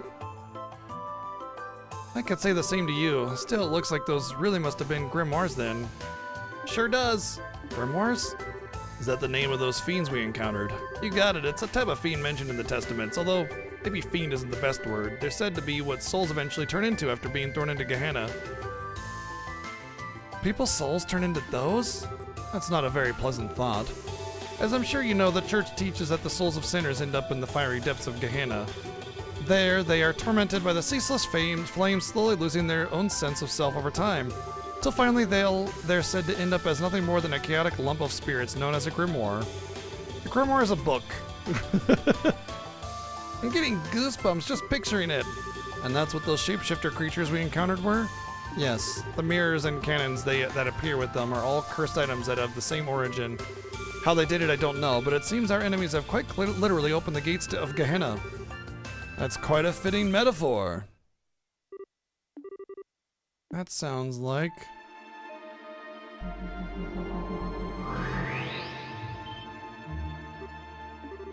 You again. Well, look who decided to show their ugly mug. Did that lord of yours send you back to check up on us? That is one of the roles I have been assigned, albeit not the only one. I am impressed by how quickly you progressed, even if it was with a significant amount of the Hermit's guidance. The Hermit? Who's that? The ghost we keep running into? Can't think of anyone else. She's been helping us in various ways since we arrived here, and yet we still have no idea who that is. Indeed, I speak of her. She is a spirit that was left behind in Phantasma, as well as the master of the Hollow Garden. Of course, thanks to my lord taking most of her power, she can do little other than struggle as your guide. As usual, your cryptic nonsense just goes right over my head. But hey, if she's your enemy, that makes her our ally, right? I'll leave that for you to find out. Her position is hardly your concern at this time. I have a message for you from my lord. Your next destination is the Path of Beasts. It's not even a message. It's not even vague. It's not even like a puzzle or riddle or anything. It's just like, hey, you're gonna fight beasts up ahead. Bye. Cool, thank you, I guess. Devour the new offering presented to you and display your seal once more. Then shall the flames of Gehenna burn ever fiercely, and my kingdom draw closer to its true completion. This is all just more failed attempt at being vague and poetic and stuff. It's just nonsensical. It's not even like letting me draw any conclusions from it. It's just not only that, but the wording implies that, hey, if we do what he tells us, then his kingdom will be reborn or some shit like that. And it's like, why would he just tell us that? Why wouldn't he like vaguely set us on the wrong path to us, but the right path for him instead, by, you know, using the guise of being able to get out of here? Instead, it's just like vagary, nonsense, bullshittery. It's garbage blah, you know? What is that supposed to mean? My lord says that you may choose to interpret the message however you see fit. My task was simply to relay it to you. Ha ha ha ha ha. Sorry, I couldn't help but laugh. Tell me, what sad classes did you and that joke of a boss you got take to get your certifications on how to be a big bad? Nice touch trying to confuse us by spewing that cryptic bullshit, too. Bet you thought we'd keep ourselves up all night trying to figure that gem out. I mean, the overblown theatrics make it a bit too obvious, but it's fake, don't you think? Well, you about done with us? If you are, how about you get lost? We got better things to do with our time than listen to nonsensical riddles from a guy who can't even bother to show his face. I say you're quite fond of the gift granted to you by my lord. Does it bring back memories? Oh, the weapon is the gift.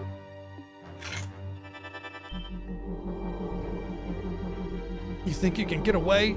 Fear not, we will encounter one another again before long. I am, after all, Phantasma's foremost guardian.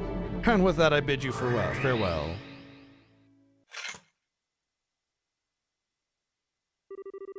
So that's the Black Knight you mentioned. He's the picture of his lord, right down to taunting us as he leaves. Too bad for him that it doesn't take a genius to work out they're both bluffing. Your next destination is the Path of Beast. Devour the new offering presented to you and display your seal once more. I think it's saying we gotta eat our weapons. Convenient villain teleport. CVT, I love it. Let's make it an acronym that everybody knows. Make it so when developers are making a game that they know what CVT is and to not do it ever again.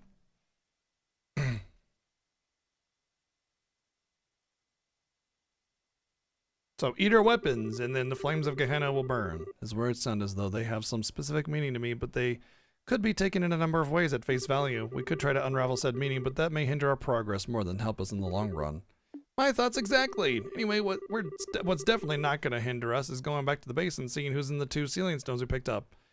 So going all the way back to the beginning will not hinder us. All right. If we activate that monument over there, we'll be able to come right back here and continue exploring too.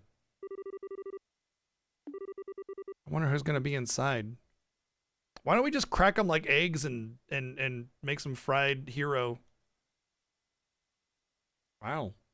2 chapters finished.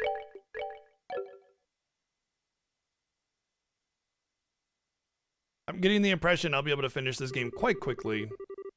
Kevin Graham of the 543rd class of trainees, and in the name of the goddess above, I hereby appoint you a squire of the Septian Church. I humbly accept my appointment. I pledge to offer my soul to the goddess above and both body and blood to her church on earth. Very good. It is exceedingly rare for one of your age to be appointed to this position. I can only assume your aptitude and training achievements warranted it. May you strive to be a worthy guardian of the goddess's sacrament as her loyal and devoted servant. Fuck the goddess!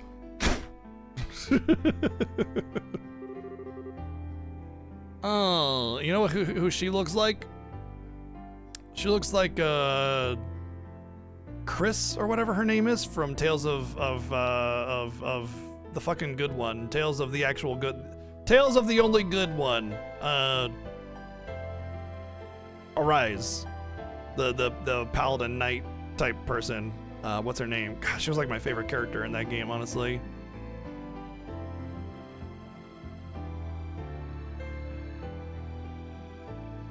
Yeah, as always, Trails nails it with the music, you know. I wouldn't say this track is particularly Casella, might be Casella, enthralling, but it's not bad, you know.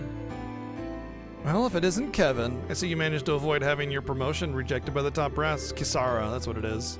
Splendid, splendid. Instructor, I really can't thank you enough for all you've done for me. I never dreamt I would have an actual Dominion supervising my training.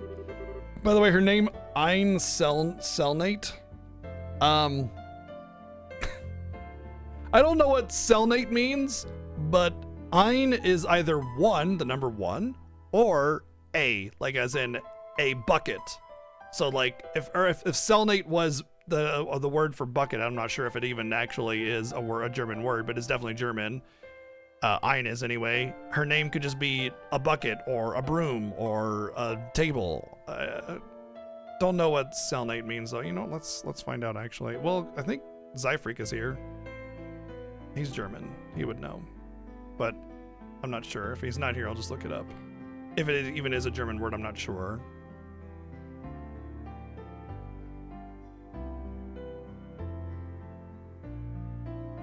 No. Oh, might be Bulgarian? In Bulgarian it says, you are living.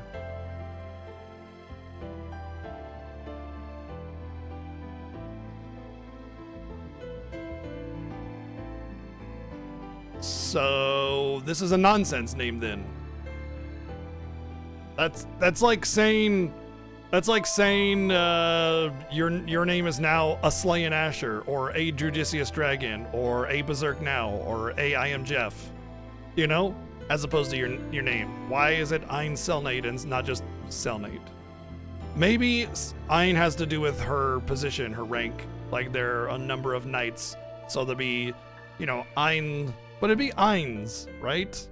Not Ein's Selnate if it's number 1 Selnate and then number 2 Kevin or whatever be Zwei or whatever. But it's just nonsensical. It's definitely one of those moments where you know a lot of anime music has, of course all anime openings are the same, right? But a lot of anime music or even Japanese pop music will have like random English words in it.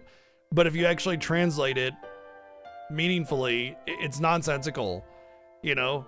It'll just have a random English word or phrase just thrown in there randomly just because it sounds neat or something, but it doesn't actually make any sense.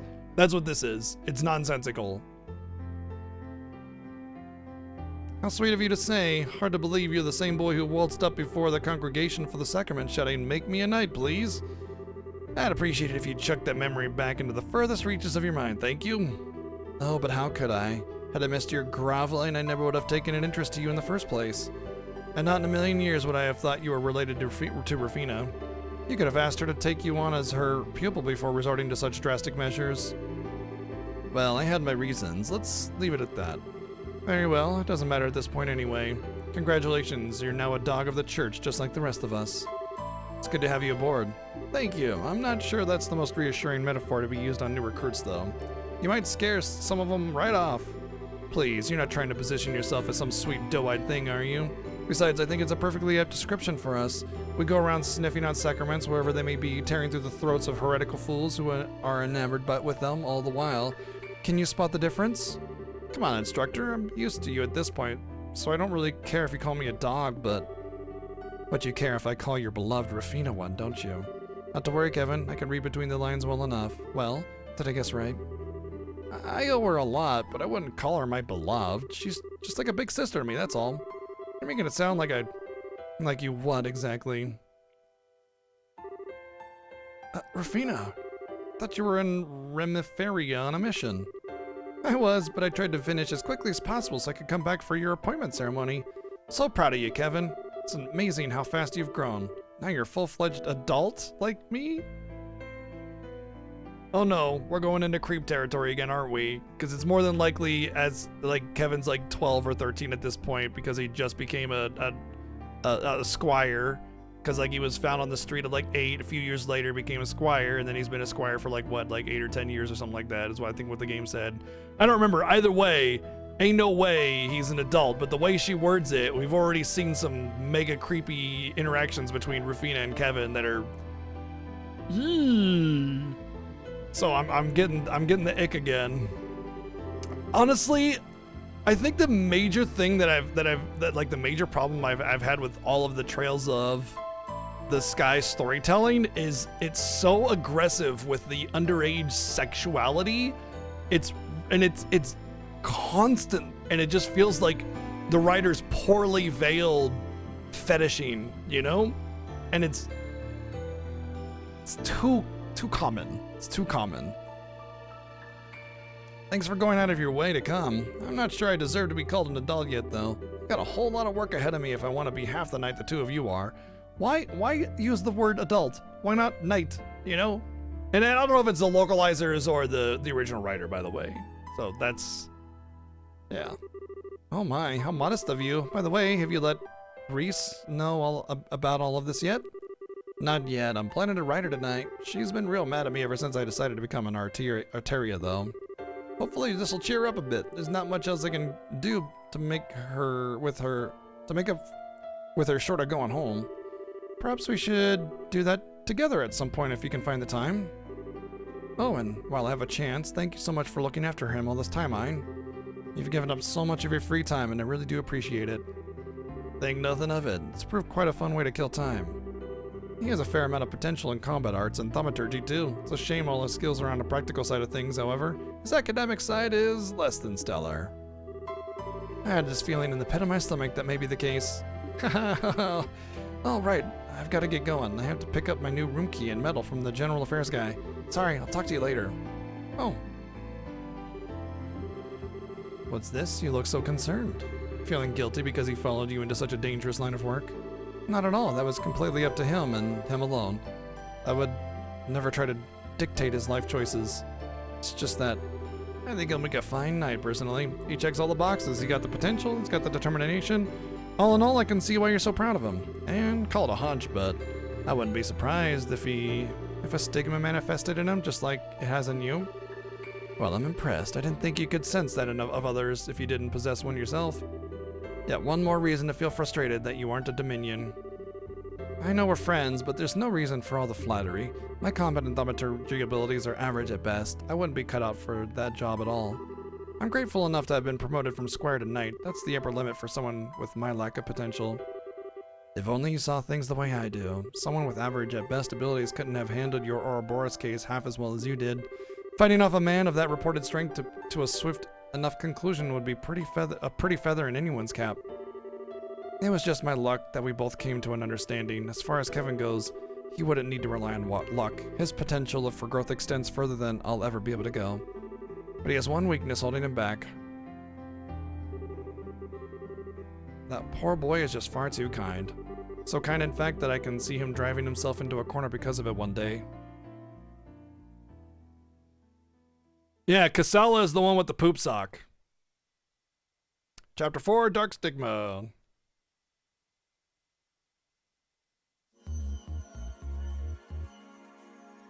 Who do we get in our crystals? Dual P cubes.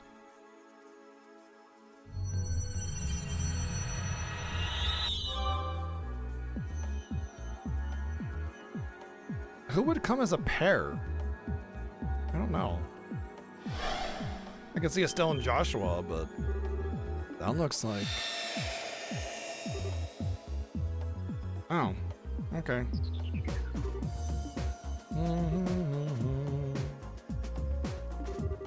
Prince Oliver, now this is a surprise. Don't think this is a dream, at least.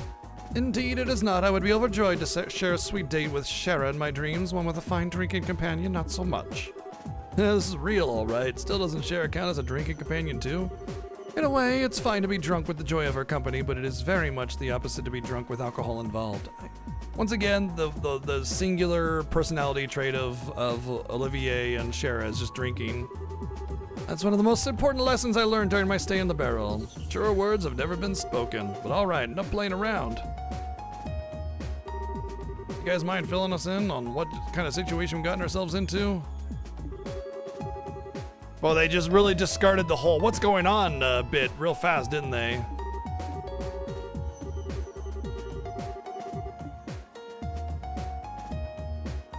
I think Estelle will be the last character that we get that actually seriously questions what's going on around. Quite the pickle. Appreciate it's hard to believe situation. Blah, blah, blah. Is it real? We don't know if it's real. Oh, Mueller, you're Rose or something. Gonna have our generic pleasantries.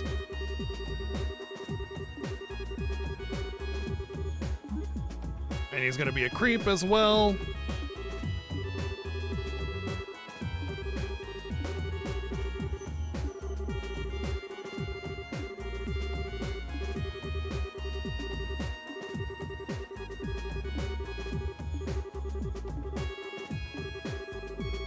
I want to ask about the ghost you encountered in here. If I remember correctly, the first time we met her was at the balcony in Grancel Castle. She gave us the key that allowed us to progress further. That was the first time she appeared to us as a ghost, but I don't believe it was the first time she directly communicated with you. When Rice and I first arrived here, we heard a strange voice talking to us. We didn't have a clue who it belonged to at the time, but I think that was probably her. So at first she existed only as a voice, but she's gradually started showing up with a body too? I know it's a weird way to put it, but if it's true, it backs up what that man in black said the last time we saw him. Yeah, he said the Lord of Phantasma had stolen most of her power, right? He kept referring to her as a hermit and a master of the Hollow Garden, too. Plus, the inscription on that monument behind us has the Hermit's Garden written on it. I think all of us here can connect the dots just fine. Agreed, it's reasonable to conclude that this very garden is connected to her in some way. Makes sense to me. It also explains why this place is kind of comfy compared to the other weird, fiend-infested places in Phantasma. Feels like we're getting closer to the truth with every new revelation. By the sounds of it, she's been in Phantasma for a while now, possibly since the beginning. But then she had her power stolen by the Lord of Phantasma and ended up without a body. Since then, she's been trying to help us in the best of her abilities and guide us forward. If we assume all that to be true, maybe the monuments scattered throughout are connected to her somehow. They seem to exist for that purpose, guiding us forward. I think there's There's one more thing in our possession that's connected to her as well. That cube. You think so? Unfortunately, your guess is as good as mine on exactly what that cube is. That being said, I think the odds of it being connected to her somehow are as high as everything else on the list so far. Well, what do you think? Honestly, I'm impressed. You've done a remarkable job of making sense of the situation when you've only just arrived. Still, if we assume all of that to be true, then there's something else we should be doing as we keep moving forward. Helping to restore her power, I assume. That way, we should be able to ask her what else she knows about the land we're in. Got it in one. I get this impression that if we don't, we don't stand a chance against those two. We'll find ourselves up against a wall at some point. I do have one final thing I'd like to add. It concerns that Lord of Phantasma you keep mentioning, actually. Put simply, you wouldn't happen to have any idea as to who they are, would you? Why me? Well, from my perspective, they're awfully fixated on you. They seem to know about Reese's deceased sister as well. Then there's the fact that they're even able to summon devils from the church's text. It all seems to be pointing to you, and you in particular. I can see why you'd ask, I guess. Unfortunately for you, though, I got nothing. If anything, I'd say they seem to be an enemy of the Grail Knights as a whole rather than just me. I suppose that's possible. I wouldn't be surprised if an organization like that had more than their fair share of enemies. No offense, of course, I have plenty of enemies myself. Try not to sound like it's something worth boasting about. Anyway, we've had like 5 anyways in this good discussion so far. Even if we've connected some dots, we'll have to save mystery behind who our enemies are for another day. Maybe we can get more information out of them as the next time we see them. But until then, we don't have enough to work with. Right, next time one of them shows up, we'll have to see what we can force out of them. So that about wraps things up for now. So we should probably get ready to head out again. We're on plane number 4, and if the previous planes or anything go by, it's gonna be tough. Kevin?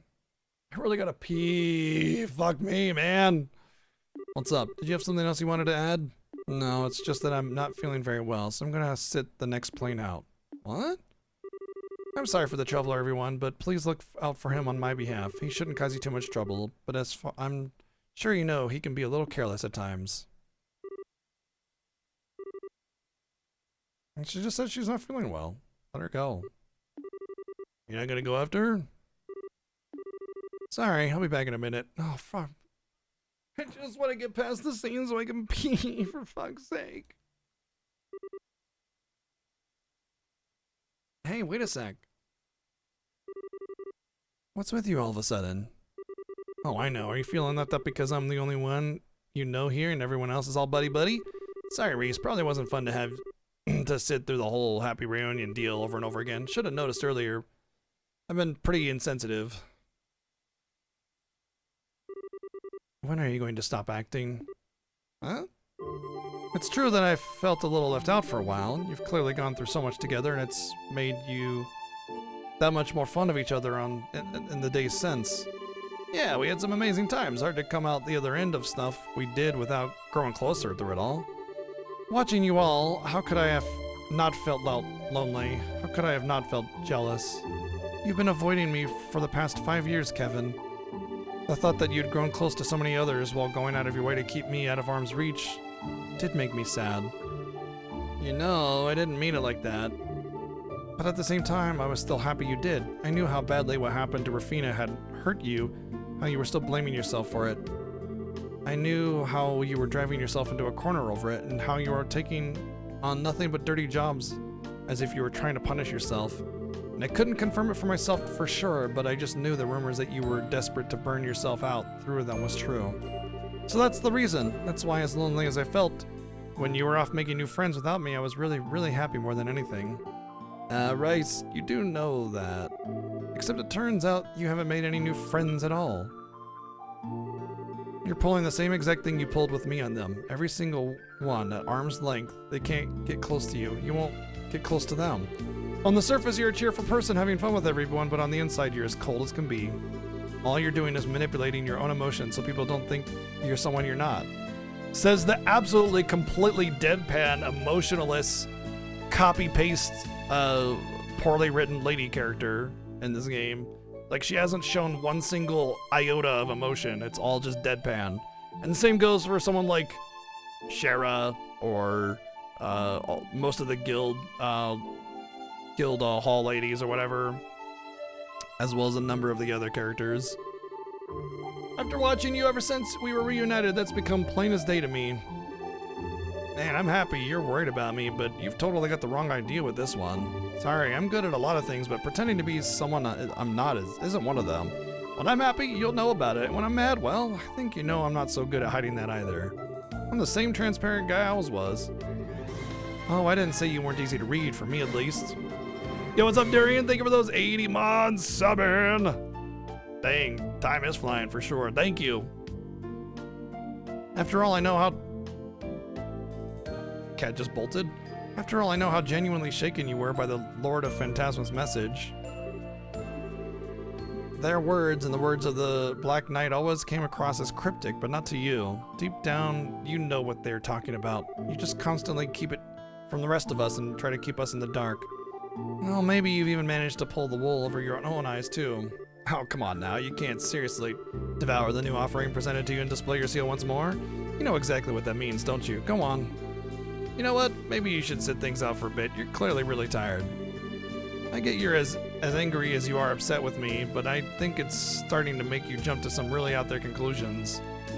There's no reason for her to feel upset, really, to be honest. I think it's like that forced drama kind of thing. And being tired out's only gonna make it worse. Can't you see how negative your line of thinking is? You can't seriously believe all this is actually true. I'm not saying it doesn't deserve all the anger. I totally do. Genuinely was busy, but at the same time, I wasn't sure how to face you if we did end up meeting either. Still, we're gonna be working together from now on, so... Enough.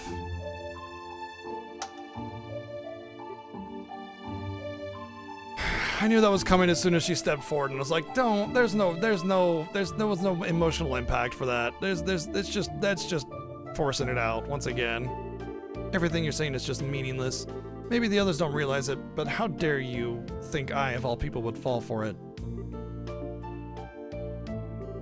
I realize I'm turning my back on my duties as a squire by doing this, but I can't bear to be near you any longer. I can't stand to see the Kevin I thought I knew so empty." Pot? This is Kettle? Even when she's like supposedly supposed to be really sad and like crying and running away, you know, here, it's just like, I'm running away, I'm very sad. You know? Kevin? Oh, hey. Sorry you had to see that. Don't worry about it. Want to know something, Joshua? You've looked into a fair bit since I first stepped onto the scene, yeah? I have. I know that you're called the Heretic Hunter. I know that you're one of the 12 dominions that led the Gralsritter. I know you undertake the execution of sinners the church deems most unforgivable, almost single-handedly. I figured you'd know your stuff. Wouldn't want any guys whose background you hadn't thoroughly vetted being close to your girlfriend for so long, huh? I can't deny it. Still, the only people you harm are those sinners, never anyone else. So I decided that, for the time being at least, you weren't a threat to her or anyone else. I see. Weissman was your work too, wasn't it? Sure was. My job was to get rid of him. That's it. Everything I did with you guys leading up to that point was to get myself into a position to get it done without him catching on. That includes helping all of you out, naturally. Yeah, I know. You must have been aware of the possibility that Estelle would be taken on board the Glorious, too. You thought allowing it to happen would help you in the long run, so you kept quiet about it. Wow, that's one I'm surprised you pieced together. But yep, you're absolutely right. I figured there was a chance she might get abducted, but I did exactly nothing to stop it. All I cared about was finding out what Weissman and you were up to, and where you were. For that matter, couldn't use better bait for that than her. I thought so, and yet all of that doesn't change how I'm more grateful than words can express. Why is that? Because if you hadn't helped me back then, I would still be Weissman's puppet. I would have broken with my own hands what I value most in the whole world. That's a debt I'll never be able to fully repay. Oh, sweet Idios, now you're just being cute. I know you're smart enough to realize that's not all why I threw you a bone, right? I just wanted him off his guard enough to create the opening I needed. Helping you was the perfect way to do that. That was all there was to it. And again, that doesn't change how grateful I am to you. Knowing why you did what you did doesn't erase the gratitude I feel, not in the slightest. It really is just as well you ended up quitting Ouroboros. You'd suck to high heaven if you were an enforcer now. Honestly, you're totally right. If Rice is sitting on the sidelines for now, let me help you in her place. Might not be as capable of helping you as she is, but I should be able to back you up. Why even force a character? Why? You're taking out a forced character? Why not give me the freedom for a time being? You don't need to feel indebted to me, you know. Well, I'll take what I can get. No doubt you're worried sick about Estelle, too, so there's your gold star reason for helping me out besides me. So thanks. I'm glad you got my back. Right back at you. Yeah, why even force a character? It just doesn't seem...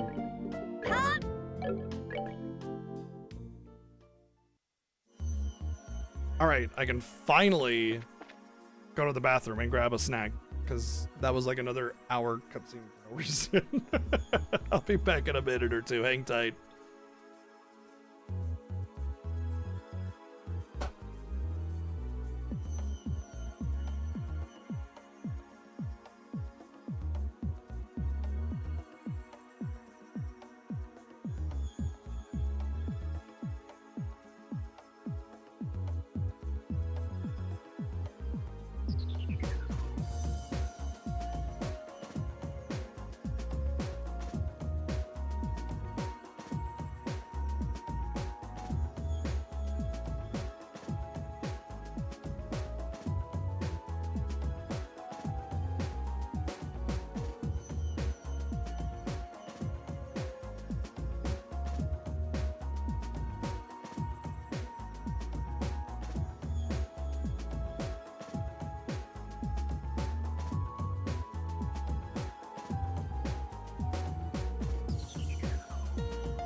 Okay.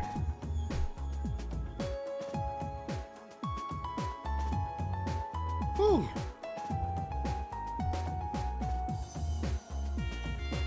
That's better. Bladder empty, stomach full. Well, full enough anyway. And a cat companion. Oh, buddy. Let's roll.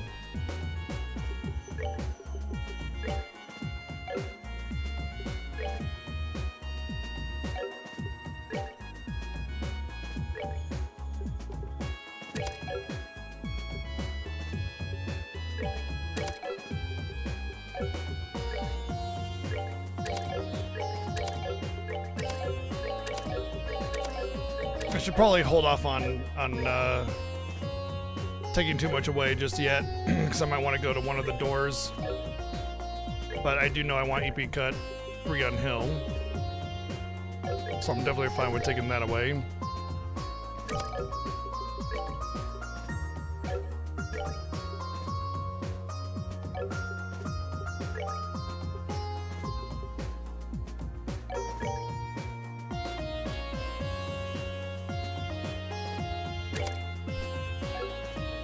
I think I'd have to put another blue here if I really wanted to get some healing on him. But I got Chloe, it's fine.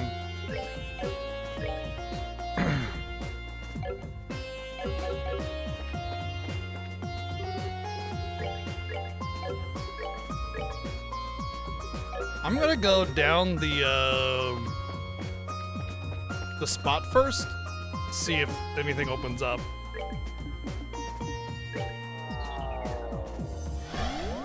Because it's possible it won't open up until, like, the new stuff might not open up until later.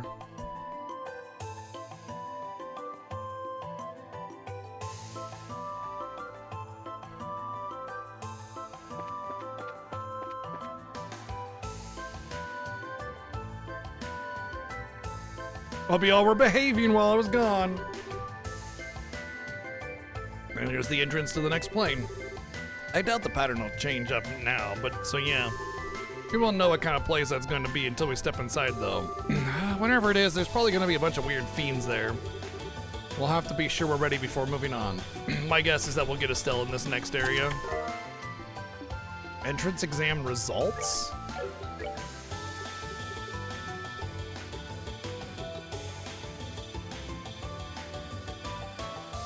Okay. Apparently I can use the cube. Ah. Okay. Maybe I'll do that instead of using the trackpad on the PS5 controller.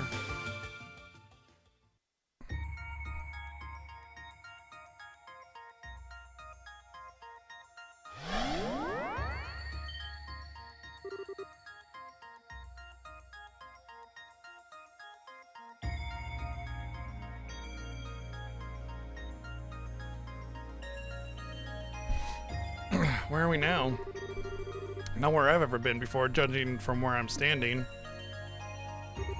Look over there. Oh, the trading facility.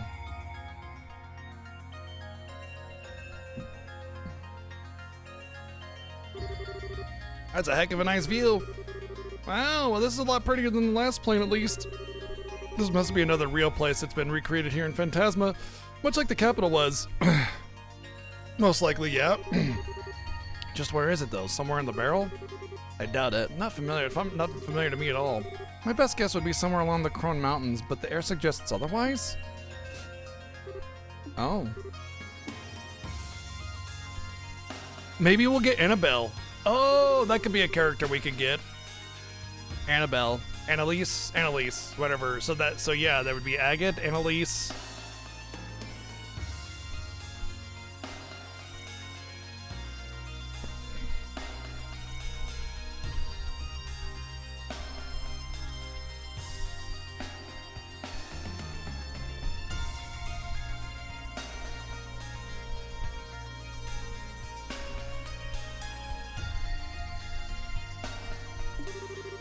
Looks like this really isn't a place that exists in the barrel. As far as I'm aware, there aren't any guild facilities like this anywhere in the country. That's that then. This is a copy of a place in some other country. Would you look at that? The answer was right under our noses the whole time. Yep. It's the Lockle debacle. The Lockle Training Center. I know that name. Wasn't it the training camp Estelle went to a while back? You know, last year with Annalise. That's the one. It's a guild-owned facility located in the Lemon State. I've never been here myself, though. I've only heard about it from Estelle. That leaves us with yet another problem to solve. Lemon State is a fairly insignificant distance away from LaBarrel, after all. Yeah, it is. It's further away than both Aroni and Calvard. But you know, I may not have a clue how a place in Lemon ended up being created here or why. But if our enemies did it, they must have a reason for doing so, right? I knew you'd catch on. I was really surprised when Annalise was not either a bad guy or died during that game. I thought for sure one or the other was going to happen, but then again, nobody ever dies in these games.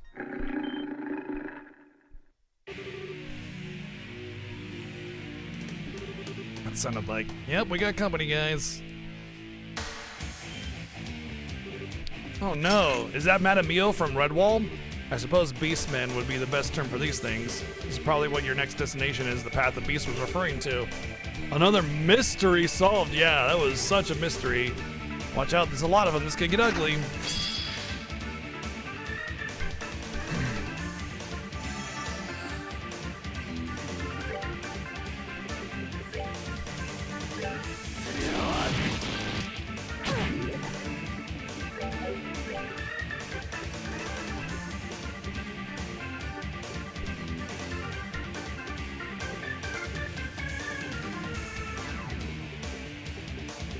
Well, at least I got clocked down. That's good. Oh, we got Silent Cross as well. Very good.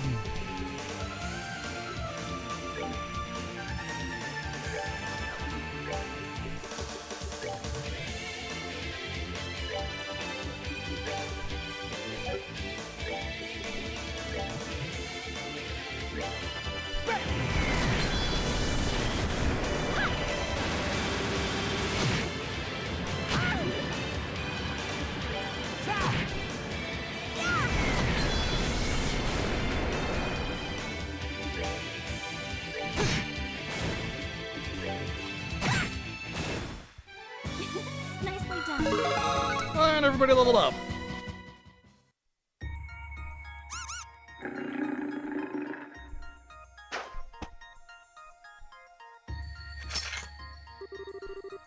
Fleeing to fight another day, huh? They're smart little devils. Devils do seem a lot more intelligent than your average monster, enough to make me wonder whether these are another kind of impossible fiend like the rest. I'm with you. I can't pretend to be an expert on the monsters of Lemon, but I'm pretty sure they're not this smart. This plane's gonna be so much fun. Here she comes.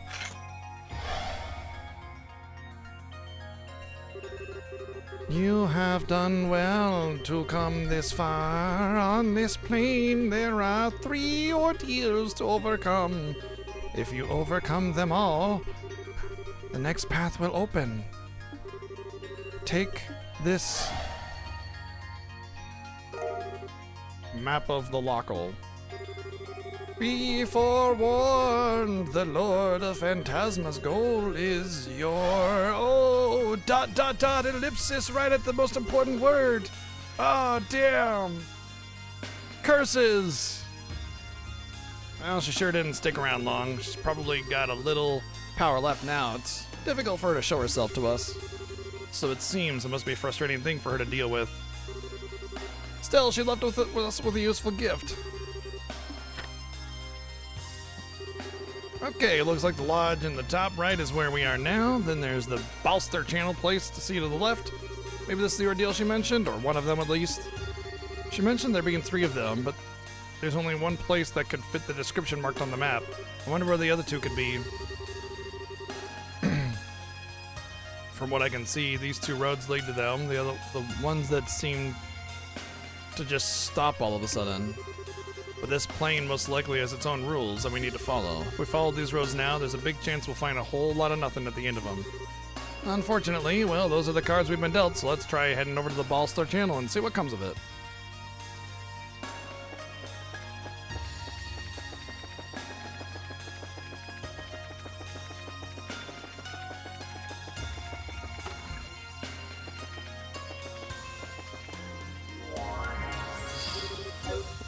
Oh, yeah, now I want to check to see what I can synthesize.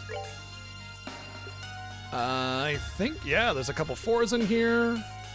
So yeah, definitely was a good idea to come up here first.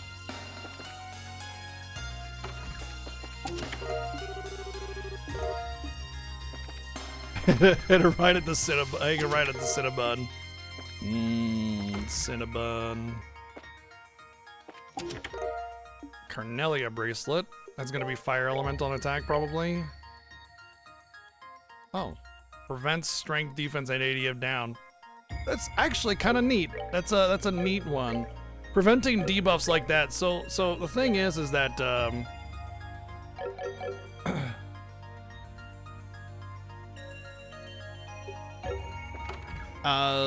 whenever you get like status protection in video games, oftentimes that does not apply to stat reductions.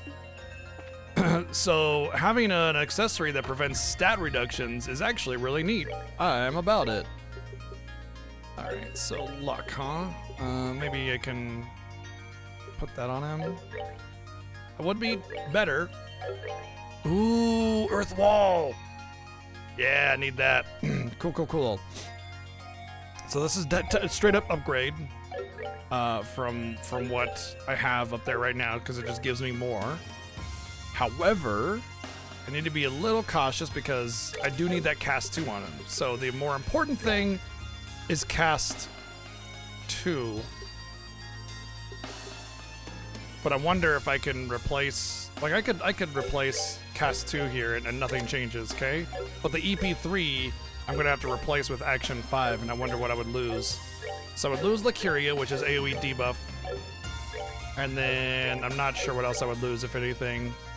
But EP3 might not be super essential. Have to have Scent. Definitely need the Septium Vein for additional blue.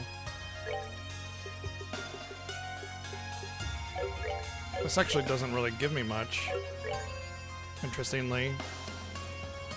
Either way, we're gonna definitely do that. And then we'll do action 3. We'll just have to lose Lacuria, and that's fine. She'll have Lacuria, so it's fine. He just needs good AoE healing and a res, and we're fine. Which he does. Petrosphere? Oh, okay. Titanic Roar, good. So he's got a big fat AoE. He's got all the other normal stuff. And he's got Earthen Wall, which is absolutely sick. Earthen Wall carried me through the end of the game completely.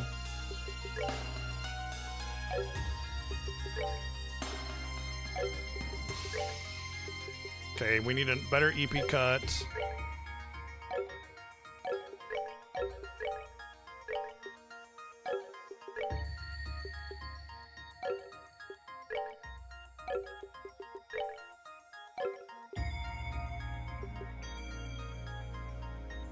I think this is going to be our utility tree right here.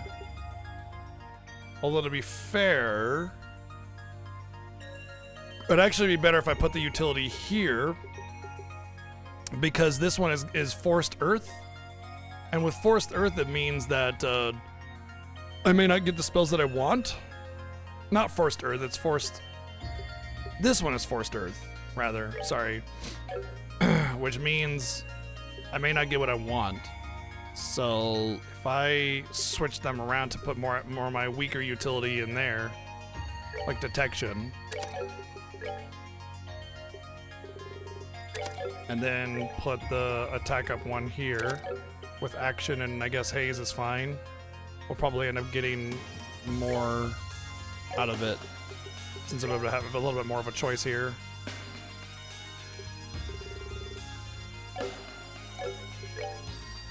We definitely need to go back and make some gems, though, now that we got this all leveled up. Cast 2, some actions. Actions and casts first.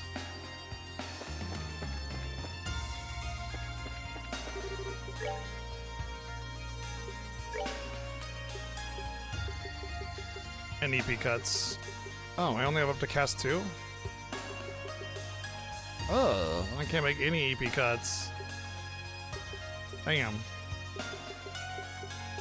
I can make shield 3, but not shield 4, but I can make evade 4. Oh, I have shield 4. How did I not see that? Alright, let's make 2 of these for now. We'll make 1 mine 4. No defense 4 yet, though. That's unfortunate. I think that'll be fine for now. We don't want to waste too much on this stuff that may not be, like, super optimal. But that'll allow her to have... Oh, I need an upgrader slot then, okay.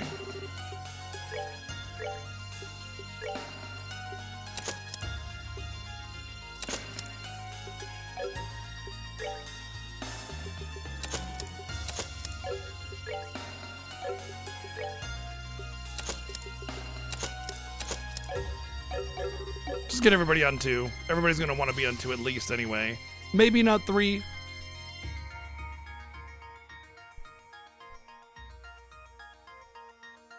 But at least 2. Okay, so... Can we get an attack? I don't know if I want to waste on attack 3 the points. So mine 4. Gives her something, but I'm not sure what it is, because it's off the screen. Why they do that is so silly, but whatever. I want shield 4 over evade 4. So that's just a stat change. No cast 2.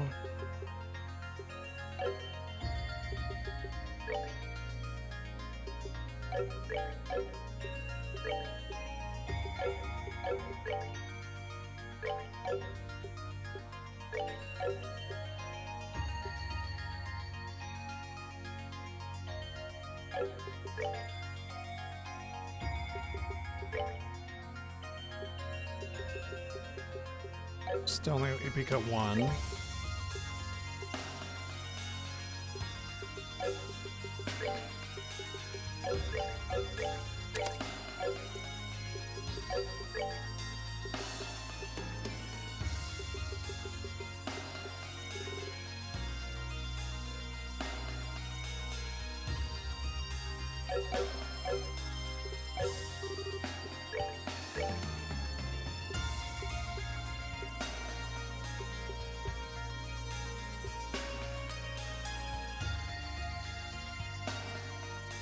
I don't have enough to do these upgrades at all. Like, not even close. Not even close. I don't know where they expected me to get the Mira, but whatever. I've tried to do all the doors that I can, although at this point, I have 2 new characters, so I should probably see what doors I can take a peek at now. Girl, okay, we did that one. We don't have Shara.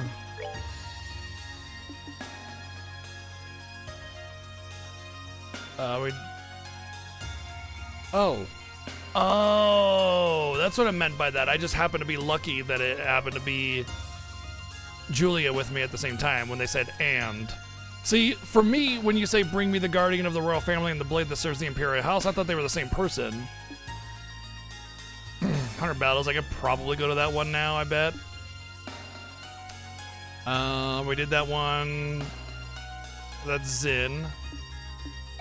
What else we got? We did that one.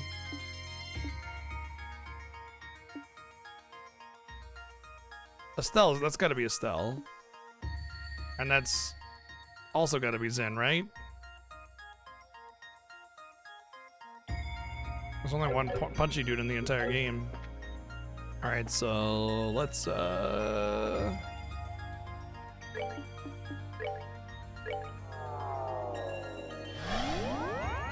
head back. We'll get Zen in our party. Probably for Josette.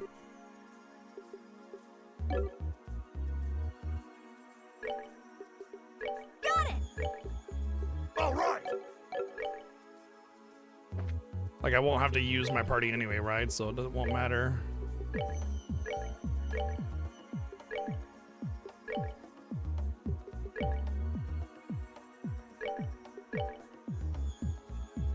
Sure, why not?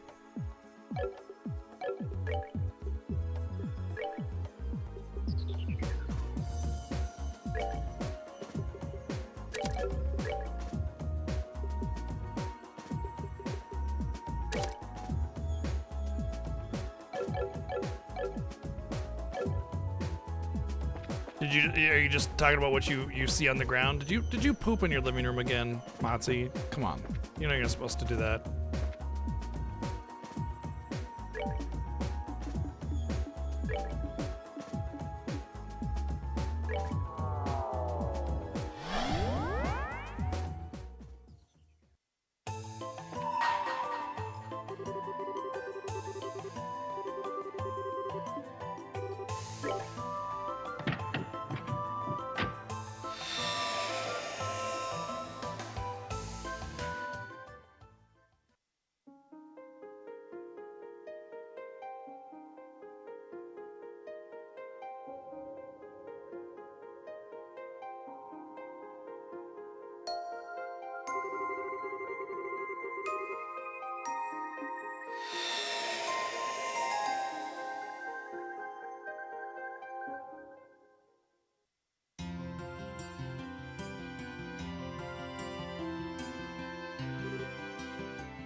If only Estelle was an A-rank bracer, but she's clearly stronger than Zen, yet he's an A-rank and she's B-rank.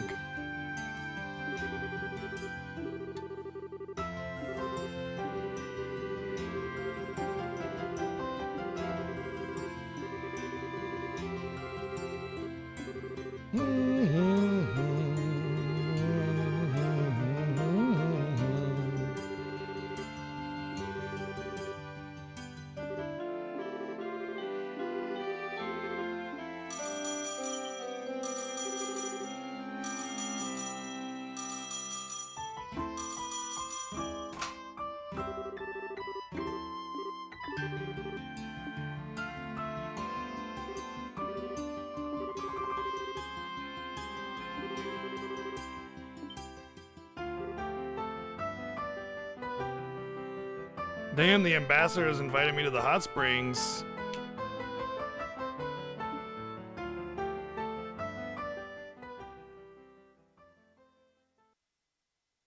She only wants to go to the hot springs with Zin because he's such a tank of a man that he gets in the hot springs and it just raises the water level entirely so she can kind of soak a little bit more. It's about, yes. Vehicles extended warranty.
The Rocksmith Agency?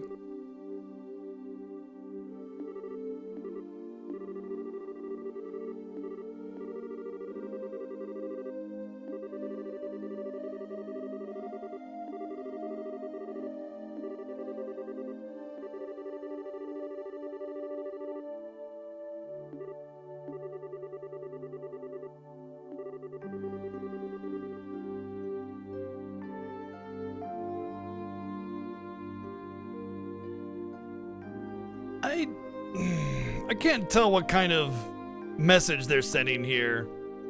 They're talking about how divided their country is, and it's like, oh yeah, it's the immigrants' fault. And it's like, I can't tell if it's just be like, oh yeah, you know, we welcome immigrants, and it's fine, but, you know, there's gonna be a lot of differing views because of it.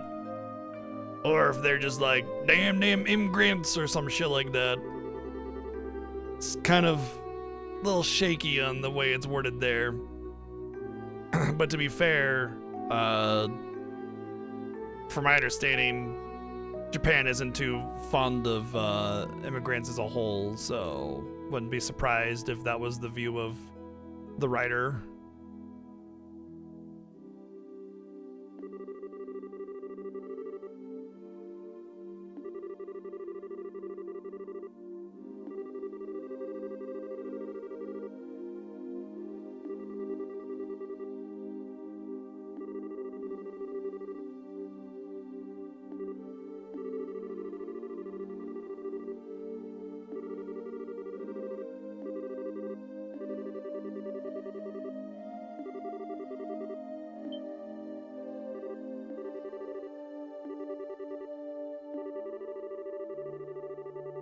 I'm like looking forward to the day where I actually get Kilika on my team, but I doubt that'll ever come.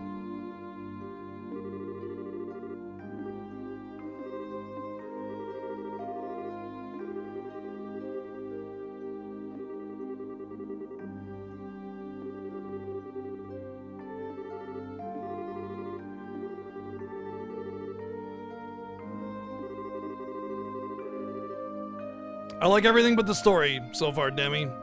Everything but the story. I think the story is trite, generic, overly like wordy. It's got so many of those like really bad tropes, like the Mary Sue complex kind of thing, where everybody loves Estelle and she's the greatest, and everybody misses her and thinks about her and praises her, endlessly, regardless, and even the villains do. And there's another one of those like really bad things that they do. The writing is in general is just kind of contradictory to itself, and I appreciate the attempt at building a greater world with, you know, a lot of different forces with different political structures coming together and colliding in different ways. But I don't think that the writers are politically competent enough to write that in a meaningful way. It's just like, hey, democracy, hey, monarchy, hey, this. You know, just throwing out keywords and buzzwords without actually having a meaningful, like, cohesive interaction with that, if that makes sense. So I appreciate the attempt, but I just think it's poorly implemented in terms of storytelling. Not to mention, like, there's a ton of anime tropes in there as well, where it's like most of the characters tend to be very one-dimensional. Like Scheherazad's entire personality is I drink. And, you know, Olivier's entire personality is I'm a pervert. And Estelle's entire personality is I can't ever be fucking serious, even during the most serious situations. You know, it's always tomboy with Josette and nothing else, just tomboy this and tomboy that, nothing else. You know, it's just very flat. There's not people talk about the wonderful world building and depth of storytelling, and it couldn't be farther from the truth from my perspective. But everything else is good. Combat's really neat and unique.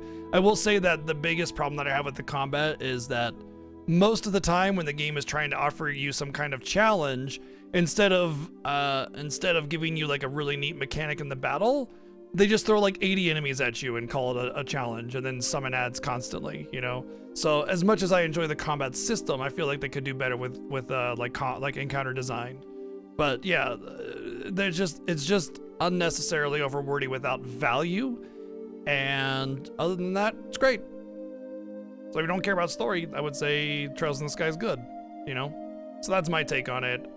I think I gave both of the games 7 out of 10, both first chapter and second chapter. I think they're, as far as JRPGs are concerned, above average, but they're not nearly as good as people praise about them. The fan base is vastly over-exaggerating the quality of the series so far. That being said, I'm not drawing too many conclusions until we get to like the later series, because I think Trails in the Sky is going to be the low point of the franchise, more than likely, but that's, you know, yet to be seen. We'll see. I know a couple people, even a couple people right here, think this is their favorite, which is great. It's fine, you know. That's just my personal take so far on it.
I find it odd that she's the one offering the job here, because she's just like the head of an embassy. She's like a liaison, basically, not the head of an intelligence division.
I feel like that's a pretty, like, standard ideology, you know? That's like the standard ideology is, well, at least the concept of putting the safety and well-being of the civilians above all else. Like, that's like, I would imagine what the original, well, it is what the original intent of governing and like society was. You sacrifice a little bit of freedom because laws, and in the end you get protection. More accurately, protection of your property. Laws, government, and society were built to protect property, not people, but people get protected by extension. And I feel like that's the standard mindset that a government should be for the people. I mean, shit, it even says it on our money, you know? But obviously, as it goes with most governments over time, as they become more and more corrupt and abused by those that want to take, you end up losing a lot of those systems that protect people and benefit them. So it seems weird that she'd come here, especially coming from a democracy specifically, or it's a republic, which is a form of democracy, and saying, golly gee, ideology of putting civilians first. I mean, that's like kind of the whole idea of a democracy or a republic, is that it's the voice of the people to put them ahead of, the whole class system, nobles and wealthy people and stuff. It's the voice of the people as a whole, and nobody has equal or nobody has special treatment. So it's weird for her to say that, I think. I think it's that concept of like the whole Mary Sue concept, where Estelle is always loved by everybody, but it's the same for LeBarrel. They did this in the last game, where they tried to talk up LeBarrel like it was the best in the world, and the Queen of LeBarrel is the bestest, coolest queen of all time, and everybody that's on the good side is the coolest and the bestest, and we love them. And they're also smart and also capable and cool and everything, and we love them. It isn't just like passive. It's like almost like obsession in a way, the way they treat the characters, like everybody's obsessed with them, It isn't like, yeah, they're all right, It's so polarizing, instead of it just being like a variety of opinions that may agree or may not agree,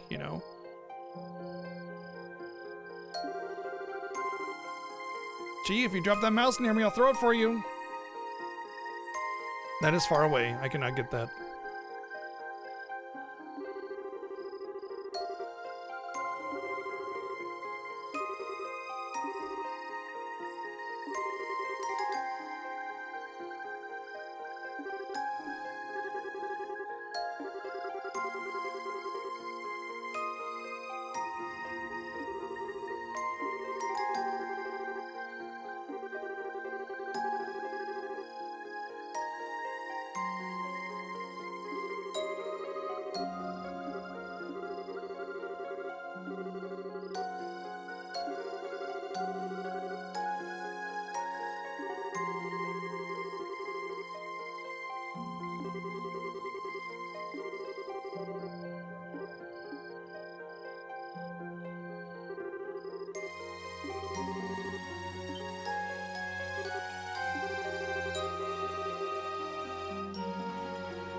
Well, the biggest lock of cock instead of crock. Oh. Something on your mind, Motzi?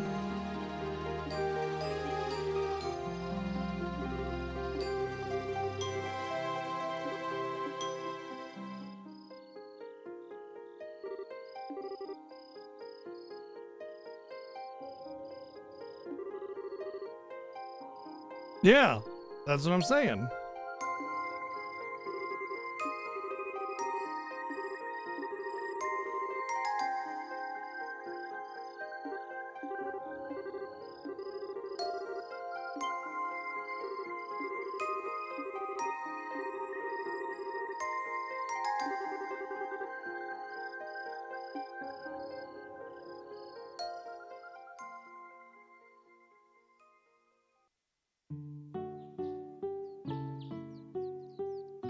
They could probably just have ended this memory right now, and it would have been fine.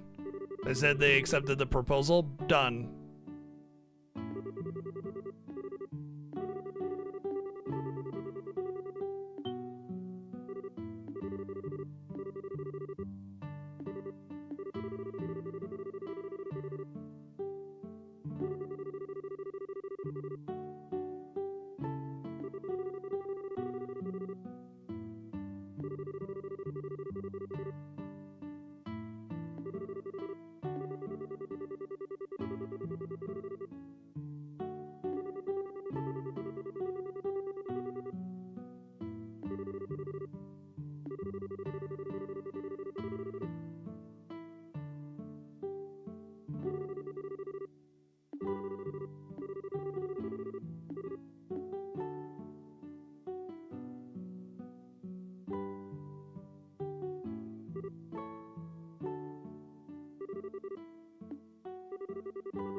She ain't into you, bro.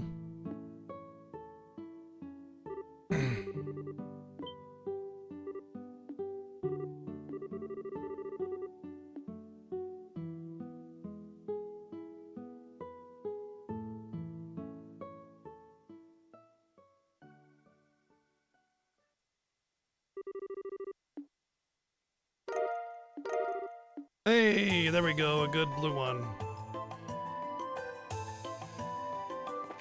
Wow, I could have just matched through that. I would have lost nothing of value. Well, actually, knowing that she got offered a position in Calvert is important, I think. All right, that should be good here, right? Haze and heal, nice. And it's just more of all the things. Okay, that's good. That's great, actually. Haze means I don't need Haze anymore. Oh, I didn't actually have to fight with him. Okay.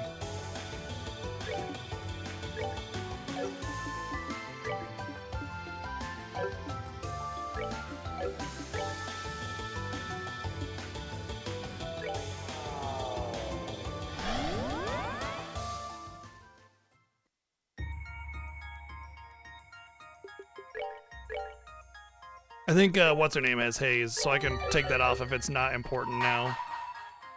Because Yanning does Haze and heal. I don't really care about the heal, but Haze is great.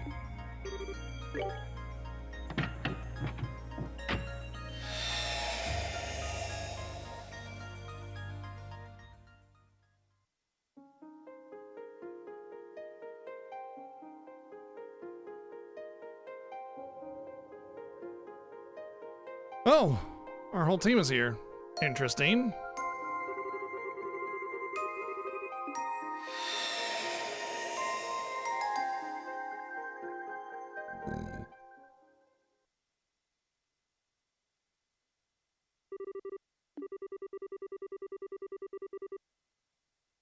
Arena where history's strongest warriors gather. Oh, okay.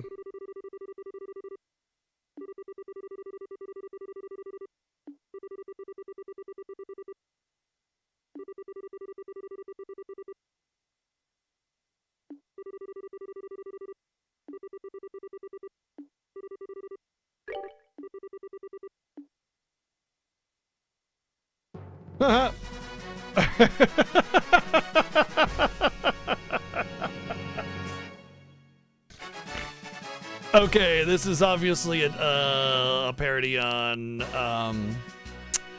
Fist of the North Star or something like that. But I love it.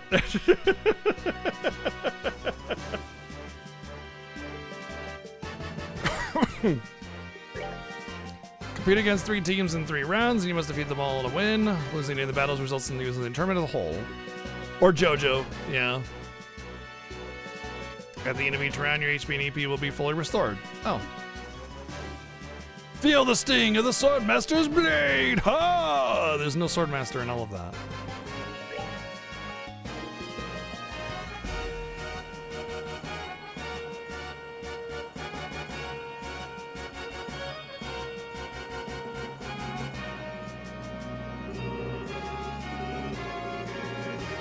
Well, they all have the same hair. How convenient.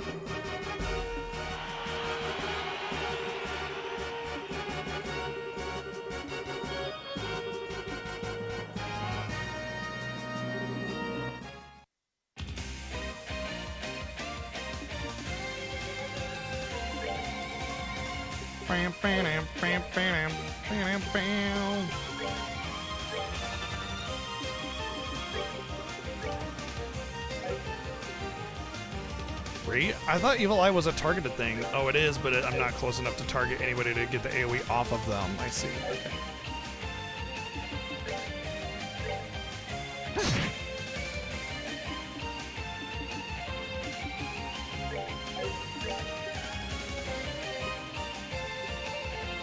Those gun dudes are not gonna move. So.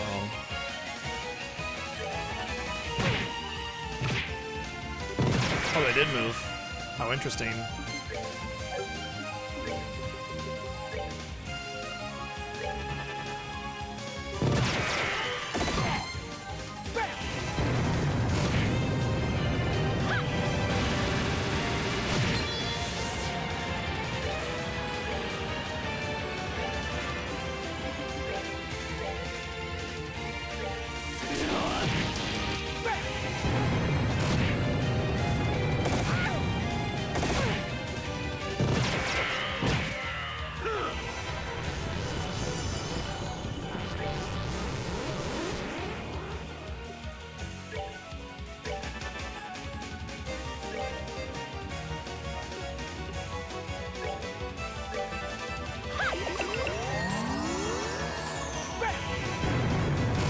Oh, Joshua might die. You know what? No, he's not. I refuse to let him die!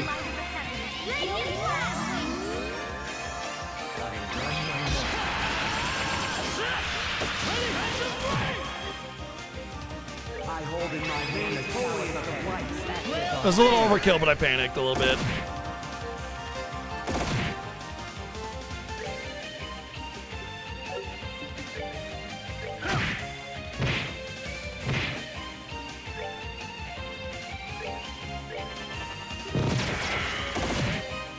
I can probably build up more special points before the end of this, though. It won't matter that much.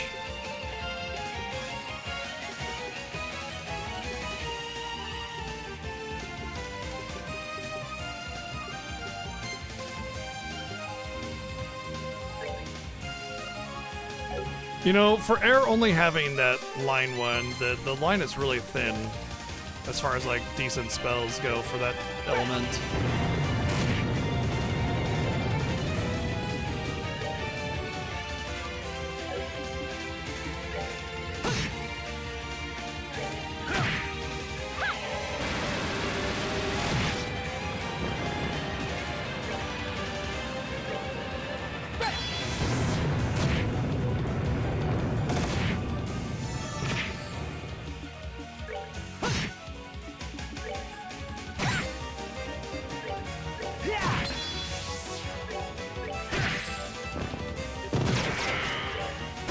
Wow, already That's 200 that. on him.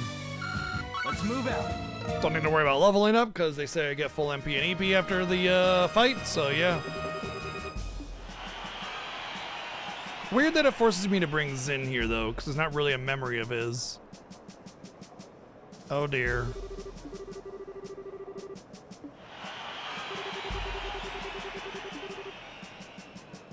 The adorable but deadly team Creepy Sheep. Why not Creepy Sheepy?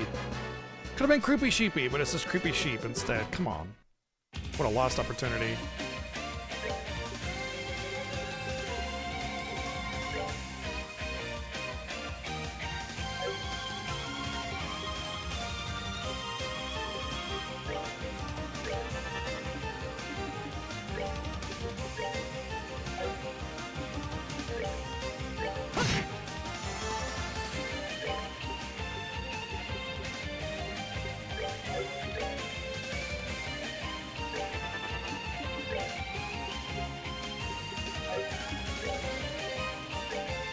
Hey, more here, Yella. Well, they're all gonna leave the aerial spot, but they will be all nice and clumped up for later. And I still got one, so it's not all lost.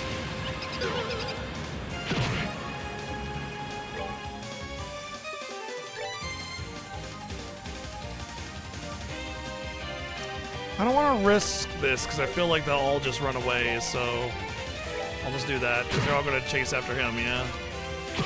Wow, does Taunt actually work in this game? Taunt is actually working. Oh my god, it's not just like a suggestion, like they're actually going after him.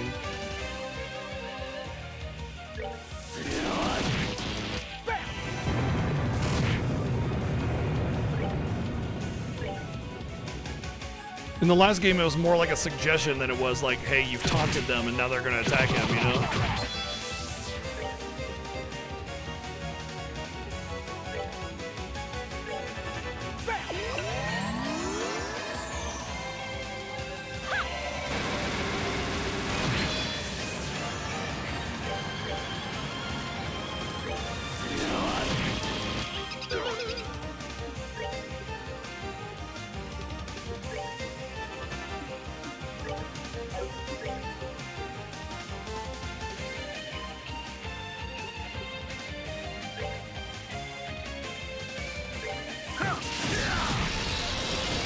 Wow, Thunder God Kick is way better in this.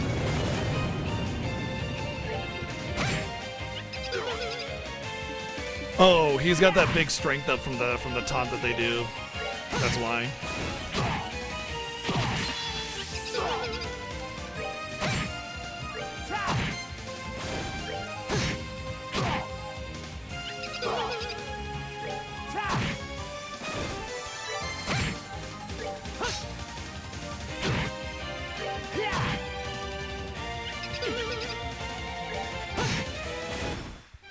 That's that. Let's move out.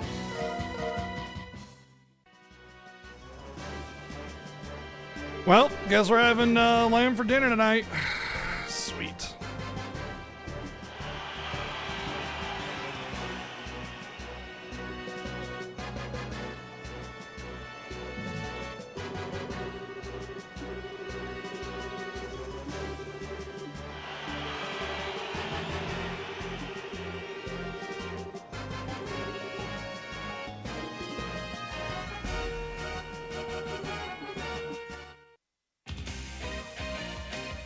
Alright, time to single target, eh?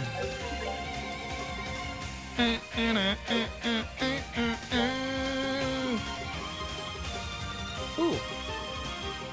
I don't know if they'll have arts.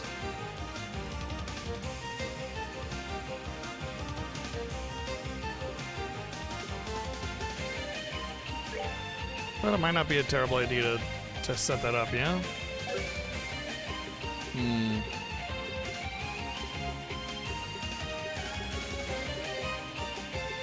You know, I think what I'll do is I'll just clock down him specifically. I think that's more important.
Come on. Oh, we got Cheat Kitty again. She loves it up here, yet she jumps up and down all the time, and I think it's just because it's a new area that she's always wanting to get used to it and stuff. Hey. I think after a week or two, she'll just jump right up and then drop right down to sleep. Plop.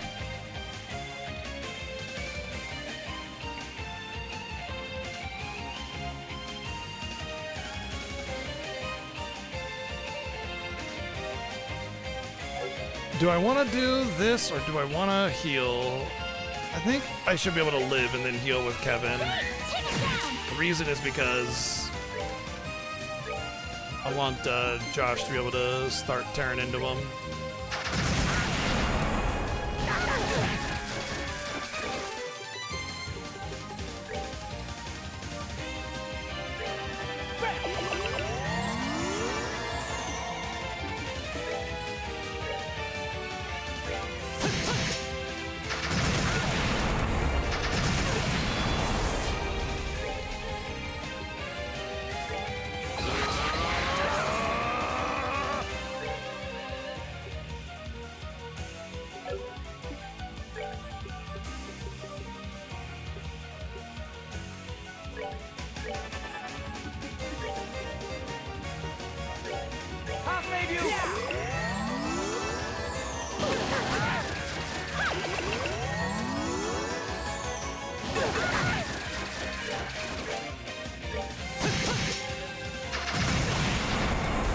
Sure, have a good night, dude.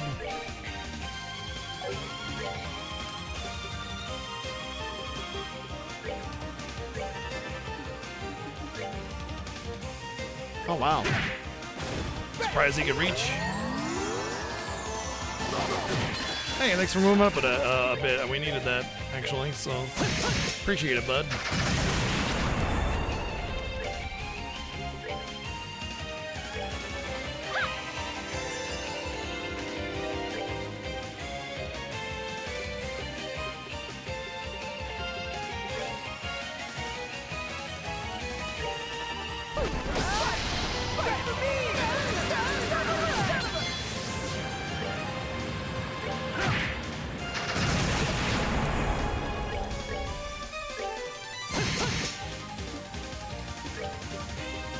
I thought I had a strength up passive thing, but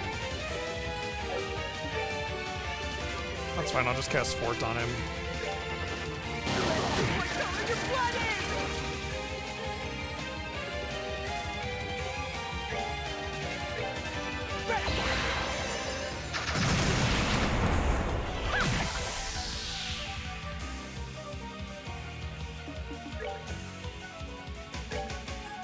I need to start bunching up over here because it's gonna get to the point where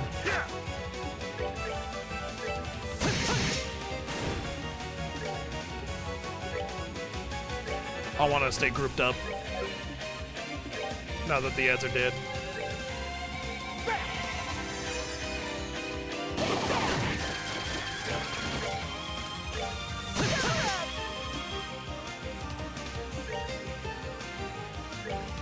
I'll save you!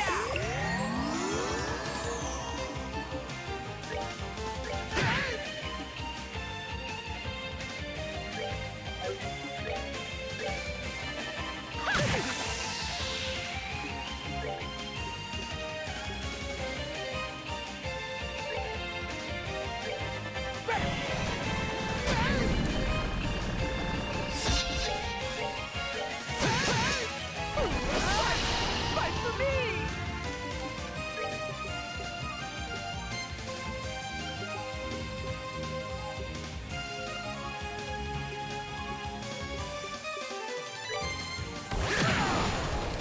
Yeah, a lot of the limit attack type things tend to be a little underwhelming because they have some kind of weird effect, and that takes away from the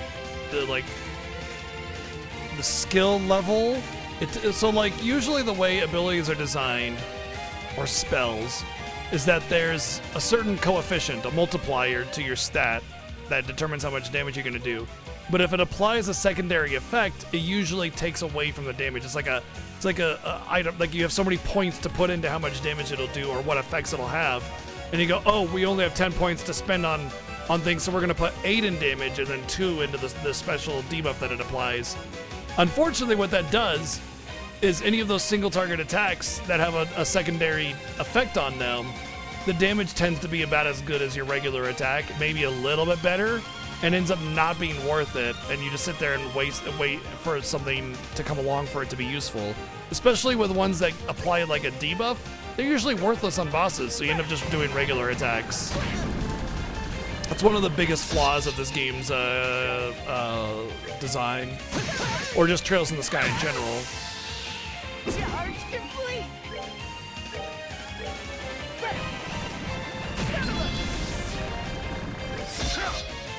What? What did you do? What? You fucking idiot, why did you not attack? It's over anyway, but still. Fool's Emblem. Oh man, I didn't have what's her name for stealing. Oh well.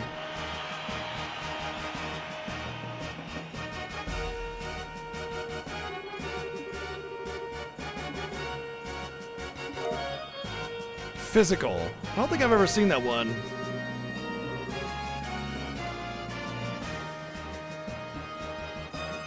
So I'm gonna wait on buying armor until the next set is available because I'm gonna try to save money on it, honestly.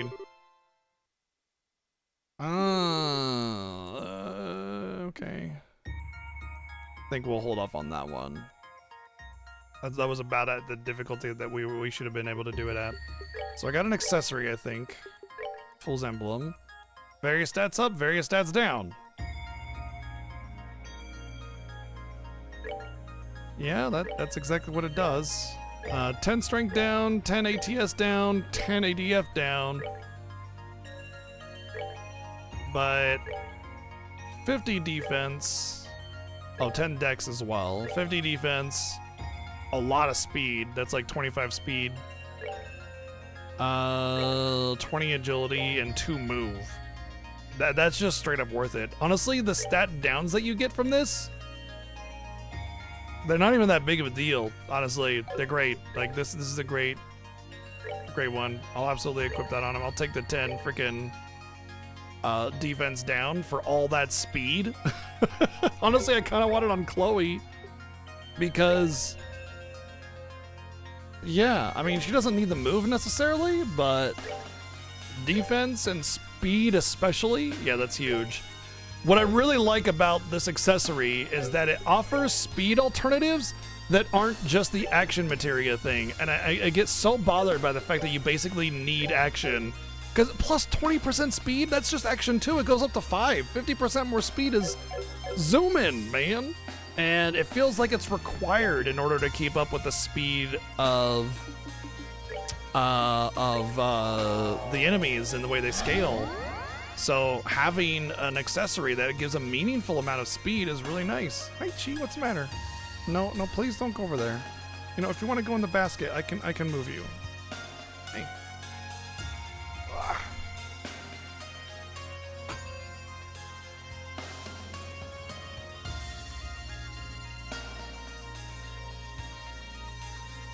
I think she wanted the basket because I set her in the basket and like she's already laying in it. She's already in it. She's like, yep, that's where I wanted to be. Thank you.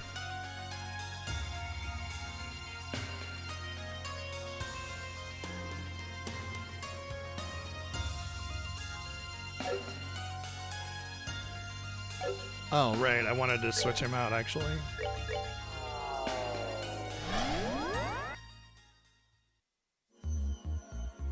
Honestly, I feel like you should be able to change your party members when you go to a thing, a pylon thing.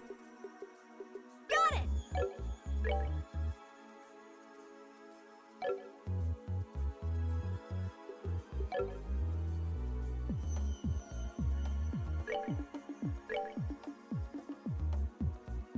According to this, we're halfway through this game.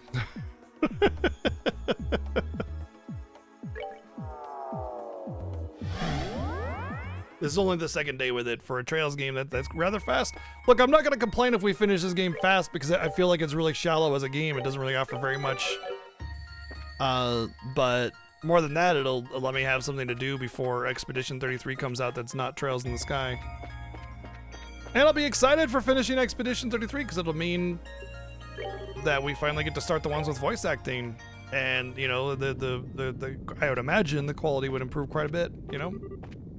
Sure, it's dark here. Still, I guess you can't expect much in the way of light from a staircase leading to an underground waterway. From what I've heard, this used to be an old ruin until the Bracer Guild repurposed it as a training area. Why the heck is it so hot in here, though? You'd think an underground waterway would be nice and cool, but it's stepping into an oven. It is pretty damn hot. That weird rumbling sound I can hear has been bugging me for a while, too. Actually, I think we're almost at the end, so maybe it'll cool down in a second. Oh, but it's lava instead. What in the world? This certainly explains the heat. Call me an optimist, but I doubt this is how this place normally is. Let's write this one off as our enemy's work. I think that's a safe assumption to make, which means we're really going to need to proceed cautiously. Fun fact, you cannot stand this close to liquid magma.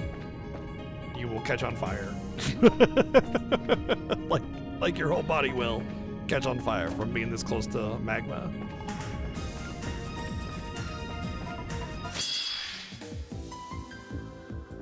And yet it's a real big trope to just like have a lava dungeon, you know, going in the middle of a volcano or something. You would also likely suffocate from the lack of oxygen and the chemicals in the air that are, you know, not good for purposes of living. Oh, I don't even need to do anything. We win this already. I think anyway. You know what? I'll set it up just in case. But I'm pretty sure as soon as that spell goes off, it's death for all of them.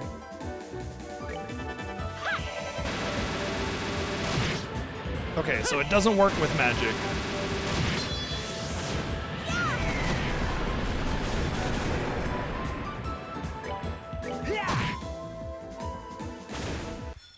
Oh, that reminds me, I don't need to have haze anymore.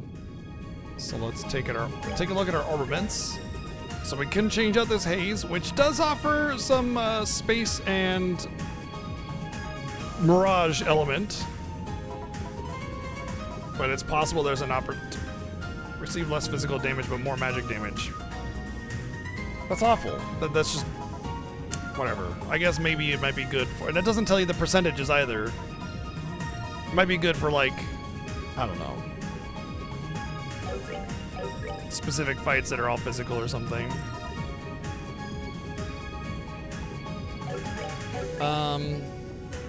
I'm gonna give this one just because she's kind of low HP in general, but also because maybe it'll encourage actually getting some decent heals on her.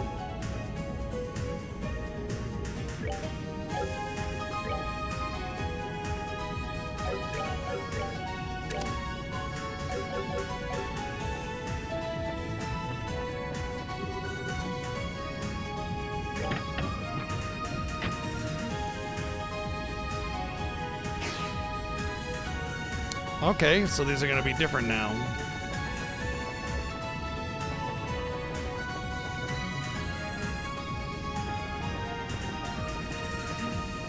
Is this where we came from? I think it is, but like...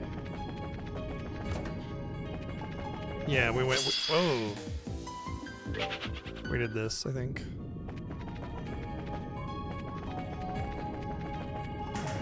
And this led all the way through, didn't it?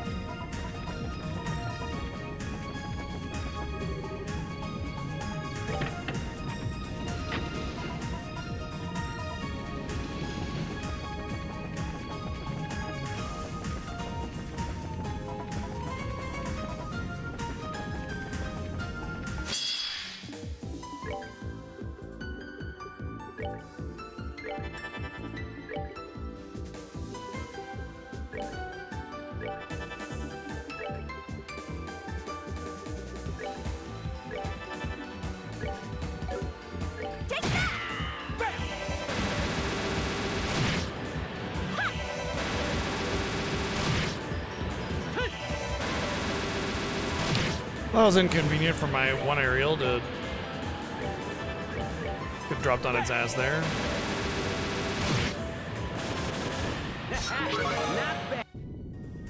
I killed a bunch of rats and I got fresh eggs. Apparently, spawning the chest is permanent. It's not a toggle. Cool. Good to know. Thankfully, figured that one out right away.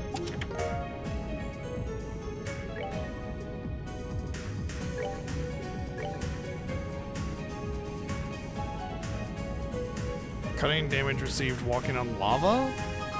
I have to walk on lava. Well, the defense on these is garbage.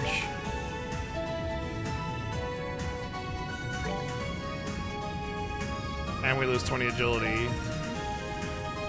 But the extra speed, why not?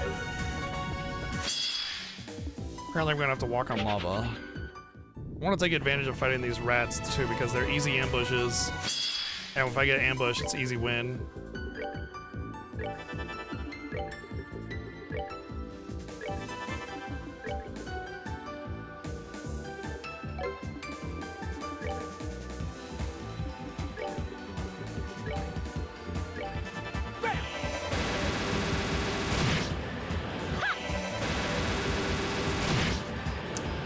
Twice in a row, really? We get that shield right in the middle of my killing? For fuck's sake.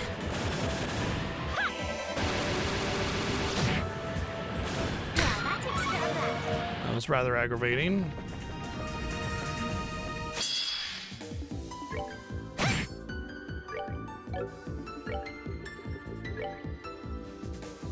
Weak dice.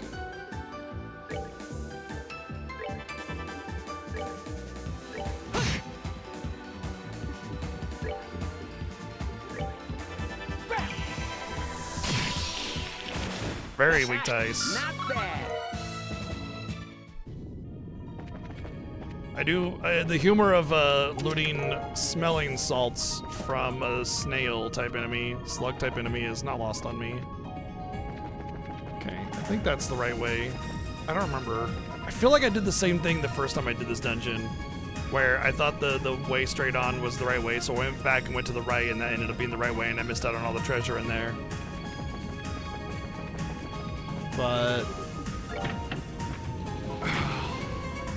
I'll just do it anyway.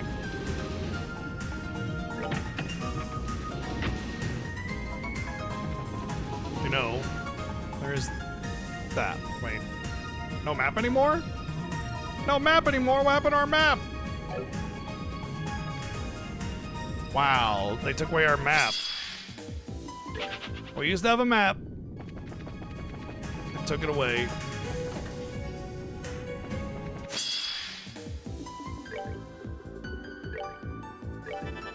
For no reason.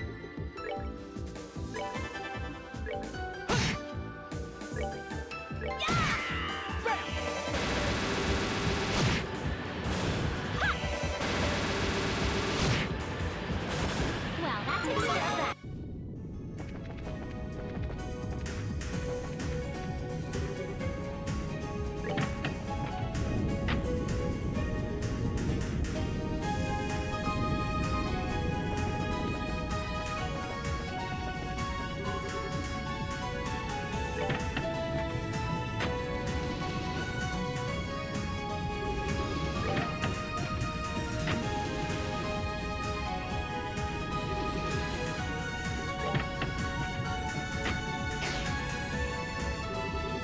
Thought so.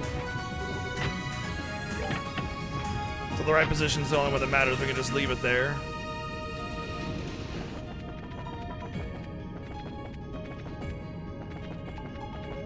Oh, I wonder if this is this. No, that's where we came from originally, isn't it?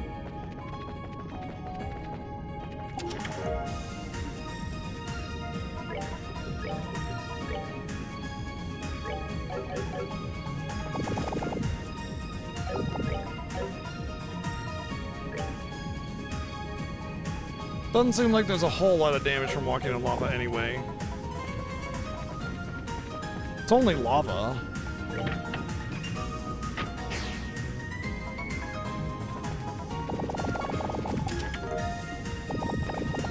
Oh, that's a big boy.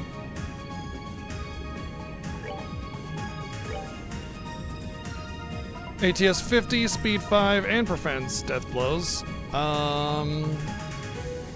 Yeah.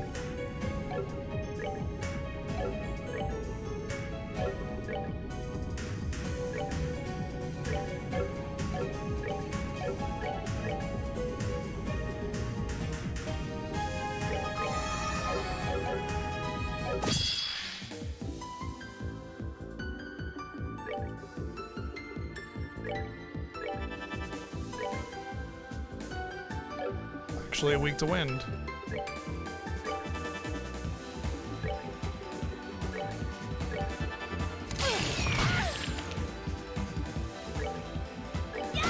Get back in there.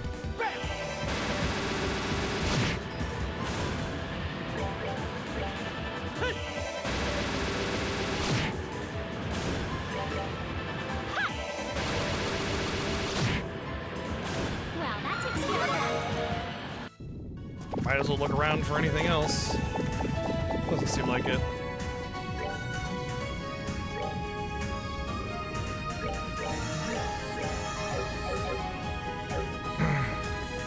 Apparently walking on molten rock is not that painful at all, actually. It just like stings a little bit.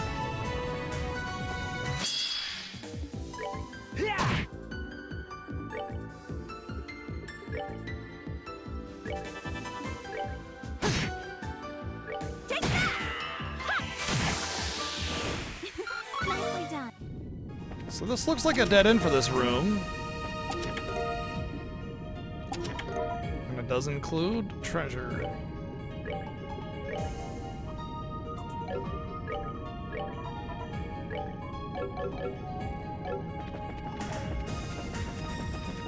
But I see no other way to go, so I think we made the right decision.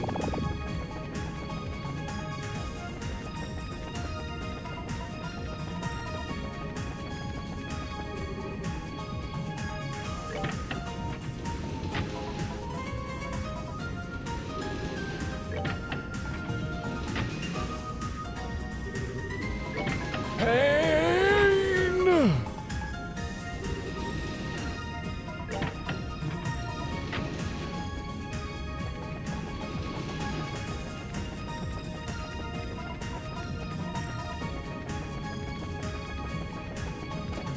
Gotta zoom. Gotta go fast. Chili dog, you know.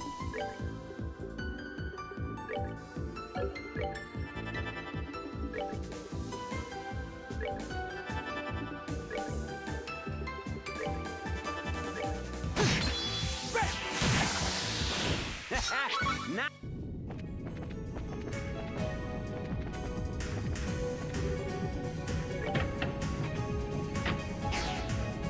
Boom. Feels like the left position on the lever is always the treasure way.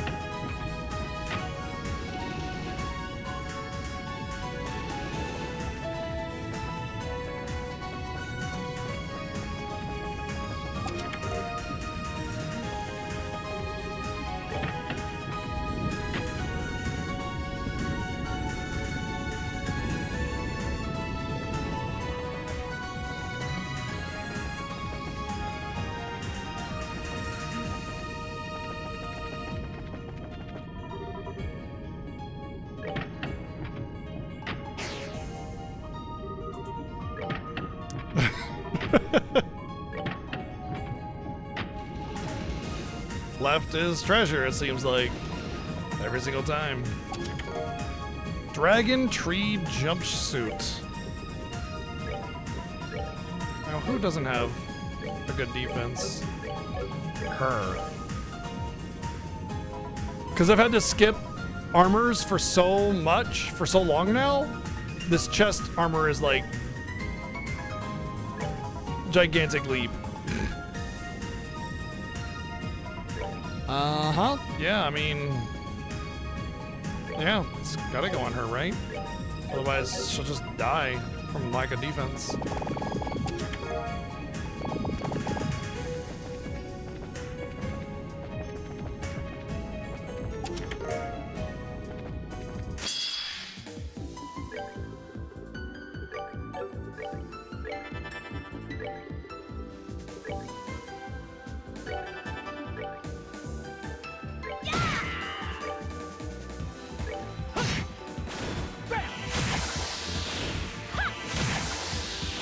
Well, that takes care of that.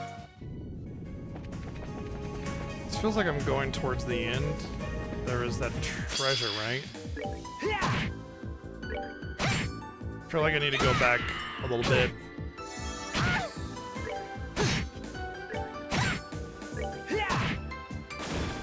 Take that! Told you I could handle this.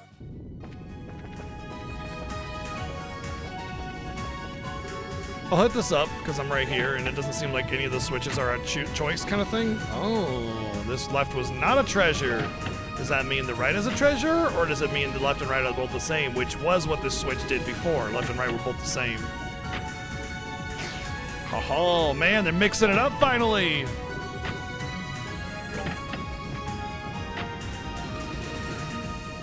That's definitely to the end of the room though, so we gotta go back. Anyway, we gotta go back for this little buddy. Regardless, Kaiser Knuckle. Oh, there's a treasure here. I didn't notice that before, which means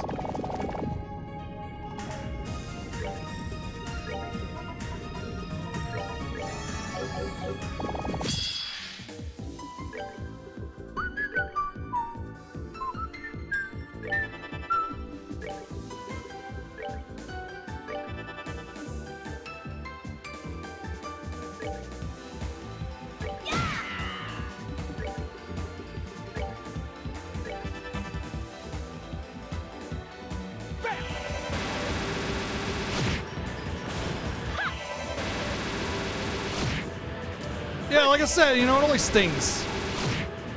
People are like, oh, it'll melt you or whatever, and it's like, no, it doesn't, clearly. Feather brooch.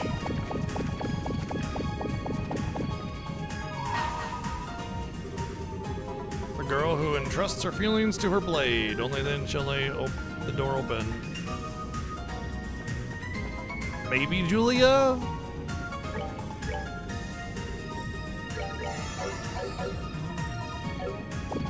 Still, I got the door, so I can just leave and come back at any time.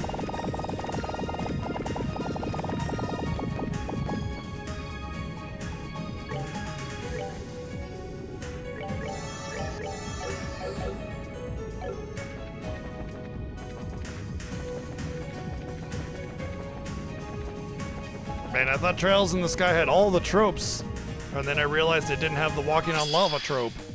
But we covered it in third, so we're good.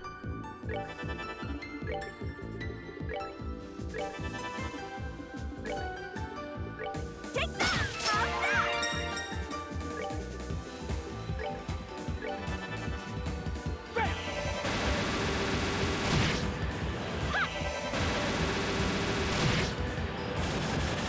Well, that takes care of that.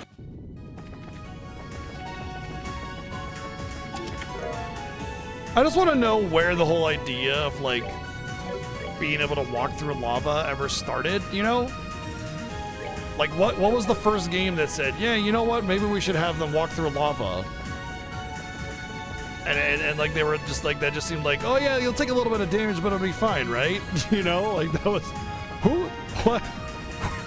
And it's like a JRPG staple to have a volcano dungeon where you're just walking casually through lava, right? And it's like, where did that even start?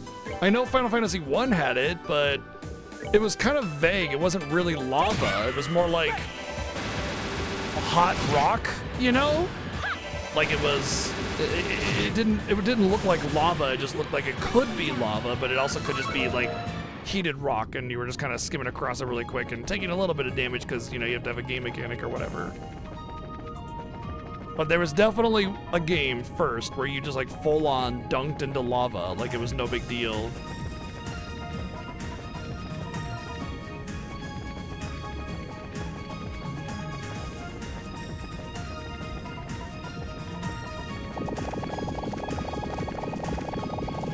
Get on there, damn it.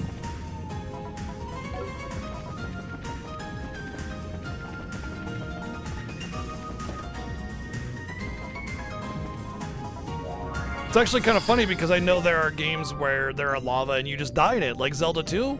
You hit lava, you're dead. you die straight up, you know?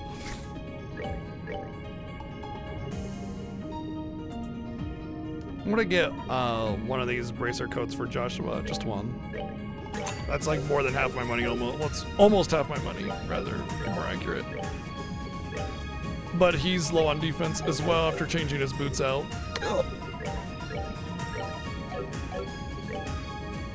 Same garbage. Can I get an EP cut 4? Yep, what about a action 4? No, I think I should start working towards action 4. I don't know, I'm gonna hold off. I'm not really hurting right now, and I got a lot of speed on some of my gears, so I wanna... Ah, shit, I forgot to save it. I wanna prioritize saving stuff for potentially rank 5. We're not gonna get Annalise, instead we're just gonna have to fight her? Ah. It's like she's completely lifeless. Well, at least that means we don't need to hold back to avoid hurting her. Let's do this. I mean, maybe she unlocks Annalise when we defeat her, you know?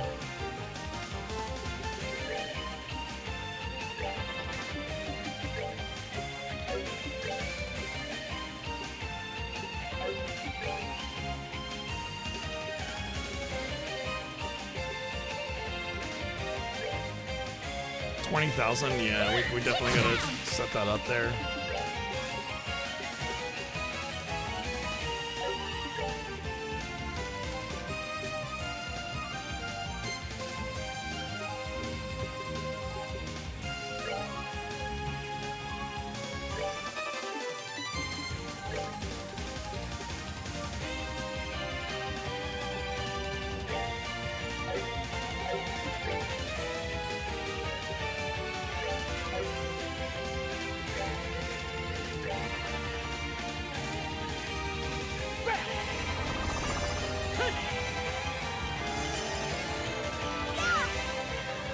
I didn't want to move up away from my grouping, basically, so I just threw out random buffs.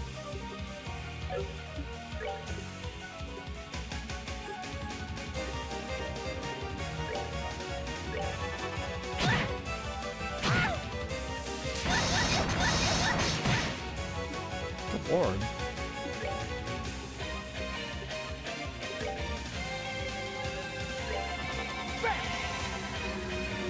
Oh, nice. The speed down hit them all. Sweet. I should have an attack up. ability. Why is every enemy resistant to physical? Every time you, oh, maybe it's a debuff that I have equipped on him, like mute or something like that. And that's what the resist is.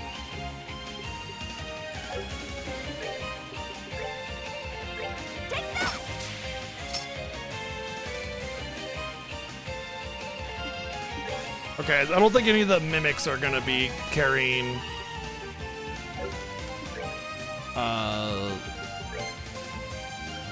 stealable items, so if I want to steal something valuable, it's gonna come from the werewolves.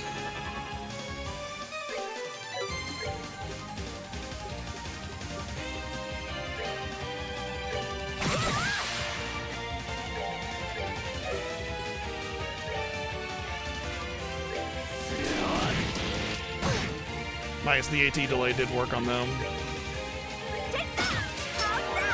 Tira Balm. Don't really care about that. Okay, he's got La Crest and then she's got a Crest or whatever. So between them I have the A Crest, yeah. He has both of them actually. What are they vulnerable to? Mirage. Yeah, why not? Yeah, why not? Indeed.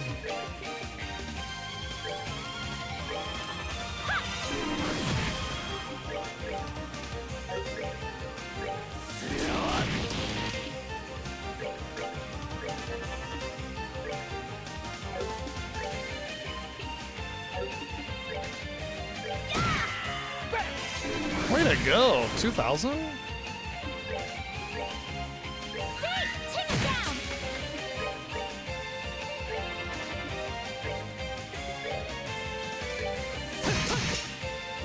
See what a difference speed makes, by the way?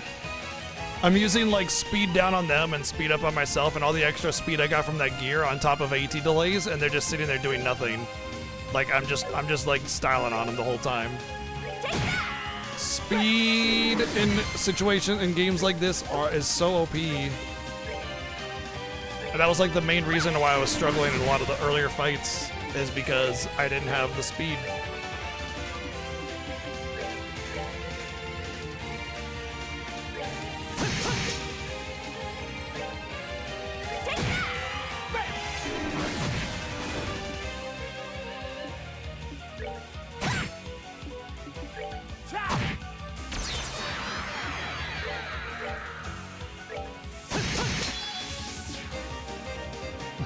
Yeah, you're too slow, chili dog, you know, all that kind of stuff, right?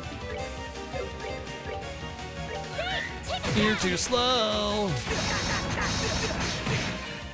That was it?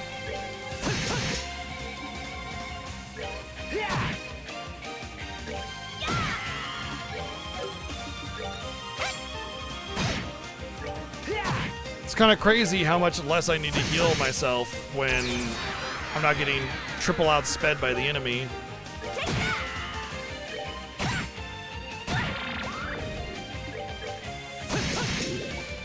That's that then.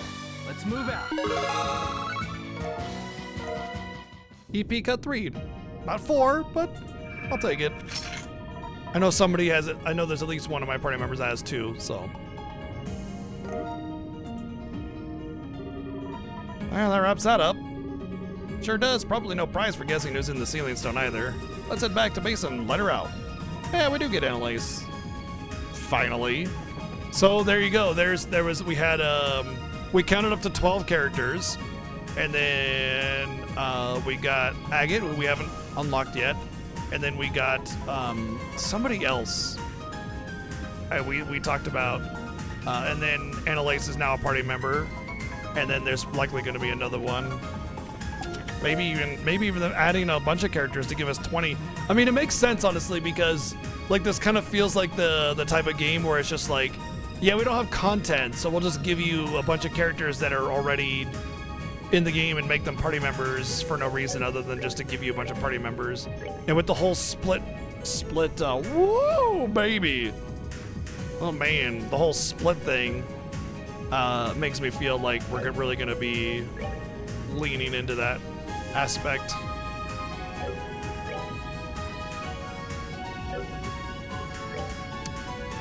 Damn. Yeah, sorry, we're gonna have to take off this one for a while because 300. Oh, it's got 400 ADF. I don't need to put that much more ADF on him. He doesn't need 1,000. Yeah, let's put it on him maybe. Because I mean, he still casts spells, right? What about Chloe? Yeah, let's give it to Chloe.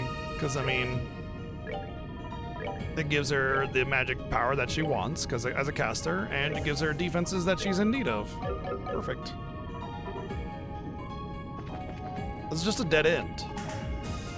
Wait, this whole dungeon is a dead end.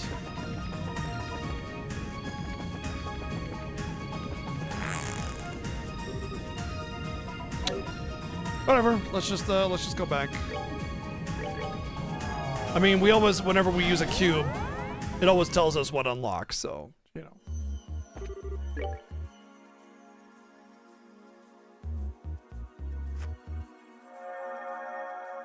Ba-do-ba-ba-ba-ba-bum.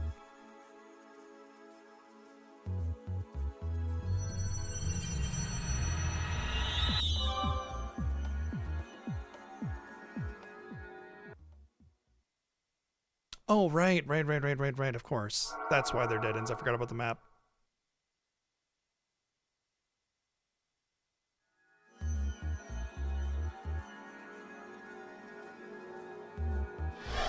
Oh my god, it's Annalise. I'm so surprised.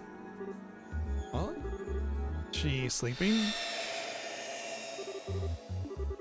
Cuteness is justice. Hey, that's a Disgaea line, isn't it? Cuteness is justice. Fortune favors the cute. Keep your friends close and your plushies closer. Smart words for smart people. I don't think anyone else in history has ever said any of those things, especially that last bit. Disgaea. She seems so happy though. Yeah, I'm not sure I can bring myself to wake her up. In that case, I have a plan of my own. I shall sleep alongside her, and together we shall reach the pearled gates of Elysium and cross into the paradise within. What the fuck is wrong with you, bro? If you're up for a nap, it can be arranged. I have a few tricks that can knock you out in no time. I'm sorry, please hurry me. Hey, you tried.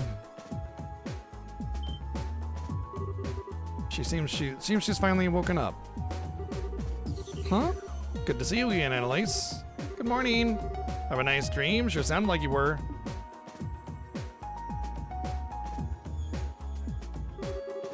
Tita, Joshua, and Chloe are gonna be the pride of my collection.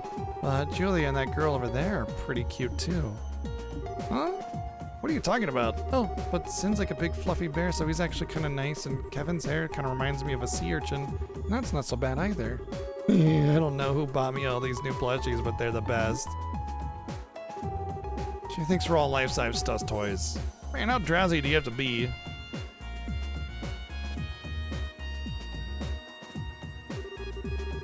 There was me thinking I'd gotten a bunch of amazing new plushies to add in my collection. Way to crush a girl's dreams.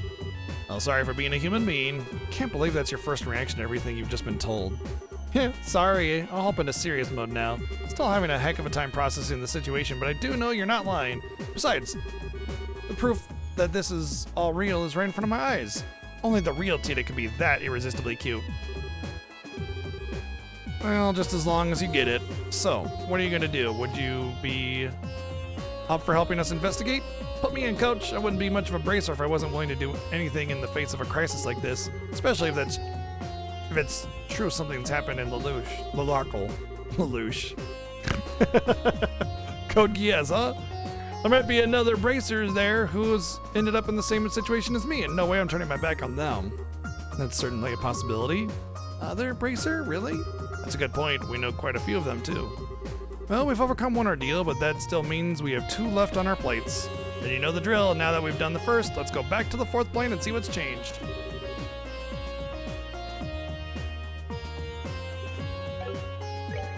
Well, it's a shame. I wanted Annalise in my party all game long in Trails 2, or 2nd chapter. And to finally get her, And I don't want her in my party because I already have people I want in my party more. Her portrait is her eating ice cream. At least I can take her items.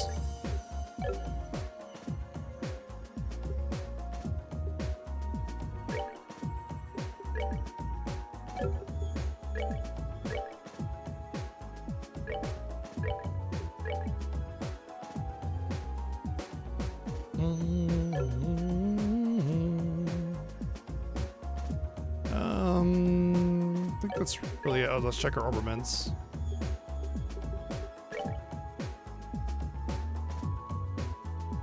Nothing real. Oh, she has a defense 3.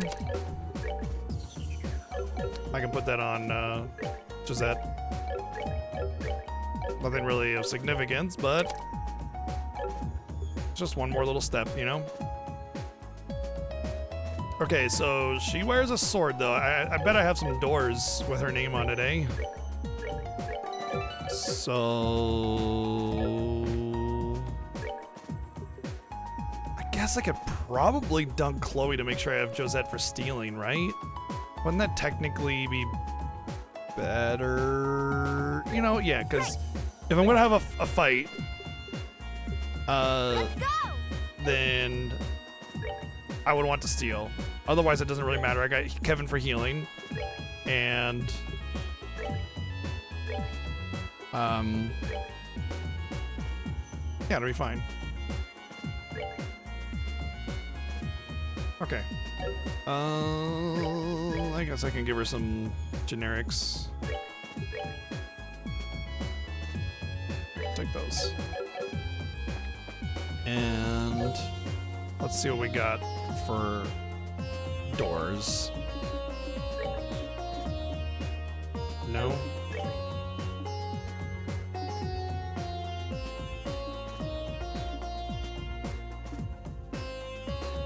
That could be her. Could also be Julia.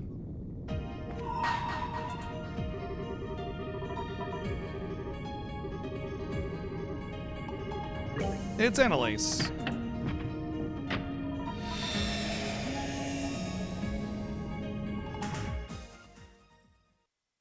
Google didn't give you the answer straight away? Google doesn't always do that.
Ice cream.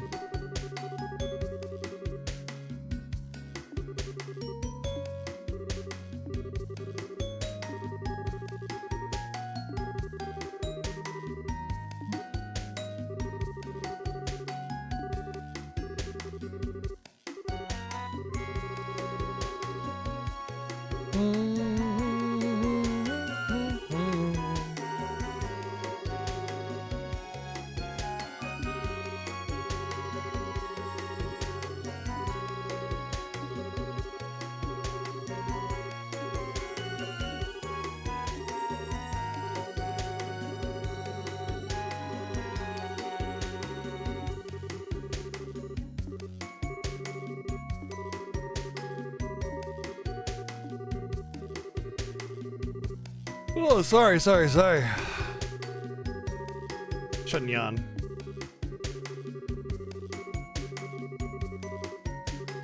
I'll pay attention to the old man. Got it. Smells like farts anyway, right?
Wait, as a bracer, do you even really need to request time off? I thought it was just basically like you're a bounty hunter.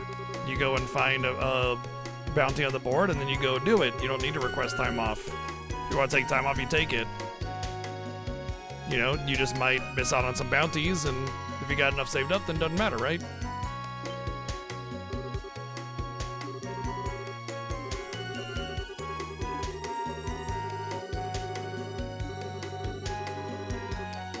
Oh, it's Cecil. We got a buddy.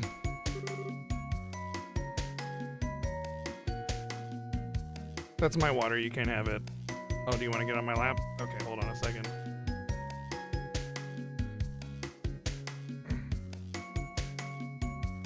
All right, come on.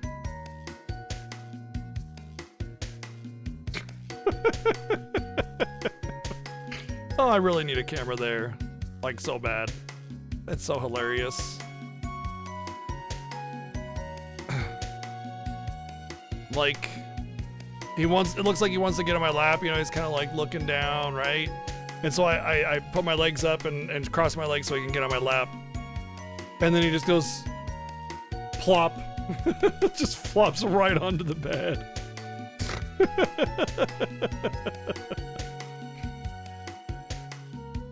Oh man, it's really funny the way he did it too.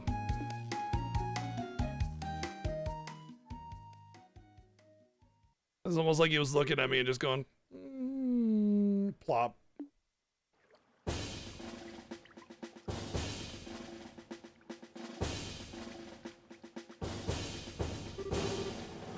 So it takes 3 days, according to the game, to travel between where she was and I think in Zeiss. No, maybe not Zeiss. I'm not sure. To here. That's also assuming airship travel, by the way. So, you know, a few hours for airship travel and then, you know, a couple days of walking to get to the fort. Just keep that in mind. Because they definitely do not obey that time frame for a lot of stuff.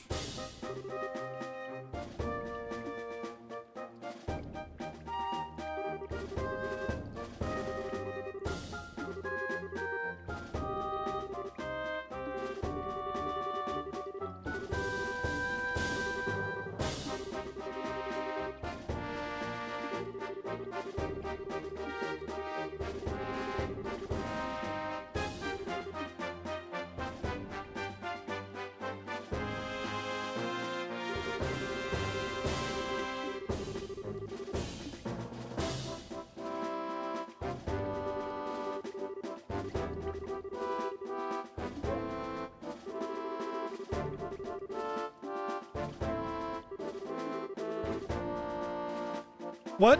But nobody came out to talk to him. He just like was standing there and he's just like, Cassius will now see you. I haven't heard any word or anything. I'm just gonna, yeah. This is one of those cases where it was off screen in the original game, and when it was ported over to PC, they didn't do any work on making sure it made sense still. Like where the edge of the world is visible in a bunch of the scenes in second chapter.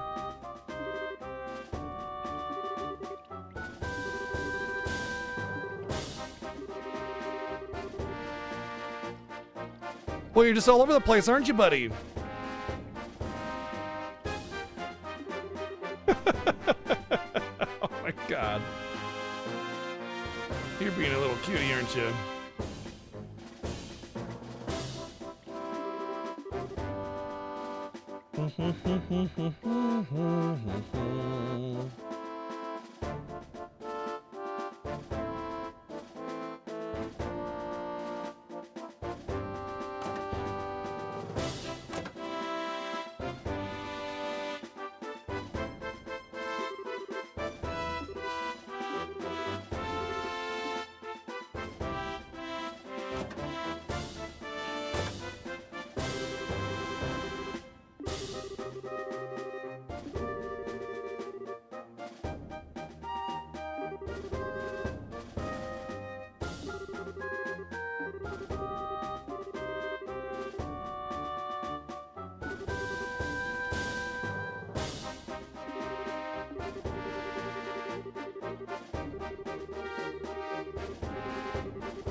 I wonder if Annalise will be a main or more main party member in one of the later games. 'Cause it seems like she originates from a different country and she's gonna be studying under a very skilled master, so.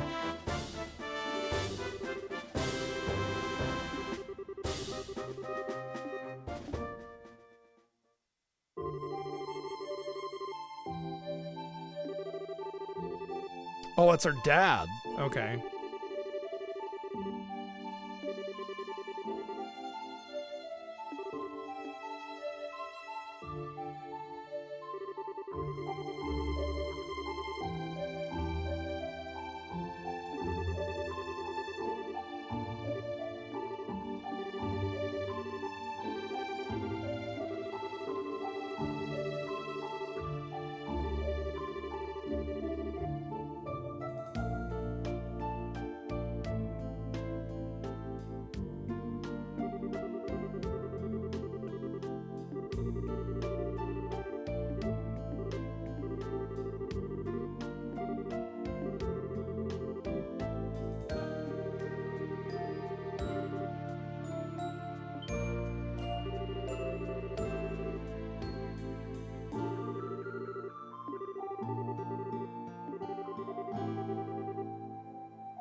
All right, stab me. Now I'll stab you. Now I'll stab me. Now I'll stab you.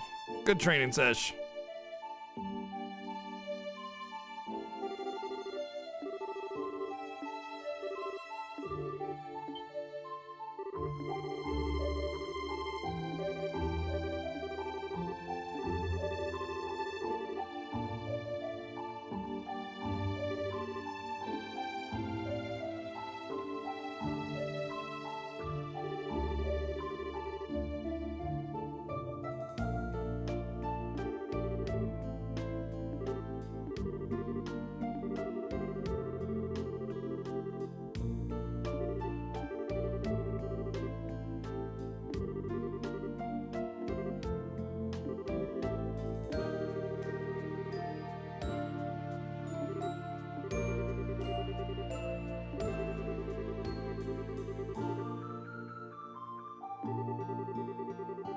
Are there certain laws against making a uniform appear too close to a military uniform? Like, let's say you had your own division of whatever or own business and you had a uniform. What rules are there and laws are there against? Because I know you can't impersonate a police officer, right? So your uniform can't be too close to that. But what about military? I wonder if there's something about that. Similarly, you know?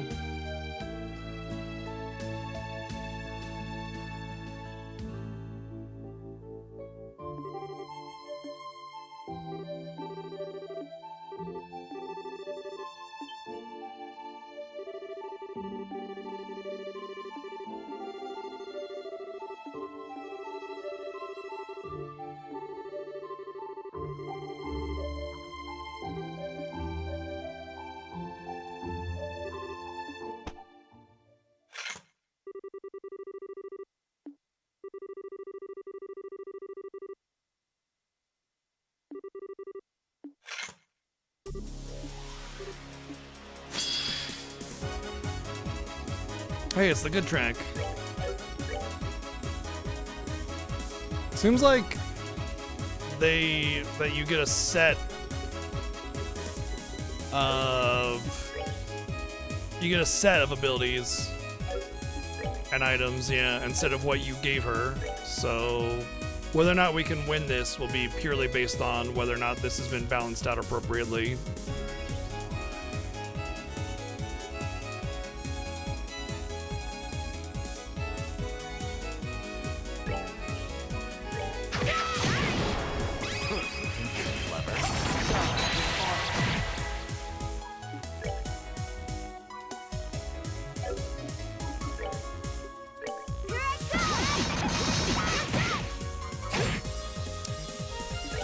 this isn't going very well.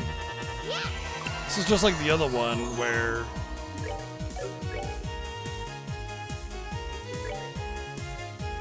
the amount of damage you do is, or you just don't have enough like output to actually defeat him, you know?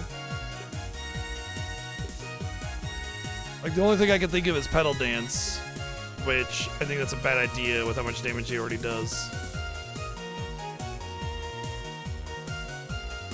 But 8-Leaf Blitz barely did that much more than a regular attack, and I don't have like a defense down, attack up buff or anything. Seems like it's a little bit better. Oh, he's quite a bit faster than me, so he'll lap me.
That might be the way to do this then, is prioritize that.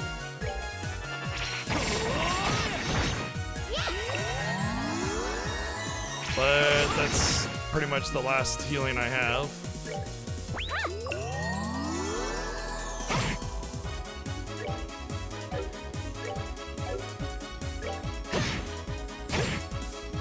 If I can get another limit before the end of this, I might have a chance.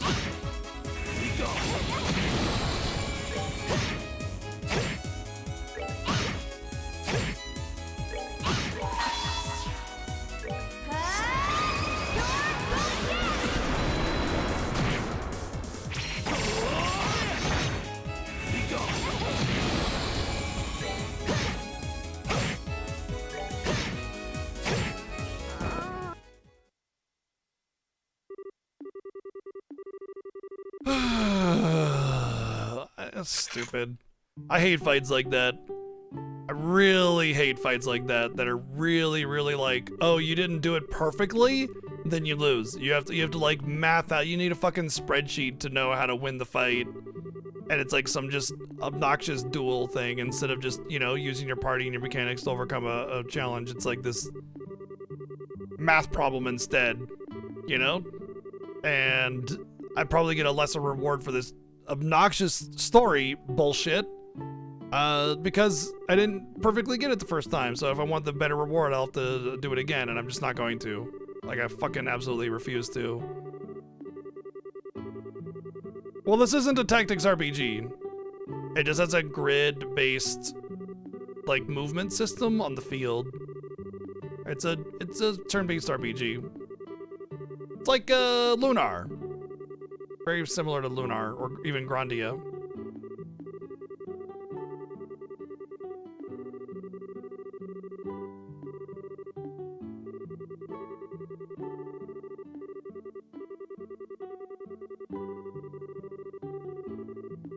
Oh, granddaughter.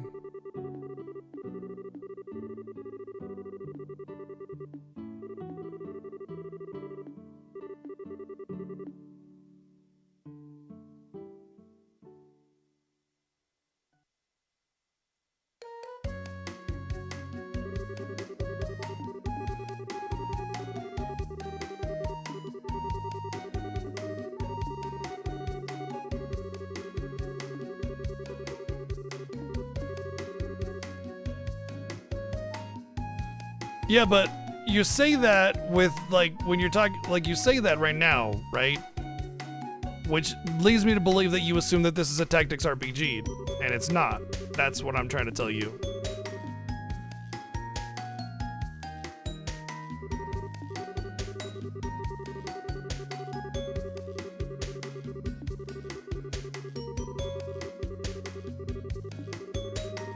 Right.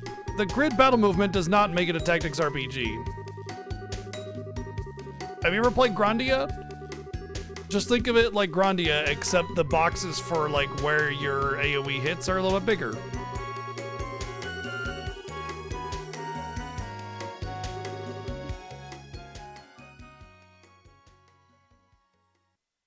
It's more like I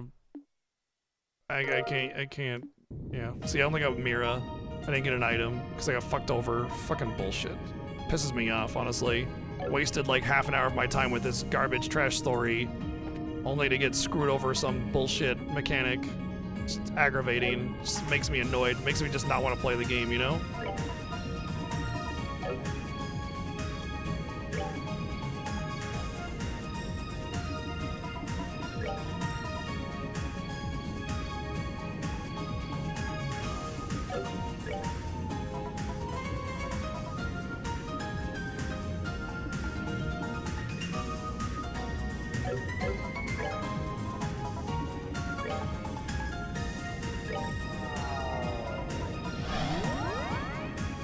When I get into a battle, you'll see that it's not a tactics RPG.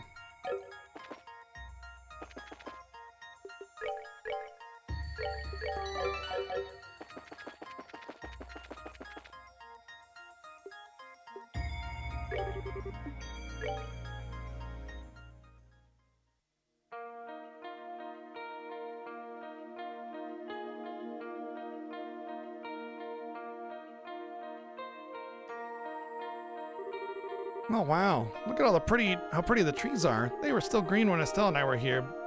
It's like a whole different forest now. Certainly is pretty, but I don't think it's odd. The leaves of coniferous trees don't usually turn orange like this, do they? Most don't, but there are some varieties that lose their leaves in the fall for sure. Can't remember their names though. Reese would know better than me, but well, I see. Don't mind me then. Actually, wait, the trees near the lodge are the same variety as these, aren't they?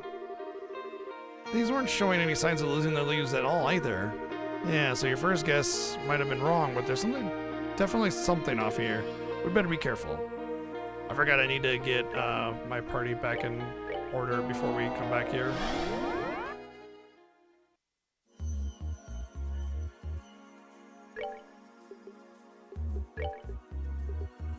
Together now.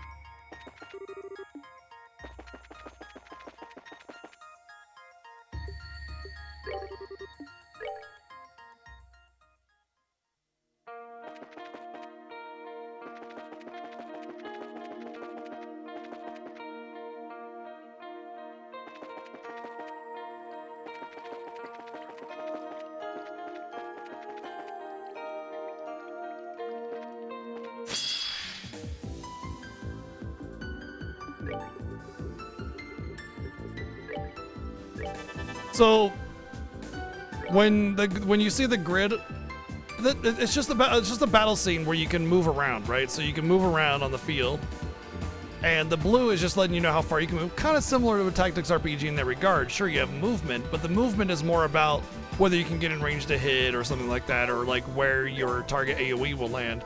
So if I want to cast like a debuff spell, you can see the circle, right, about where it hits. So it's just about like landing AoEs, just like Grandia or whatever. And you have your AT bar on the left. It's very similar to like FF10. And like as I said,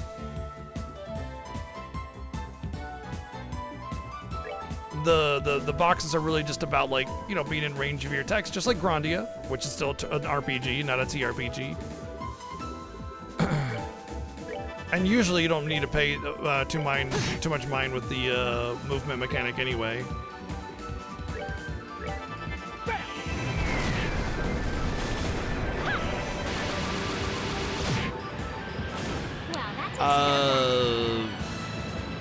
Soul Blazer? No. Soul Blazer's an action RPG.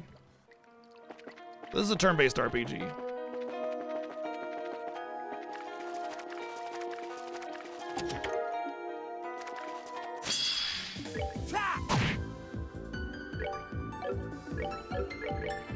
Oops, I don't even know what I'm casting. Take that!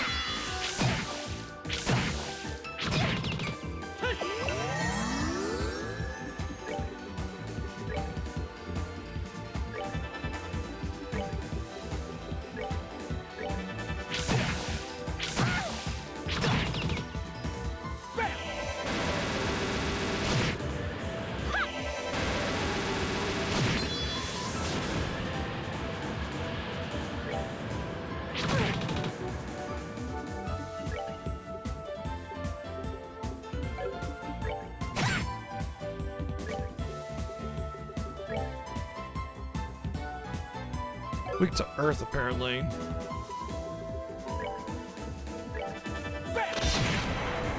All right, what's next? Yeah, but that's not an Enix game.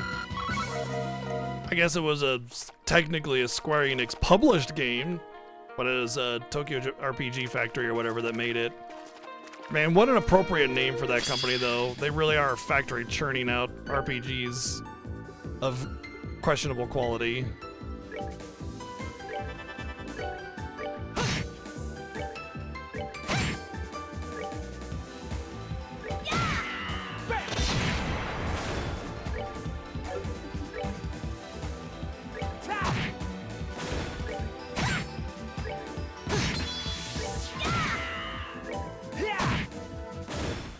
Mom, I want Final Fantasy X! We have Final Fantasy X at home. I am Setsuna. Oh, do we have a map again? Yeah, we got a map again. Tells me where them treasures are. I think we got that one up on the top there, but let's take a peek anyway. Oh, this is backwards.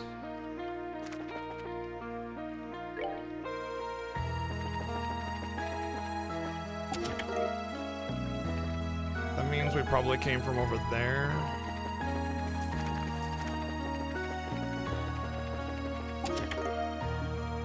Nice. He's already got mine 4.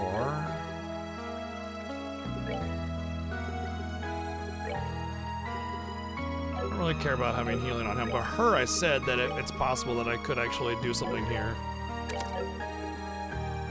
If I put wind. Not right now, anyway.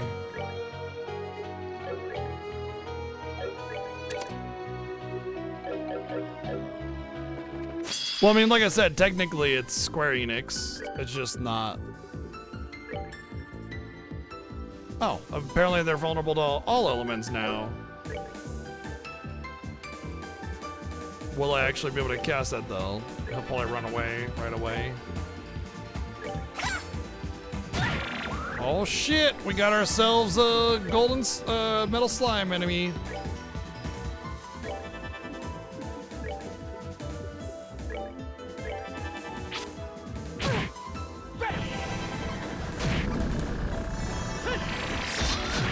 What?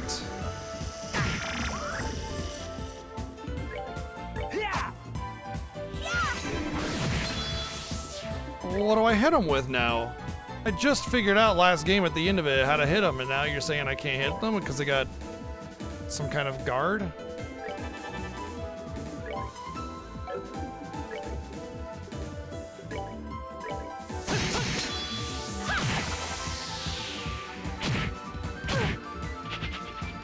Well, that's frustrating.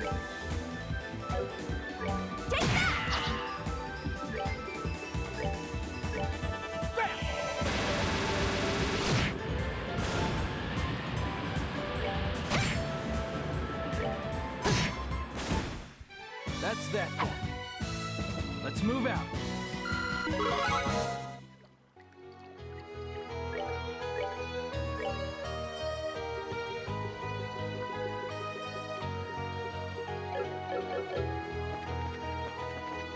Where did I actually come from?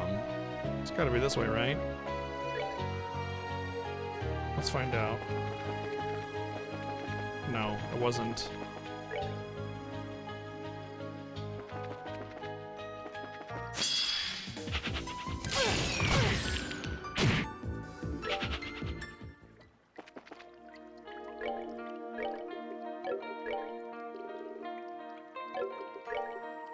Apparently she got all her EP taken as well, so that's even better.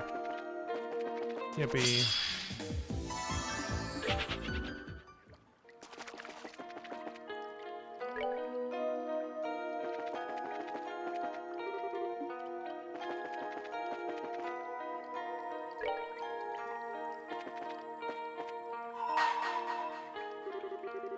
Bring me the girl who shines like the sun, and may the boy who cherishes that light be at her side. That's obviously Estelle and Joshua. Gee, what are you doing? What are you doing, weirdo cat?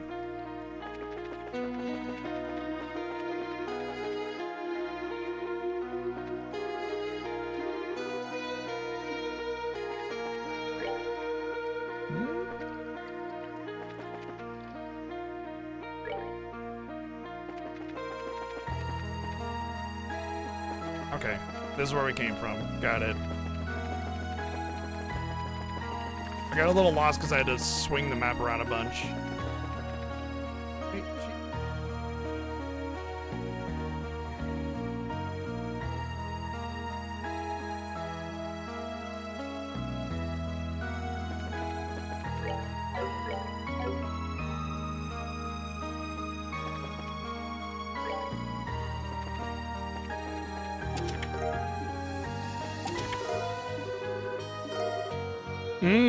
Sludgy cookie.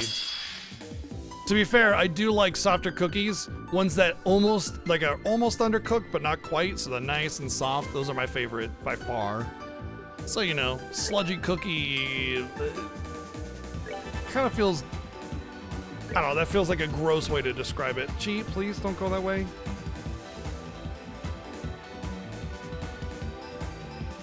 Hey.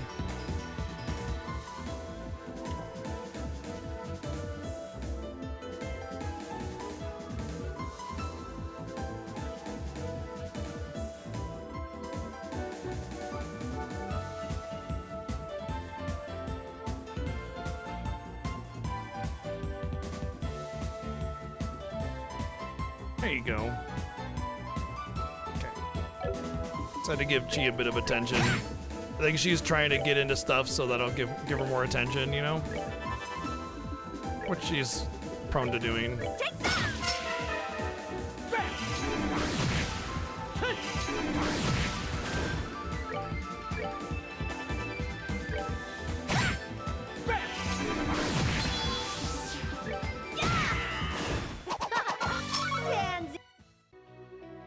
Al dente baking? I guess you could call it that.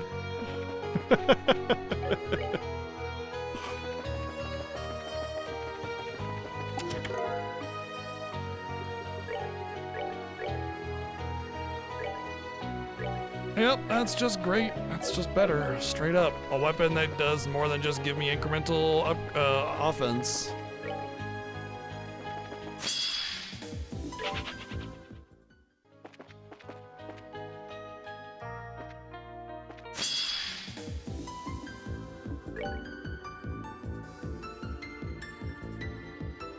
Earth, I guess, then, yeah? I guess she can't really do much of that.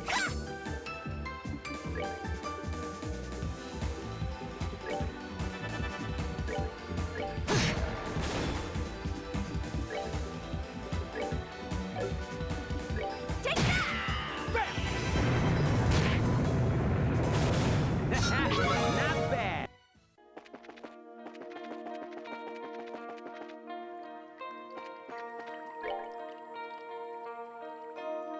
Well, there's gonna be a door down there. You know, it's a shame that the maps don't tell you where doors are.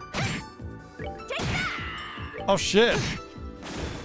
Apparently, EP heals heal for a lot of EP, unless she gained a level. You know, she might have gained a level. But yeah. Oh, stay away! Please don't come any closer! It sounds like, yeah, it does. I hate it when they do that. That sounds like ... Yeah, it does ... And it just like, just fucking tell me, right? You know, like, ugh. I hate that. I mean, it's fine once or twice, you know, for the sake of like a reveal or something like that, but like, it's so, the trope is so commonly used in this game, or these games in general, it just gets aggravating. Can only do the same thing so many times before people would start to get tired of it. I didn't mean any harm, I swear I'll never do anything like that ever again, so please spare my pitiful life. The goddess just loves bringing us together, huh? I'm saved! My saviors, please help me! And then one of the rats turns around, stabs him in the gut, and then fights us. Do we even have a choice? I don't want his death on my conscience any more than you do, so no, not really. Really? And yet you were fight him to the death, but you know, whatever. I guess just drop an aerial here. They're likely to run into it.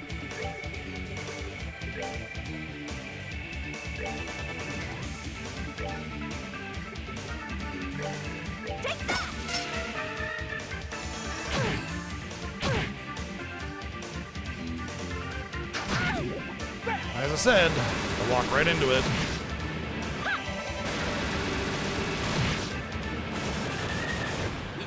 Nicely done.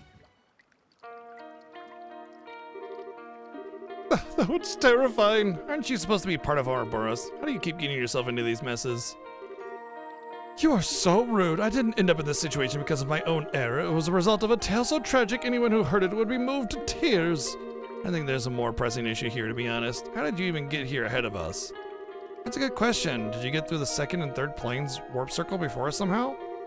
After parting ways with you at the castle, I found myself surrounded by armored knights.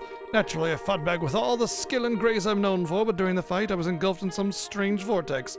Next thing I knew, I was in front of a building near a cliff. What a miracle! Clearly, I have been chosen by Eidos herself to be the hero of a new story. Kevin, you think? Yeah, sounds like you just ended up getting drawn into one of those vortexes that pop up in battle every so often and make things vanish.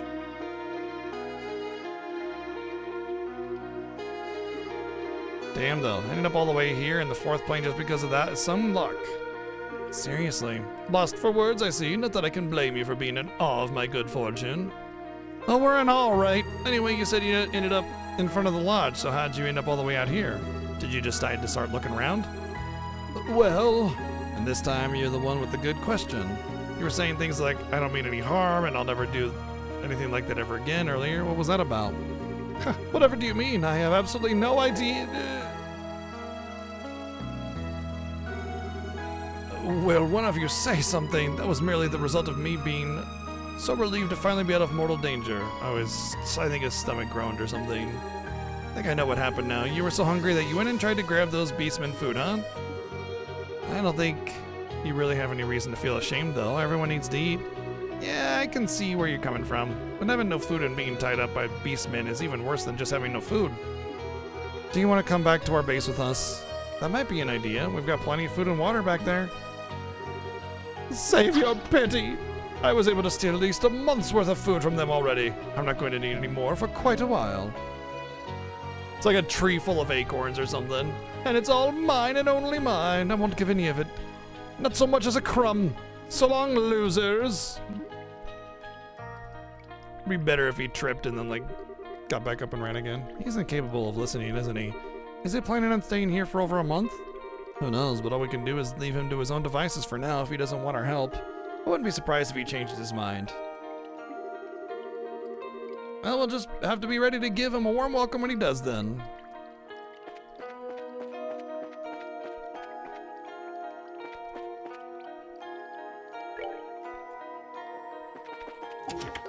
Yoink. I don't have to worry about searching behind the trees when I realize I have the treasure seeker. That's nice. Gee, you just jumped down. Come on, it's okay. Come back up here. Come on. I know you just jumped down, but it's okay. I forgive you.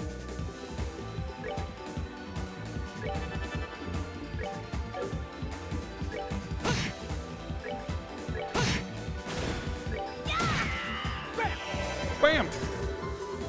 Apparently, wow, lovely.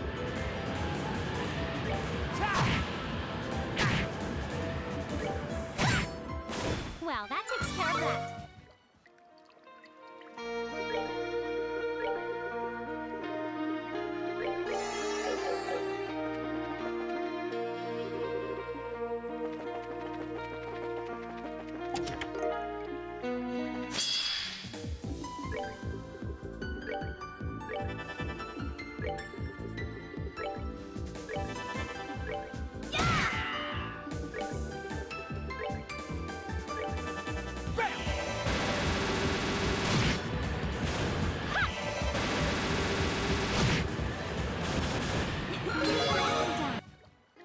Oh, I think the Orbiment thing gives you... Okay, I think I get it now. Because I saw a bunch of quartz being tossed out of them, or Sepith or whatever, during that first aerial. I think what it is instead of getting extra Sepith for killing something when you have the Sepith buff, you just unleash a bunch of Sepith from the enemy during that attack instead. Alright, what did I get? Did I get EP Cut 4? Sure did. Nice get, though. She only has 3, so let's give it to her. I do get a spell. What is it that I get? White Gehenna, I think.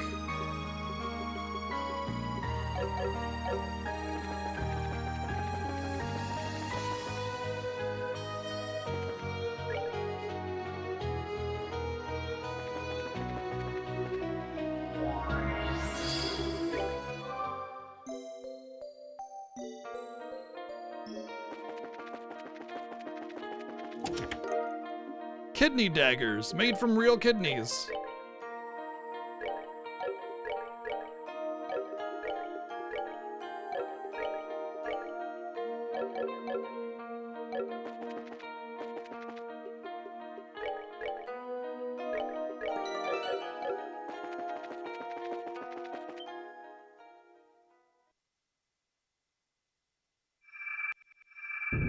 Oh, dead end. Let's just turn around.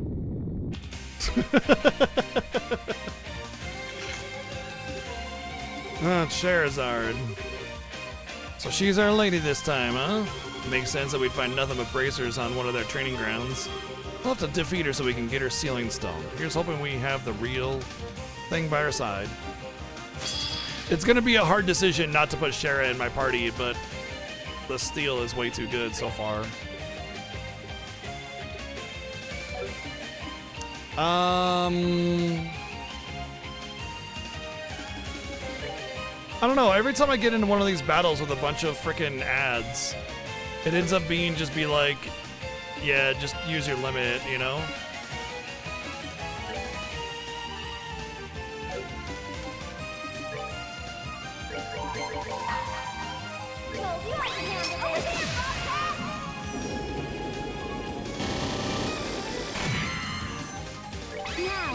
That'll also give us a massive defense up.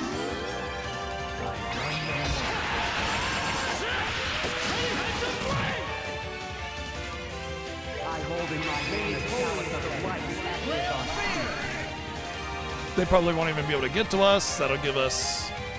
Oh, they're gonna get 2 turns apparently. Okay.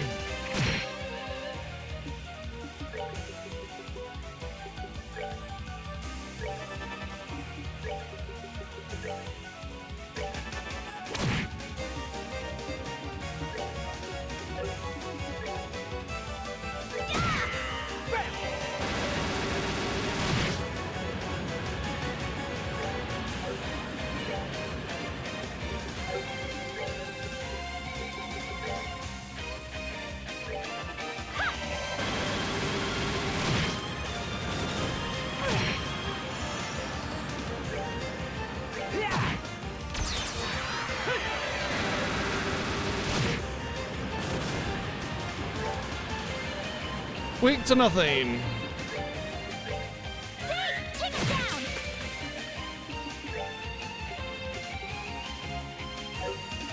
You know what? I never tried stealing from the...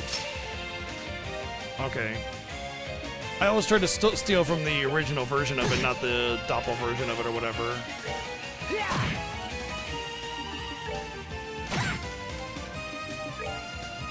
Alright, go ahead and cast your spell. Oh no! Oh, it burns! Oh, how could you do that to me?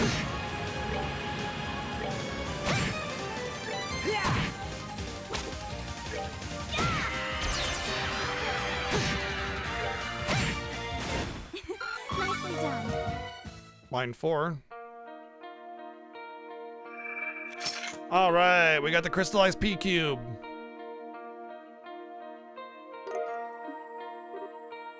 Nice. Now we should be able to set Shara free too. Ugh, her and her whip bring back nothing but bad memories. Well, let's head back to the garden. It'd be great to have her on our team. I feel pretty confident that I've gotten everything here, so...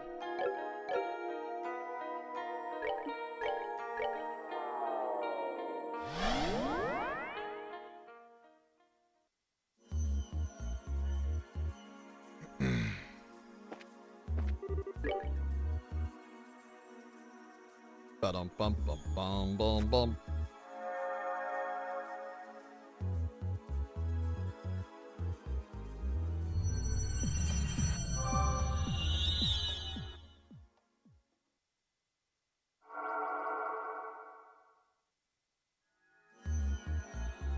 One, 2, 3, 4, 5, 6, 7, 8, 9, 10, 11.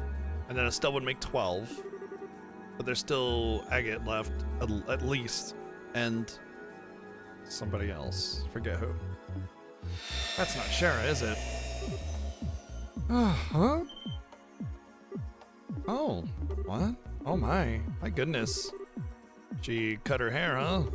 Yep, about a month or so ago. She got herself some new duds to match too. Interesting that they gave her new outfit and new portrait and everything, but not the rest of the characters? Is it because Shara's like a fan favorite? They probably made her like more showy, didn't they? This isn't like me at all. Haven't had anywhere near enough to drink to start feeling this out of whack. Once again, the one-dimensional personality of I drink a lot. No, there's no stopping me now. Pour me another, Aina. Tonight we're gonna settle this once and for... Duh? Nice to see you, Sharon. How long have you been back for? What happened to Estelle? And is it just me or did you put on some muscle while you were away? You look stronger. Thanks, I'm happy to hear that. Because, as it may, I can't believe you still haven't commented on my presence. Okay. How could you disregard your dear Olivier Lenheim, your loyal servant to the man who forever holds the key to your heart? Wait, you're not the only familiar faces here.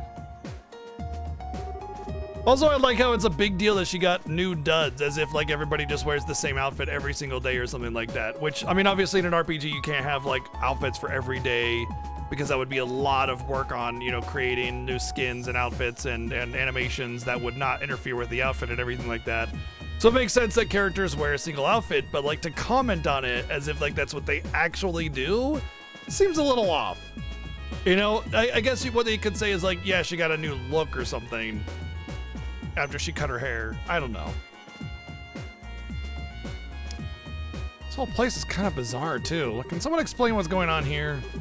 We will, so calm down, okay? I can hardly blame you for being surprised. Yeah, your actions are par for the course for this place.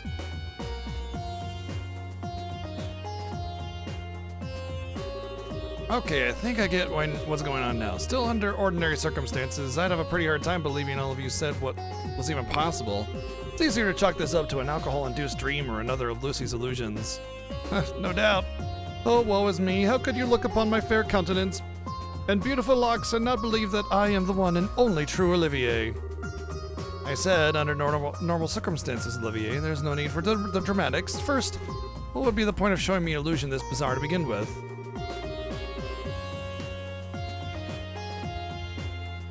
Just gonna leave it.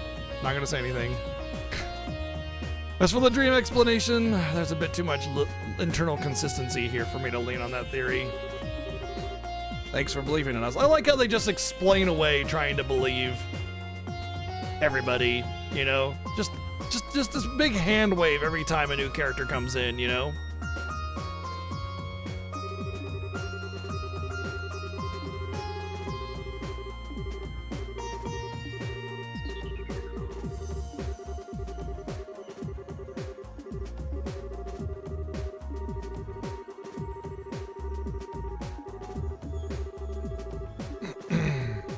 I feel like the game is setting us up to find Estelle, but we're not gonna find Estelle there. We're gonna get a new character or something like that.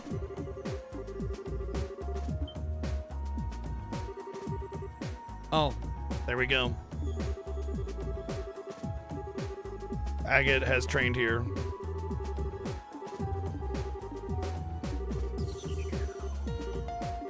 I did say that Estelle is likely to get be the last character that we get.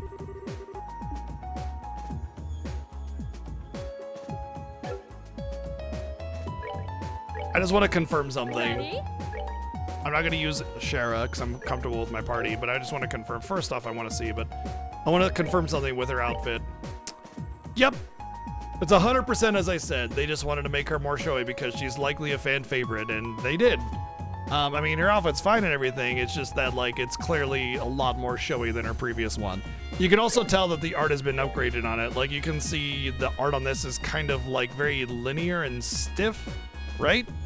Like, it's almost as if for his chest, they just went, you know? And there's just kind of not a lot of definition or detail. But Rice is a new character. You can tell the art is a little bit more defined and smoothed out, right?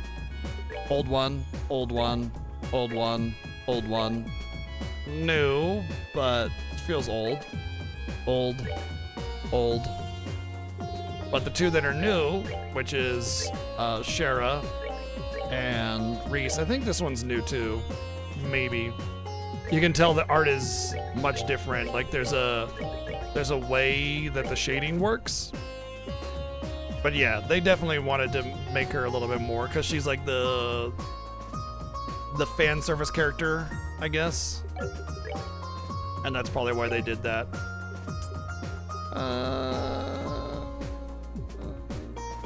You can keep this. You can keep all that, actually. Heck, you can even... I'll even throw that in there, honestly.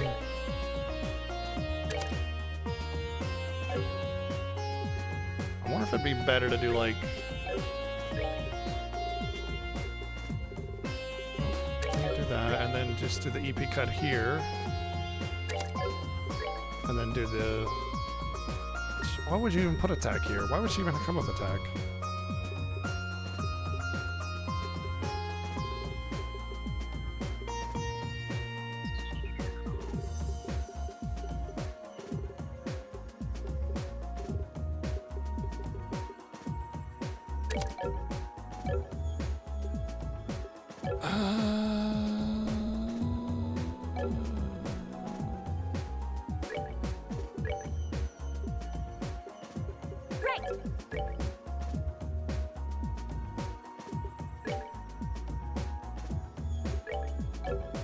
I know I got a new one. What did I get? Mine 4. That's what it was.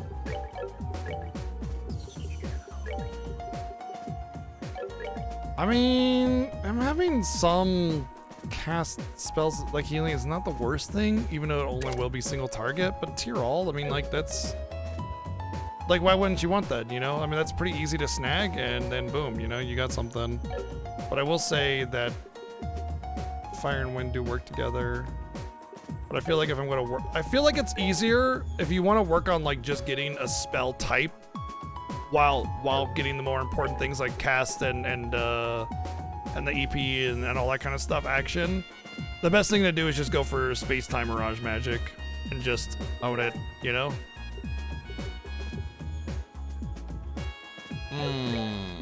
Yeah, let's put that on him.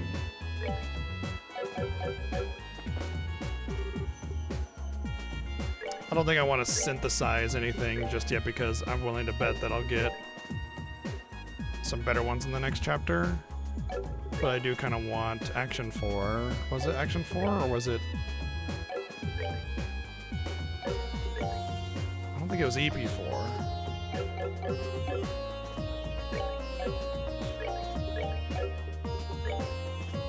Oh, cast. A better cast.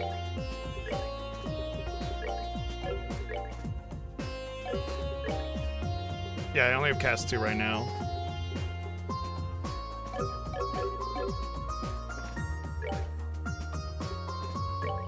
I don't want to waste stuff on cast 2 when I'm likely to get cast 3 pretty soon, I imagine.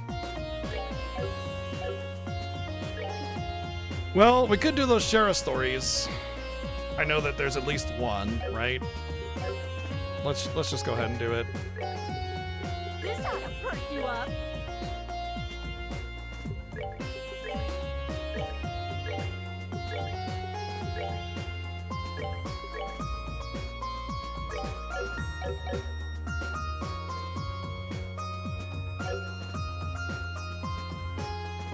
I think there was just the one, though. Whoops. I didn't mean to teleport. Also, I did notice that I missed the door, because I saw 3 but not 4 on the moon doors. Oh, I think this just happens to be the one that I needed.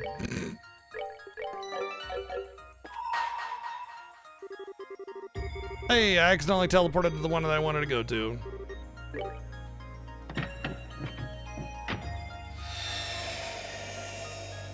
I'm not gonna be hunting for doors. If I miss a door, I miss a door. I'm not really worried about it. Especially now that I've finally been able to get myself a decent amount of speed, I can actually not get outsped like crazy.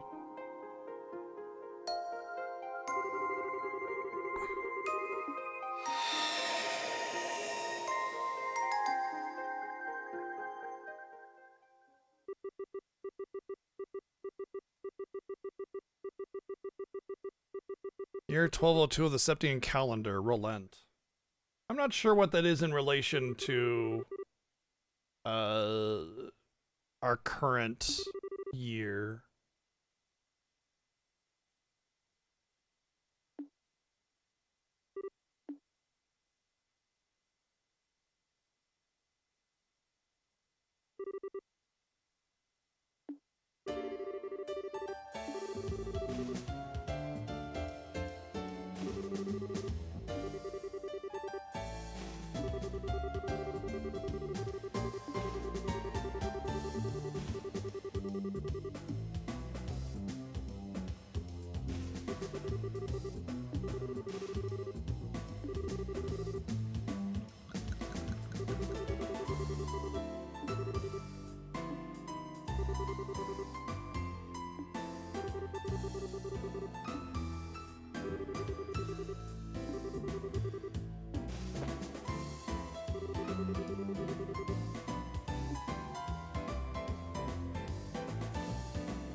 Ha ha ha, Shara's an alcoholic, how funny.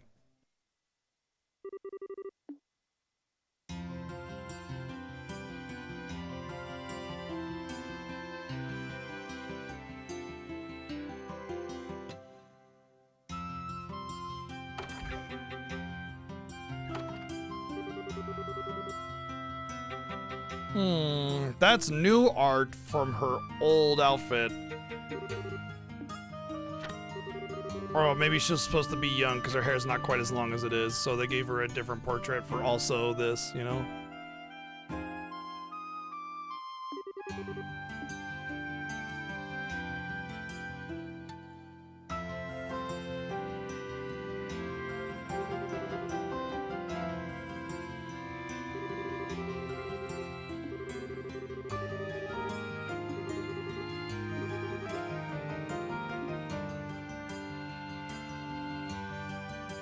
Didn't notice it.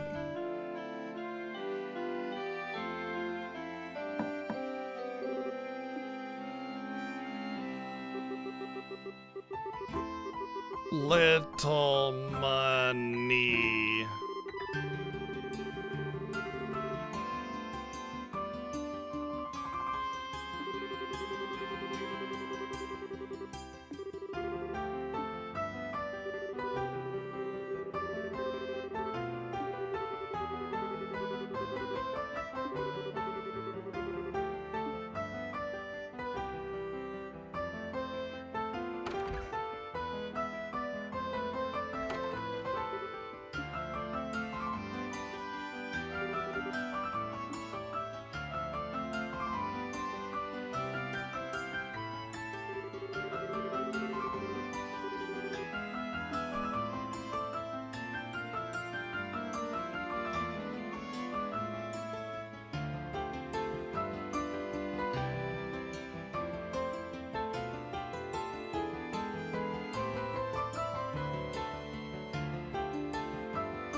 Actually seeing young, excitable Shara actually gives a depth to her character that has not been explored upon at all. It's actually interesting, you know?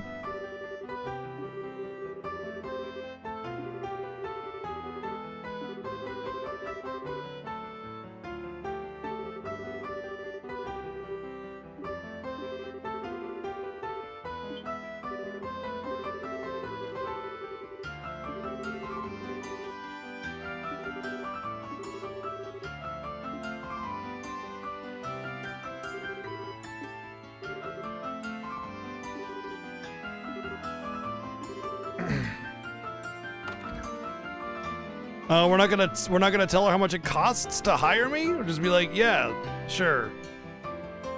You can. We'll just do whatever you want. No price.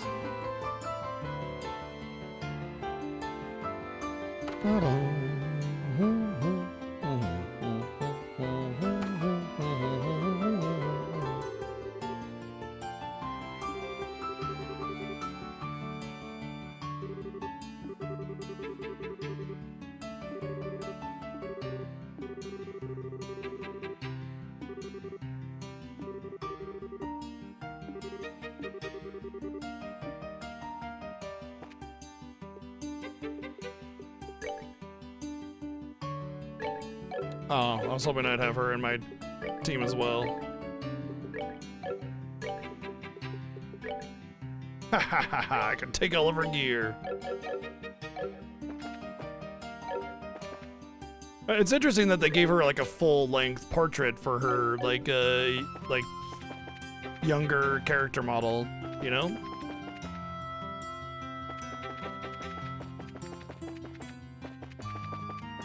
This is one of those little stories that actually is kind of neat. Let's hope they don't ruin it by being overly obnoxious and wordy, you know?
Didn't you hear her? She said she doesn't like sweet things.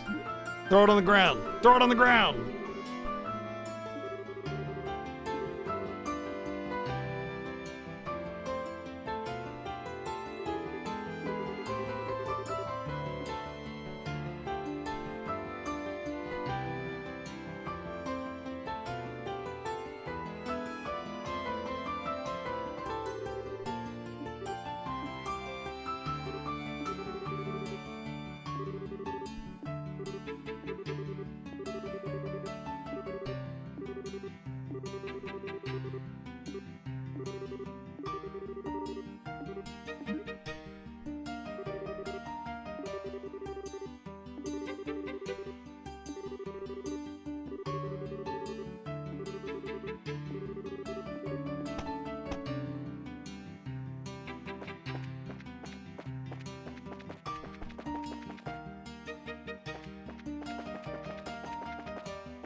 Sunnyvale Inn is not the inn, apparently.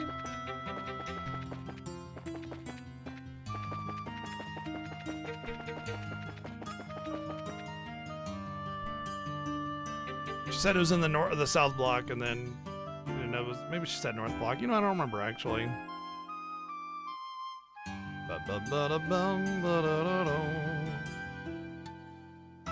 You know, I have a feeling that I'll finish this game in a couple days. I think I'll finish it this week, honestly.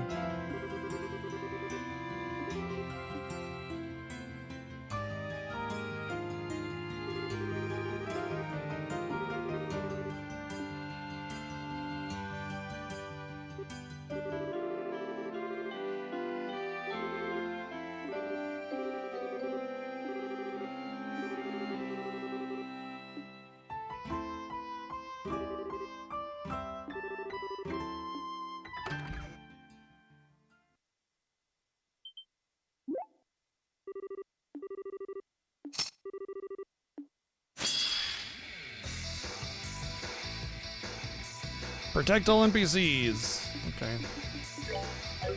No arts. Barely any crafts. Yeah, get him. Bag slap.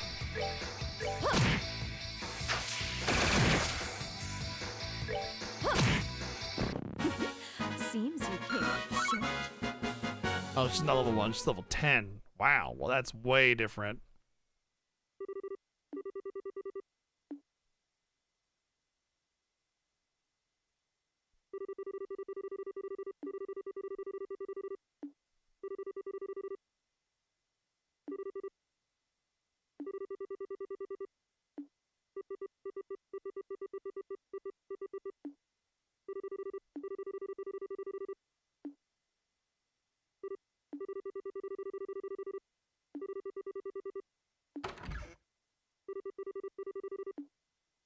They had so much time to, like, run away and did nothing.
I could have just easily slipped underneath the fence too, but behind the stair works too.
Can't imagine, like, any sum of money making any one of my family members want to, like, harm or kill another one. You know what I mean? Just seems, like, the concept of that just seems completely ridiculous. And yet, I know that it occurs all the time. Heck, it occurred very, like, obviously in a lot of places. I mean, look at any kind of, like, royal lineage contestment. How many wars were started because, you know, Prince Dickbutt and Duke Dipshit wanted to, you know, war or wanted to take the throne, and they warred to, you know, compete against that, right? And they might have been family or close or whatever. It didn't matter. It was all just. It's just a crazy concept to me. There's no amount of money that you could give me that would make me turn on my family ever. You could give me ownership of the entire world, I still wouldn't do it.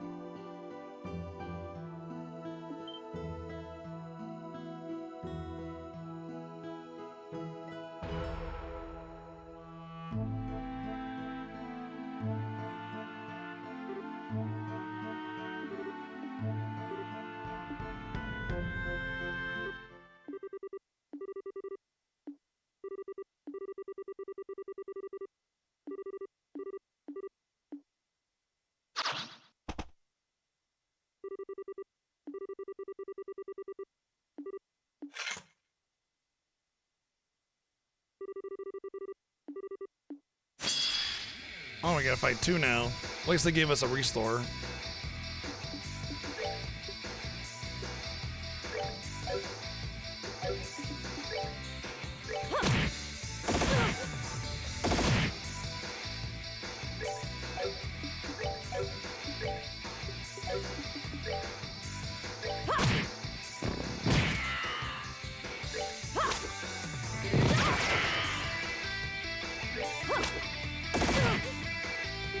Am I gonna lose to RNG?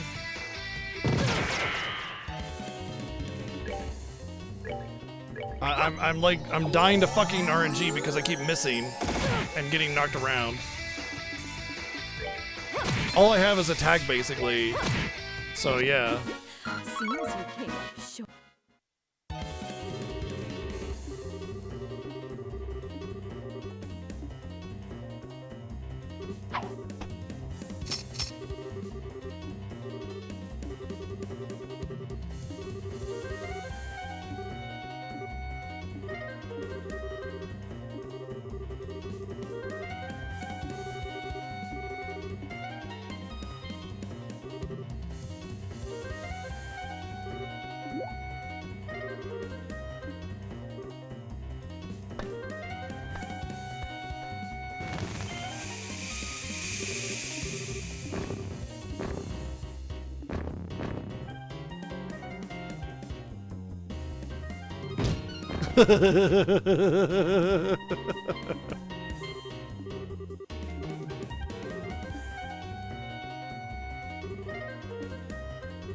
Isn't mustard gas a little bit more deadly than that? Like, there's a reason it's banned in Warfare, because it's like a horrible, horrible, painful, choking, bloody death.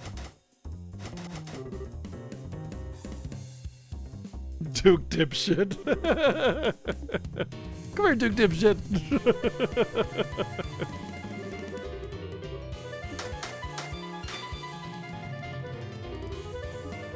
And they just treat it like it's a little smoke bomb. Oh, a little cough, cough, cough, cough, mustard gas, no big deal. But as far as I understand it, it like basically melts your insides and you cough up blood and die violently. And so it's like banned from like in Warfare because it's considered inhumane. As if war isn't already inhumane by its nature, but you know, whatever.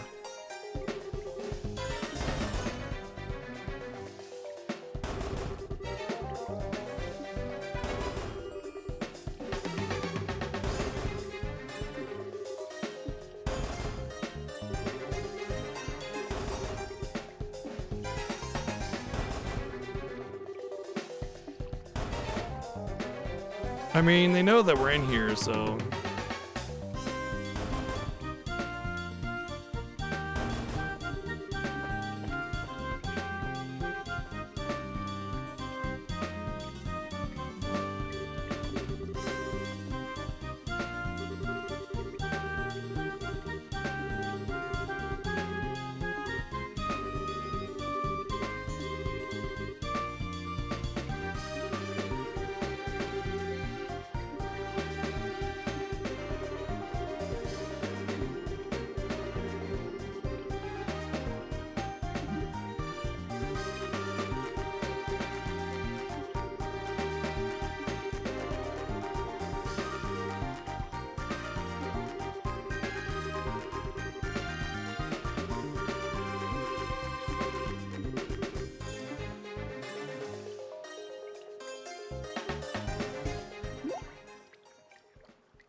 I think being in a, she says being in a sewer brings back unpleasant memories, and I'm just sitting there like, being in the sewer is the unpleasant memory. Like, period, you know?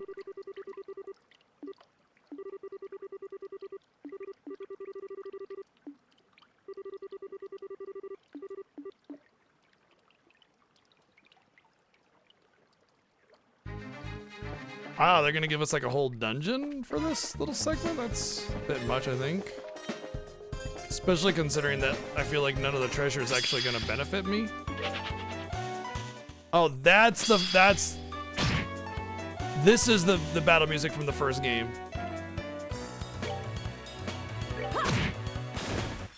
Oh, are we done? That's the battle music from the first game, guaranteed.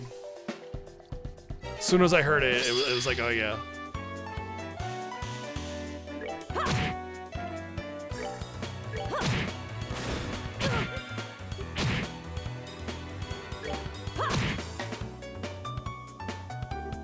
Yeah, I remember because it's like, it's a neat little earworm melody, but it's got like 2 instruments and it's just, there's not a lot of depth to it. And it's like, yeah, it's a neat little track, but it's just kind of shallow, you know? And like people are always like, oh my God, Trails in the Sky is such good music. And this was the first game that I played.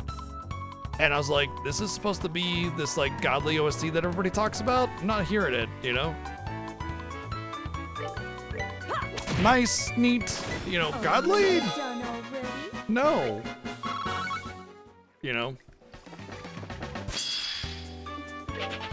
This is really, I don't know how I feel about this.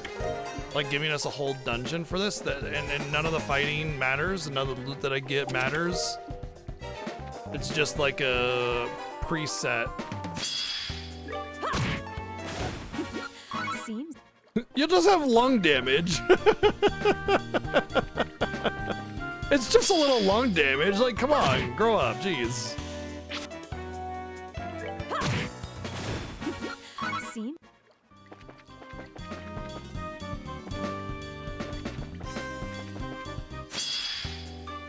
Also, it feels like essential. Like I'm gonna need to fight stuff, you know, in order to be able to participate in whatever battles are to come. You know what I mean? That's why it's kind of slightly annoying to me.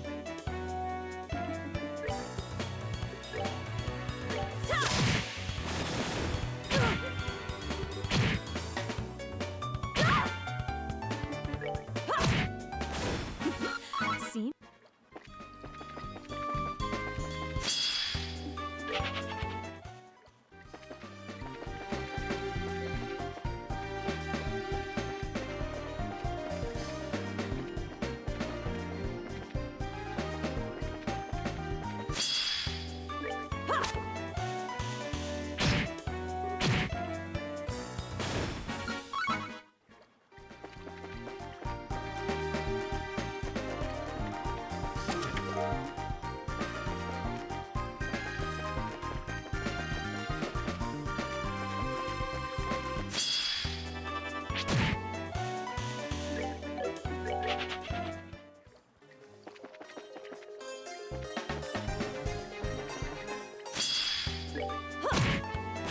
Oh, are we done?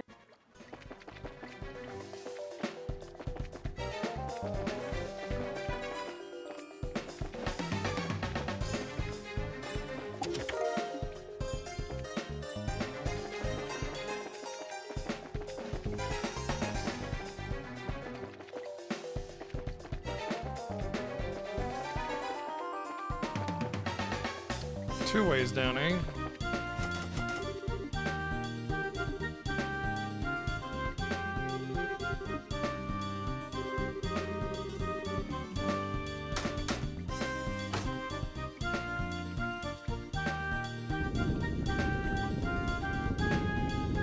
So when we came back here in this sewer before, why was that wall locked? Somebody comes down here. Also, why don't we just jump across? What's even the point? It's like a 4-foot gap. It's pretty easy to almost like big step across. You can really easily jump across there.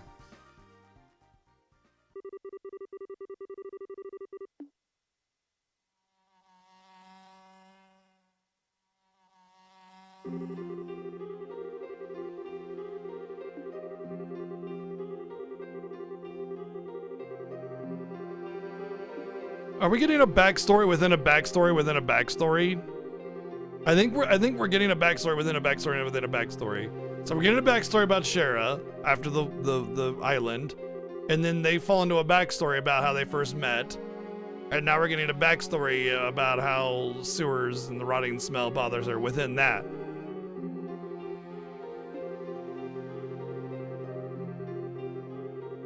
You know, I understand that backstories are designed in order to help explain like why a character has a certain motivation or something, but I feel like if you gotta go 3 tiers of backstory, maybe you should just like rewrite your story, you know? Figure out a better way to get that information across to the player.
Didn't she get picked up by the troop before she became a brazier though? So she would have...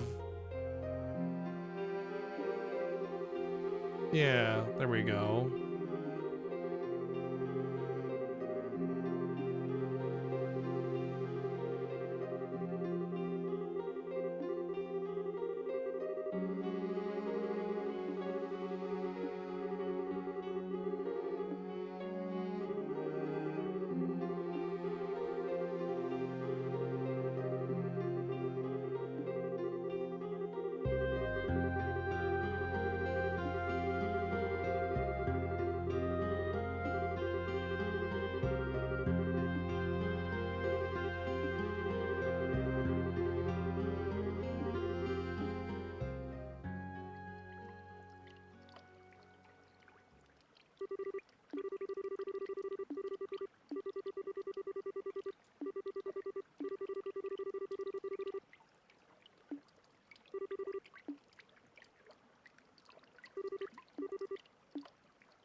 Gee, hey, don't go up there. Huh? No. Don't, no meow. No meow meow. That doesn't give you permission. Meow meow is not a key to get into trouble.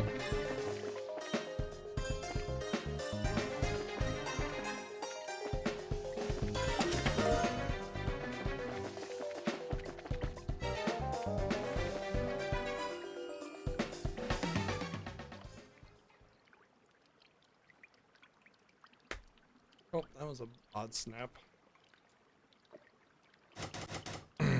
Well, you're trapped down there.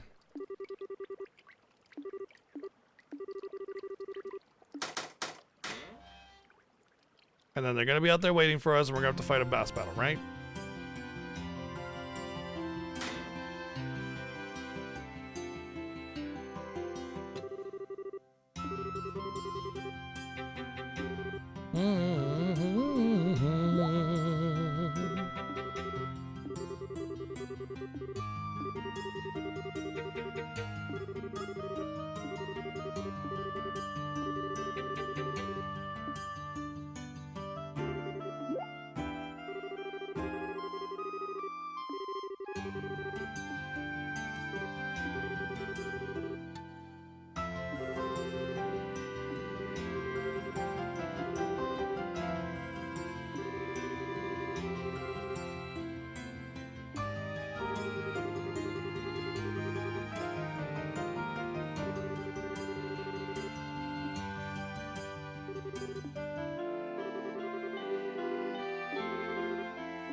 Gotta have Niall show up, right? Yeah, of course.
I feel like the story could have ended basically as soon as we entered the sewer.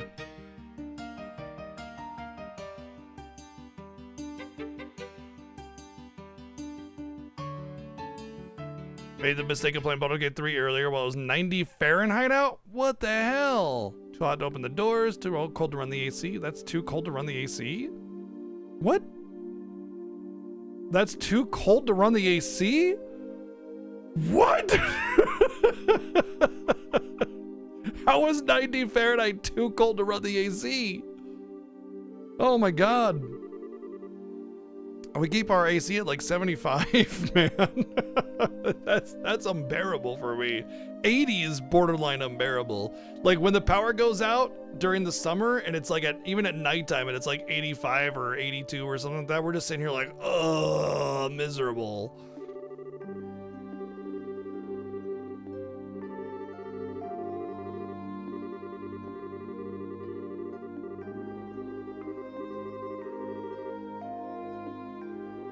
Man, she is all over the place. She's up and down and up and down and up and down.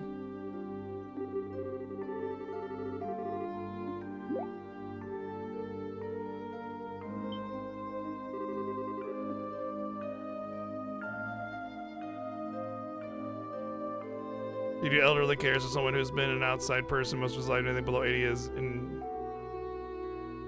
Oh, okay. I see. Not for you, too cold. For the person that you're watching. Got it. That's pretty cool, though. As your job is elder care, and I mean, I know what that entails, right? Like most of the time, there's nothing really to do. You know, you take care of their home, you take care of their pets, you take care of them. But when that's done, you're just waiting for something bad to happen, or waiting for them to need something, or waiting for your next task. So you get to play games, chill, hang out, whatever you want to do. I think that's pretty rad. I thought you were in IT or something, though. I don't know why I thought you were in IT. Maybe you were in IT?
Well, let's just talk to a freaking guard, city guard.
Well, gotta get that 5th yacht, so let's go ahead and murder this child, you know, as one does.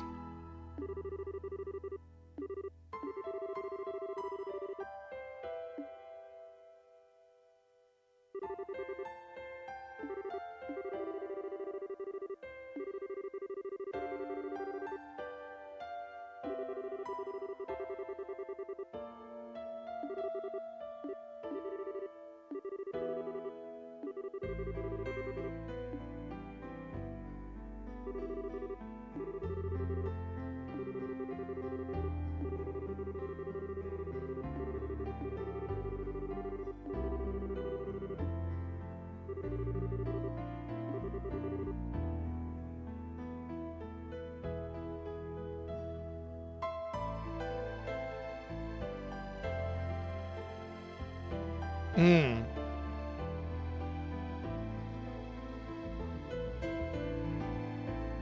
Hey, I mean, you know, as long as you got something, you got something. You don't have to be working in your trade. I thought you had employment and you went to school and just kind of had to do both. That's why you're sort of mostly MIA and everything. But I guess you moved over to something a little bit more manageable for your schooling. Makes sense.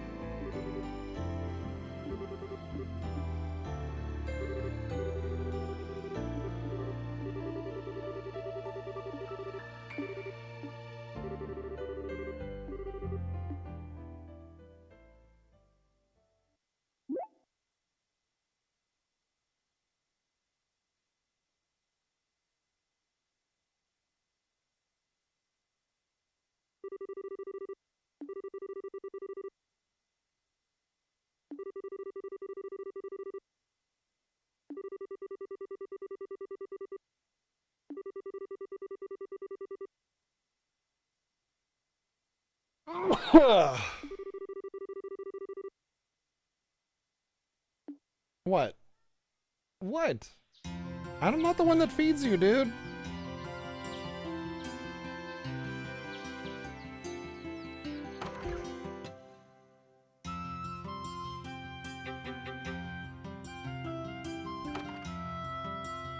Up.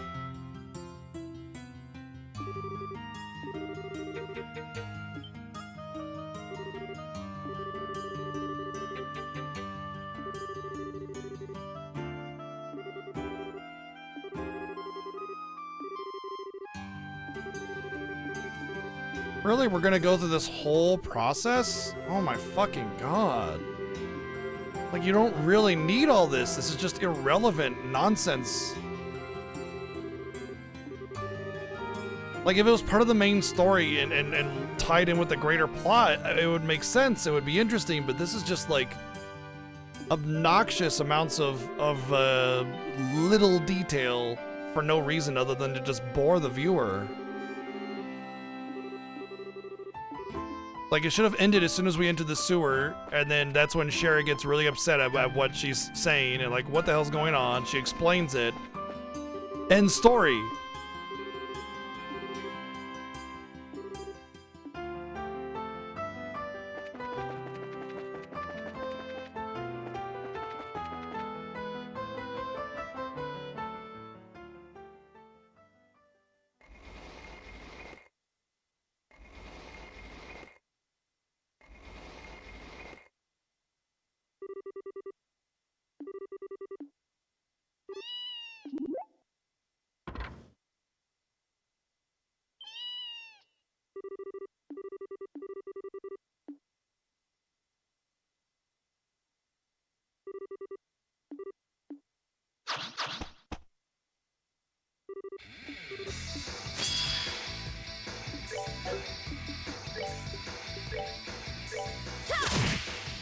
Oh, that's not a... Okay.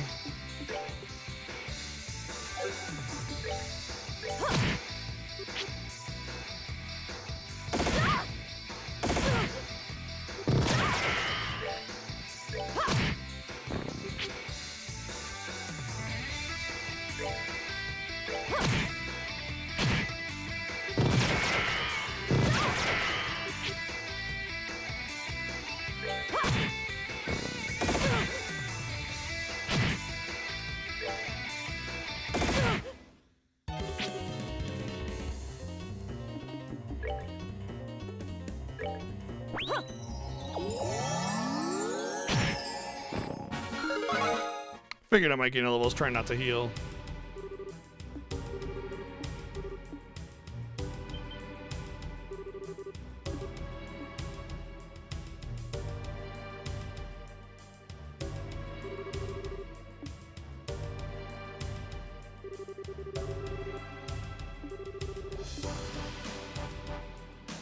Help, guard, we're right by the castle. There'd be plenty of them.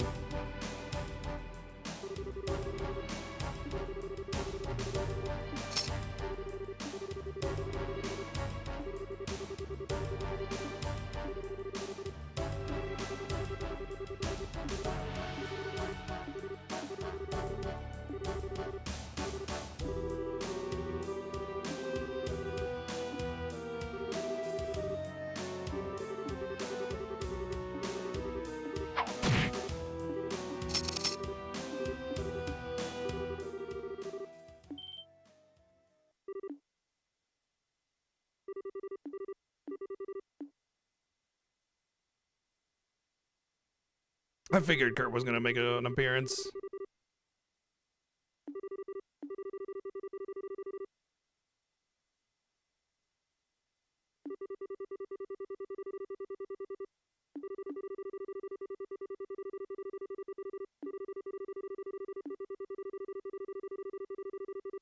Which Kurt is better, this Kurt or Kurt from Disgaea 1? Disgaea 1 Kurt kind of sucks. It's no contest. Go!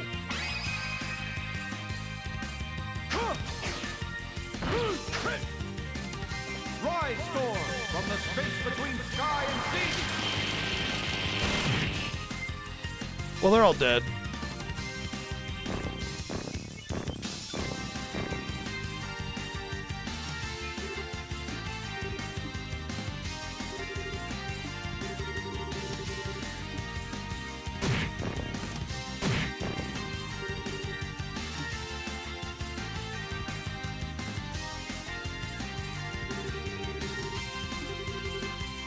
Gundalf. He's a gun wizard. He's Gundalf.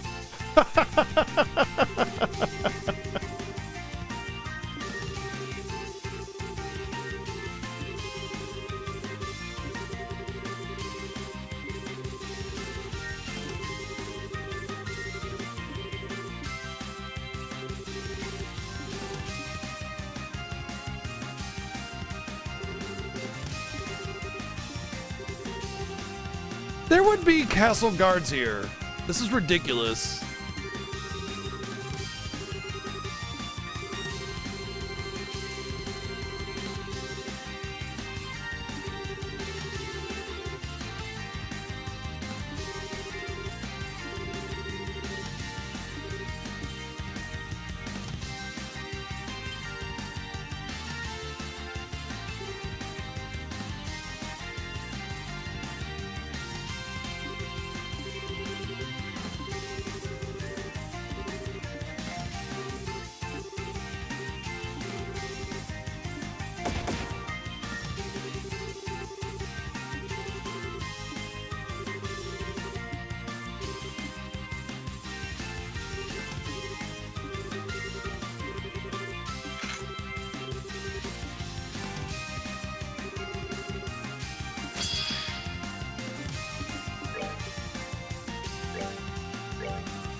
So stupid.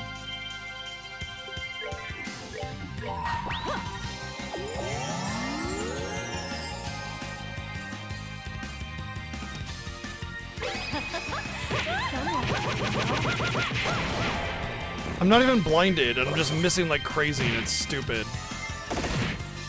Now they're getting healed, and now I gotta fucking heal the NPC or it's game over. So ridiculous, man.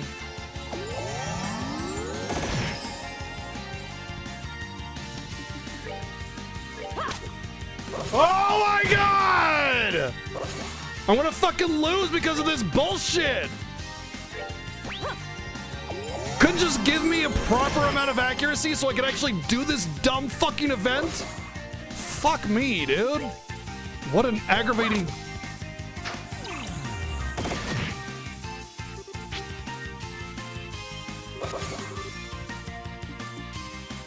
I'm also not building up combo points or whatever, also because I keep missing and they're not attacking me. This is the most aggravating fucking bullshittery ever. I gotta heal my down, cause oh, okay, I accidentally. How fucking ridiculously anticlimactic can you get? All this buildup for the most aggravating bullshit RNG nonsense.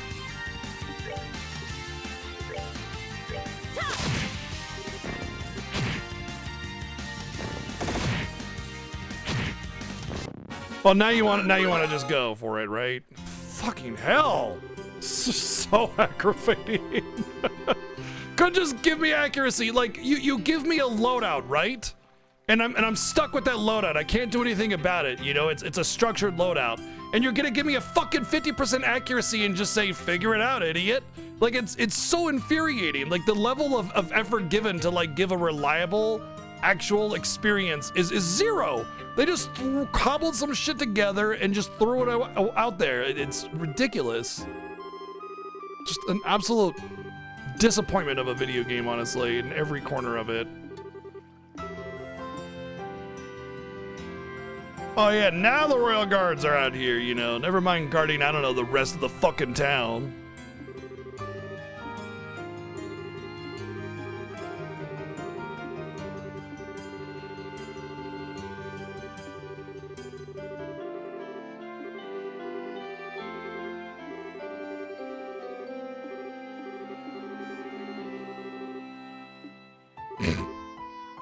Seeing as how you beat these people unconscious and they can't defend their position, I'll let you go this time.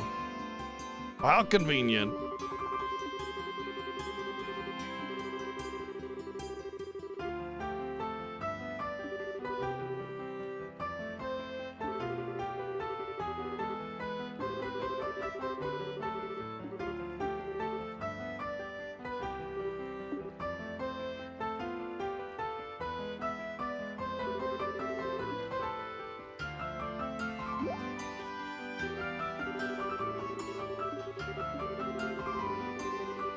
This game just annoys me, I think. Just from the utter lack of any effort put into developing it, you know?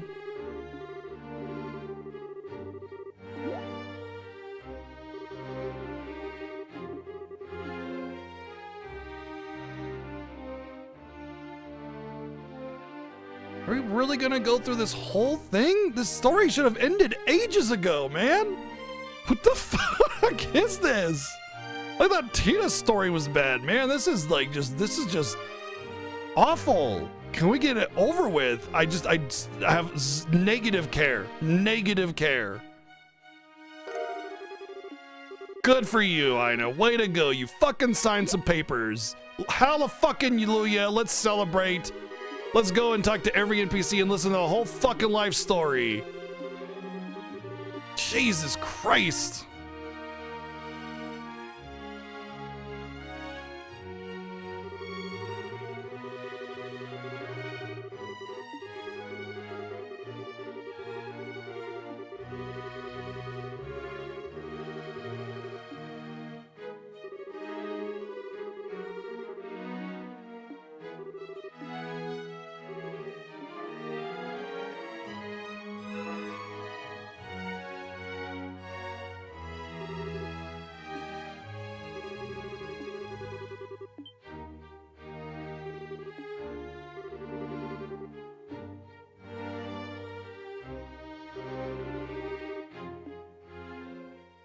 The better thing to do would write out a will herself saying that she leaves all of her earnings to somebody else so they have no reason to kill her, because the thing is that they still have a reason to kill her because it would hurt. She doesn't have a beneficiary, which means that it would go to her next of kin, which would be your family.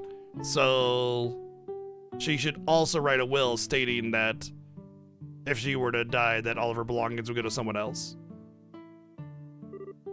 Or like make it go to an organization or a number of people so you can't get rid of them all or something like that, you know. But even so, like if like let's say she left Shara as her beneficiary just because she was there, and they ended up killing her and everything went to Shara, and then they killed Shara, it would go to Shara's next of kin, and they would never see that money ever again. It wouldn't be worth killing them.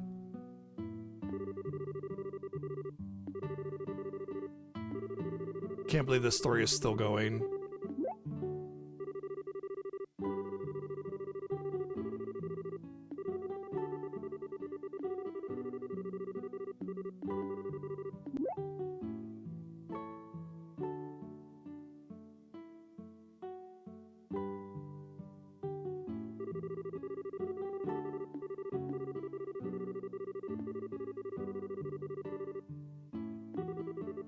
And that's how Shara became an alcoholic. The end.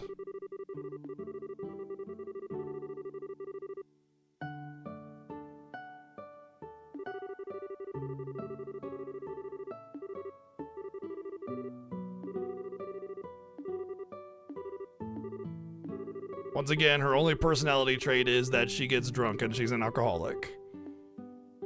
All that, just to reaffirm that. Unbelievable.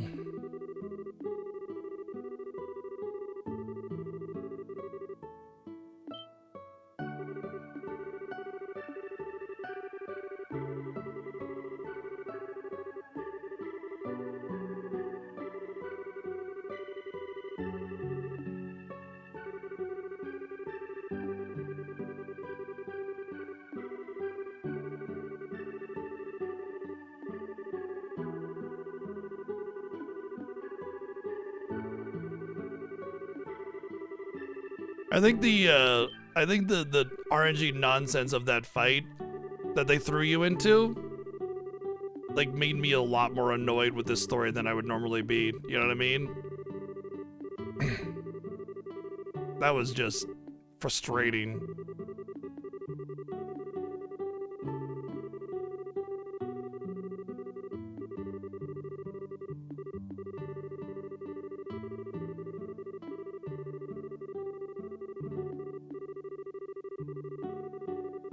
Why is this still going? Nah. I don't want to just skip it. Well, I don't think I can, but I can press circle, which would automatically fill the dialogue box. I want to still read it, which I am reading it, by the way.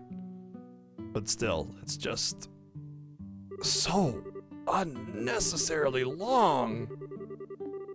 None of this was necessary. It doesn't make the story better just because they're actually having these like interactions or whatever. It's nonsense.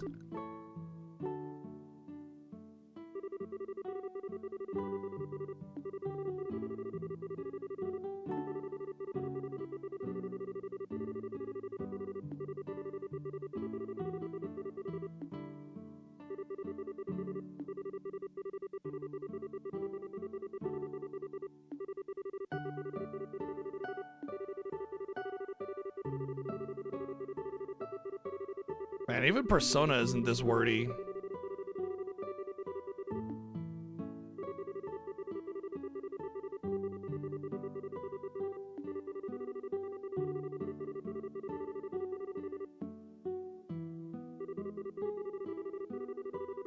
No.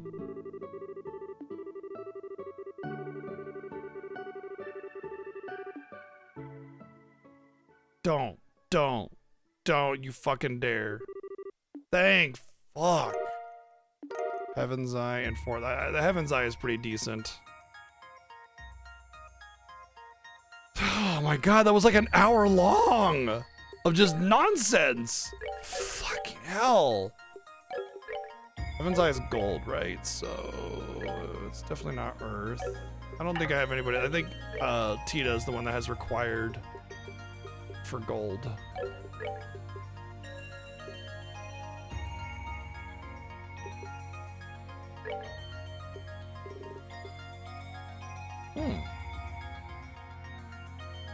Eagle Line information. So I don't need information anymore, which I think she has. Nope, I guess I took information out. Put it on somebody else, I bet. Alright, well, I can't do anything else tonight, so that's gonna be it for the evening. Oh my god, dude. It sucks too because I feel like I have to do these side stories because they give me things like Heaven's Eyes, which are really important because they have multiple colors. They help me build my spell repertoire or like library. I don't know. Anyway, fucking hell, that was obnoxious. Like the whole thing was just. As soon as we escaped into the sewer, that was it. They get explained why she did the thing that she did, and then they pan out, pan in. You know, they sneak into the castle. Done. That's it. But instead, it's just like 45 minutes extra of just nonsense. Just small talk and irrelevant detail that adds nothing of value to the story whatsoever. I don't know. I mean, it's like, you know what it is? It's like going to a coffee shop and just going over to people at a table and just standing there listening to them talk. And just listen to them talk. And then following them to their car, sitting in the back seat. On their ride home, listening to them talk. Not say anything. They don't know you're there. You just listening the whole day, all day long. If they're sitting there taking a nap, you're watching every second, every minute, painfully watching every second go by. Irrelevant nonsense. I don't need that. If like I asked you how your day went, you don't go, well, let me start from the beginning. You know? You cut to the important parts. I did that, I did this. I thought to myself, you know, this would be interesting if I did that. You know, add a little flair in there, whatever, and that's fine. That's good enough. And if you're telling a story, obviously you need to build up characters and you need to build a plot and everything, but this isn't that. This has nothing to do with the main story. It's just unnecessary, ridiculous amounts of writing for no reason other than to just bore the fucking ever-living sanity out of me. It's Christ, man. Fucking hell. And, you know, it's one thing to, like, require some battles from the player during like, these backstories. Fine. But, like, why is it back and forth between taking the loadout and levels that you have on your character and then, like, throwing you with a loadout that you have no idea how it is and then end up getting screwed with the tiny margin that you're able to win by, you know? And it just... Ugh.